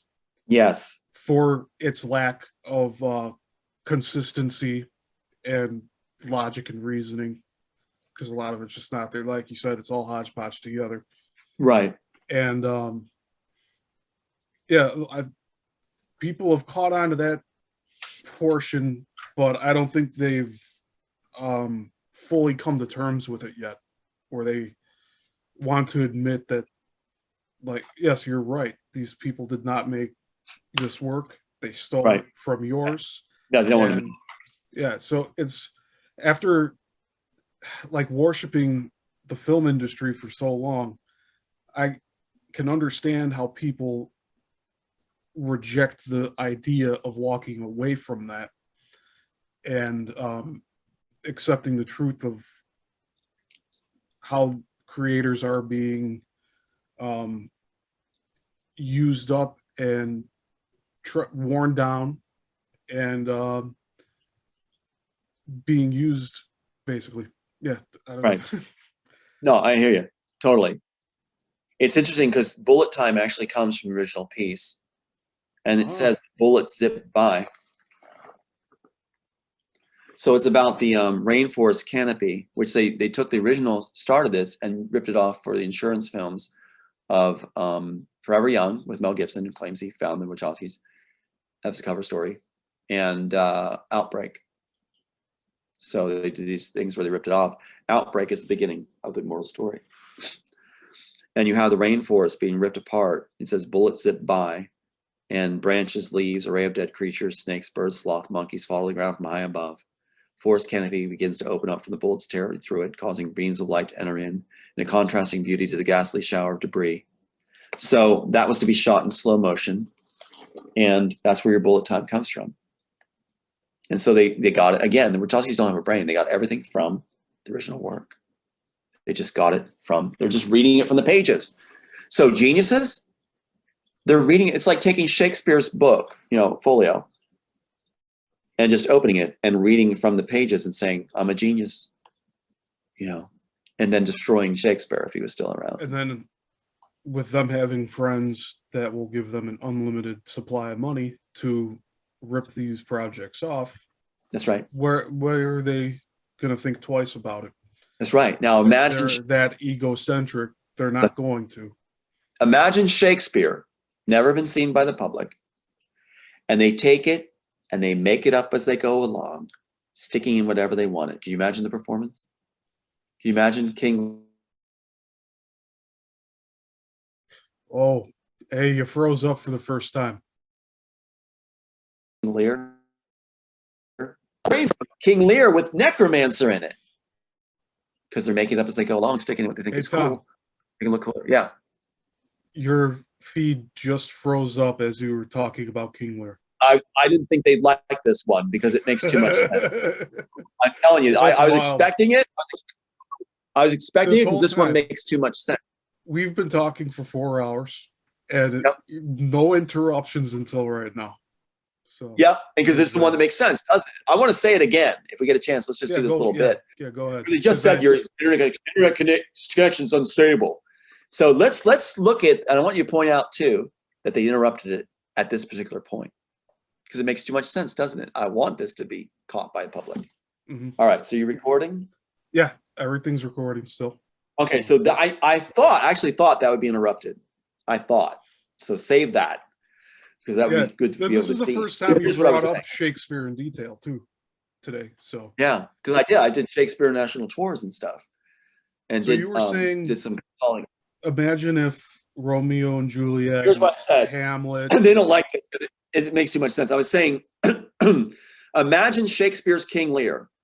All right, that audiences never had seen it, and it's being done for the first time for the public, and in it, Shakespeare's King Lear has the train man from Ghost, has Necromancer, has Alice in Wonderland, these other things thrown in. That's what this is like. So it's interesting that's exactly what's going on here. I thought they'd interrupt that. So I think people would get that. So they're going to interrupt that flow. But they can interrupt us anytime they want. When I saw that unstable, I thought that for sure. I knew that was coming. I knew it was coming. So that's the FBI and CIA. Pentagon. So yeah, it's Pentagon too. So that's the point to make, is that's what you have with Matrix. Does it make sense? The piece? No. Does it look like there's greatness behind it? Yeah. Some well-written piece was taken with stuff's thrown in as they made it up as they went along. That's what you have. Now it makes sense, doesn't it? That the work looks like the way it does and people aren't satisfied. And what do they say, these people that made it up as they went along? When audiences go, I think that, what the little girl at the train station means. Oh, she's just a subplot. It's a subplot. See? Really? Integral to the satisfying ending. You kept the exact ending. Must have something to do with something more than just she's such a subplot. What's the subplot? Well, if she's a subplot, just a subplot, what is that just a subplot? No? Nothing? What, because you didn't write it? What? You don't have no idea, do you?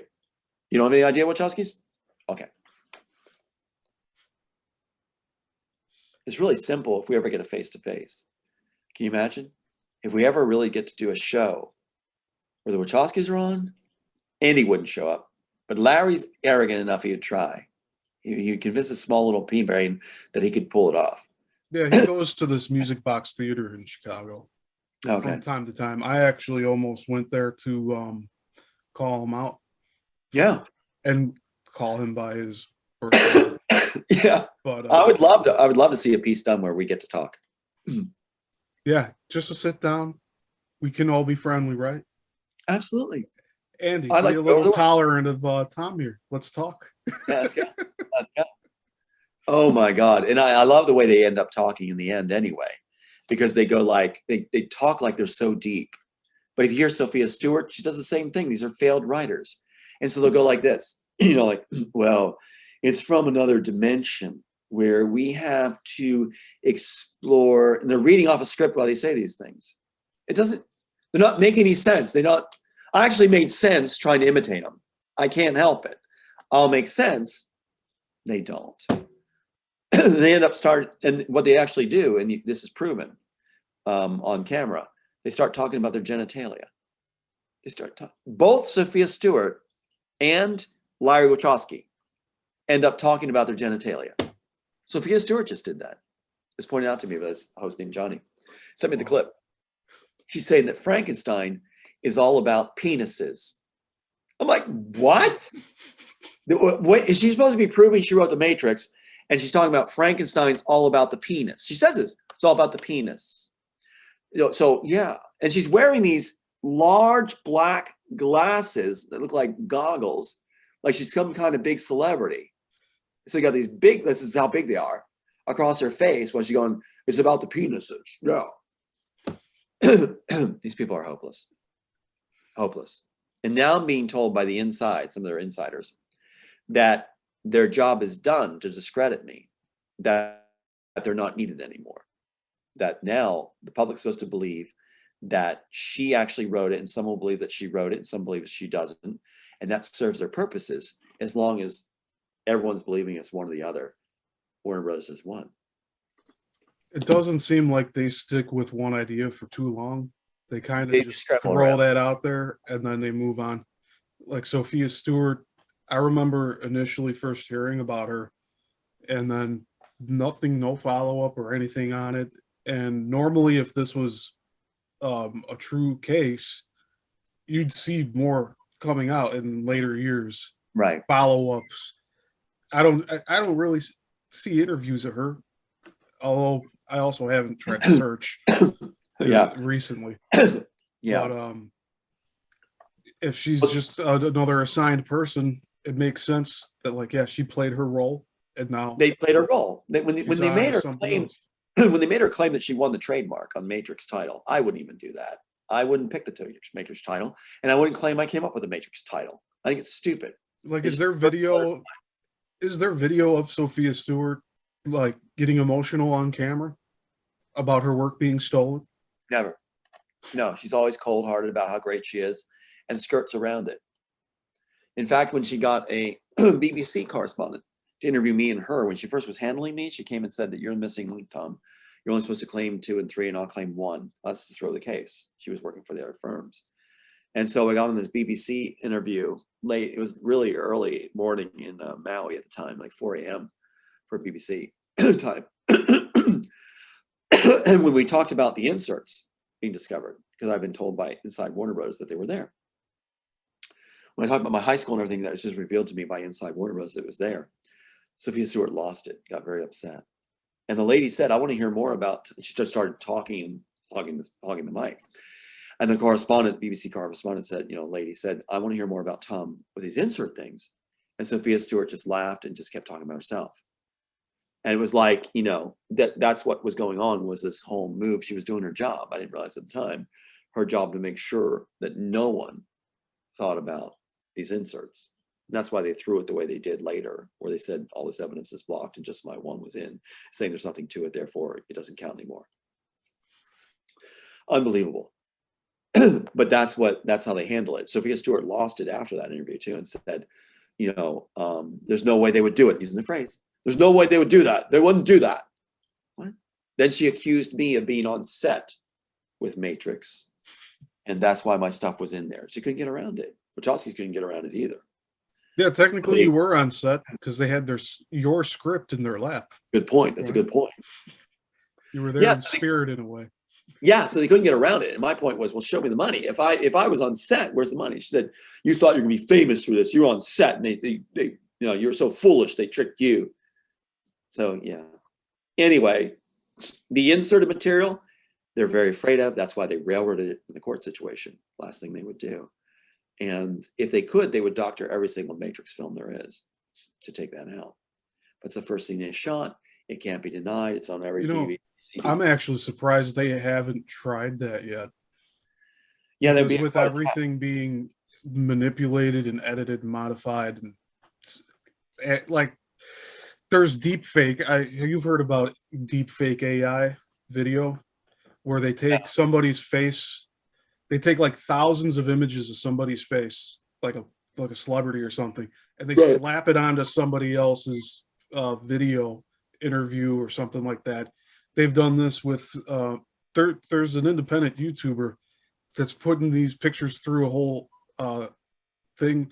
They took like Jim Carrey's picture and put it on what's his name from Scarface, Pacino, stuff like that, or Jack Nicholson from The Shining, but it's but instead they overlaid Jim Carrey's face on it. Like for them to go back into the original Matrix 1999 film and just edit out like the high school and the date of the 11, that'd be so easy for them to do. Just go back into the recent copies that they have, burn the masters, re-release it that way. That's right. I'm expecting they would. I'm certain they will do that. It's a very astute point. I'm sure they're going to do it. I wouldn't be surprised if that starts happening down the road with stuff. And I know there were, to go back on this music thing, there was a few studios that had major fires and all the masters were destroyed of certain songs. And it's like the Building of Heaven. Yeah, they're doing that now. They're destroying every evidence they can find. Court records are being destroyed. They're trying so hard to cover their butts. But with the Warner Brothers, like I said, the Warner Brothers executive resigning recently, when the website was struck, shows that they're afraid it's not working. She's afraid, she's showing that whatever she was promised isn't coming true, isn't holding up. So she's lost trust in the cabal, protecting her to keep her, wealthy and successful and to keep her image good. So you can imagine my sister screaming and yelling if she feels like they're not going to live up to all the promises and rewards she's going to have that she's been bragging about, including remodeled kitchen with most expensive range. So, and then bragging about the more rewards are going to come and all these trips she's going to be able to take. She did that right in front of my dying dad, who was begging to go home. Do you think she realizes that she's being taken advantage of? No. Or she's willingly doing this? She's bragging about the power behind her and the influence she has. And then she has Secret Service that does what she wants, that she has all this stuff. So she's drunk on the power. Yeah, I was going to ask you if you think it's an addiction. It's addiction. It's very much an addiction. Very much an addiction. And she can't get off that boat. No. So yeah. But thanks, Steve. This is great. I appreciate you taking all this time. Yeah. Hey, thanks for being here with me and doing this, because I love the fact that you're so open with just going off the cuff about all this stuff. And I know I try to keep it a little organized, and but I try to let you have your time to speak and trying to not interrupt you if you're on a roll here. And a lot of them today. You did some great stuff. I mean, it's been fantastic today. Thank you. And of course, I'd be writing screenplays. I mean, I've been doing my screenplays that are written if I wasn't, being slammed down. So, but since I am being slammed down, this is what they said they're most afraid of: interviews and word out. It's what Aiden had said, keep doing it, Dad. So I'm doing it. And it's do what they fear most. So I appreciate the way you did this was just wonderful. It really was wonderful. Yeah, thank you. And having you on here again, I mean, it's always a pleasure, and it continues to fascinate me just being able to slowly piece this stuff together, because it's been decades of conditioning, thinking one way, and now it's like just this year trying to start undoing all of that and healing from the lies that the industry has sold to me. Right. Well, that's the thing too. You look at their strategies are really coming from World War II. Pretty much, they say the art of war in World War II, Goebbels. And what you have is this idea that you said you can make a nation of pigs by just, repeating a lie, and it'll become fact to them. And so the talking points, we see the talking points employed and all this other stuff. And so for people to break that system, you defeated the worst powers in the world. What they thought would control a population and control outcomes, you defeated them. And individually, one by one, we're doing this. Individually, we choose to break it. So well done. I didn't write for pigs. I wrote for humanity. I wrote for truth, people who can think and have the courage to stand up. And thank God I did. And I thank God I get to see it happen during my son's lifetime too. Yeah. Yeah, and I think your son is going to appreciate what you're doing for the world, and just the message you're getting out to people about their own creativity and genius, and the ability to continue to move forward, even if things suck.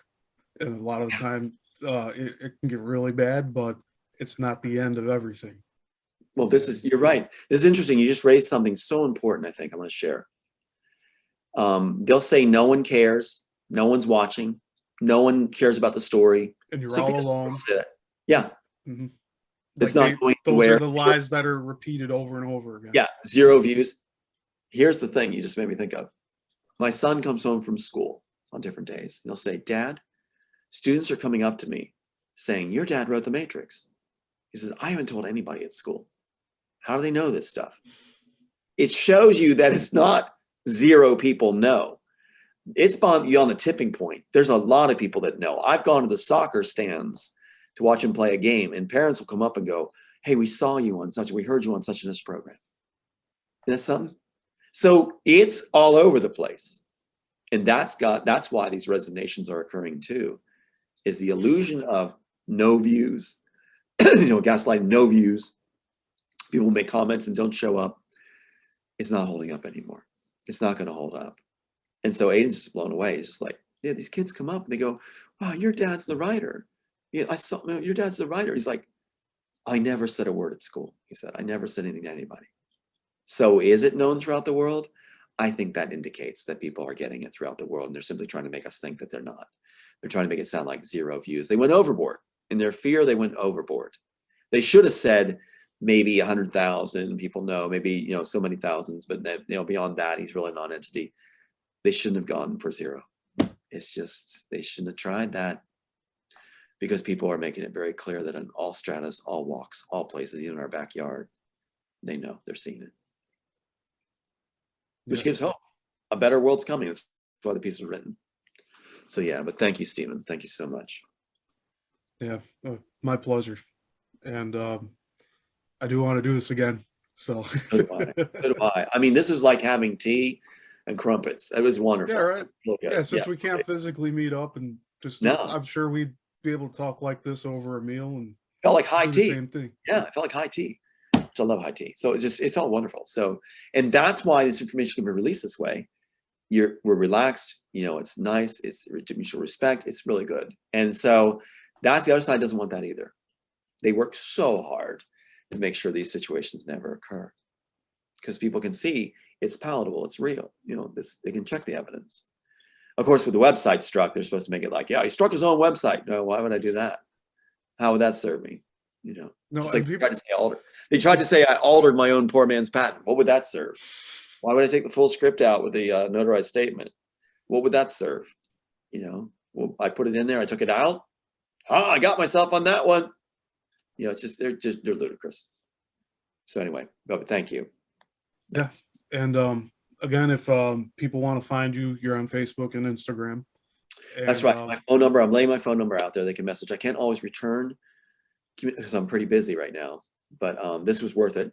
Totally worth it. And having this time with you is great. Really good. Thanks for spending as much time as you have today. I mean, this is a big chunk of time out of someone's day. And I'm grateful that you chose to do this again with me. It's my pleasure. And I'm taking a lot of time creating too. I'm still creating. So they're trying to throw that up. I'm like, yes, I am. They know I am. And that drives them crazy. They're drooling. They're salivating in the Hollywood studios, make that clear on their contacts, which we record. And so, yeah, I'm still creating, and they are better. Yes, they are. They tried to tell me everything's been done under the sun. No, it hasn't. And I have that proven.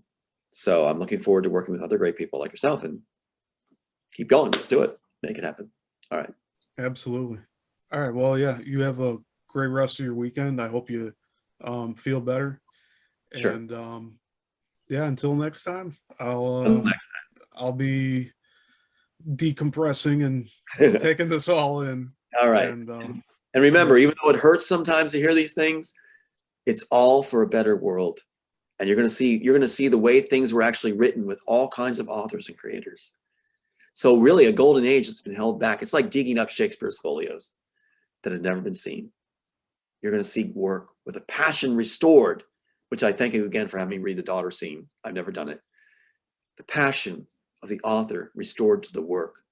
Like, you had a good question. Was Sophia Stewart ever moved? No. Wachowskis, when they talk about it? No.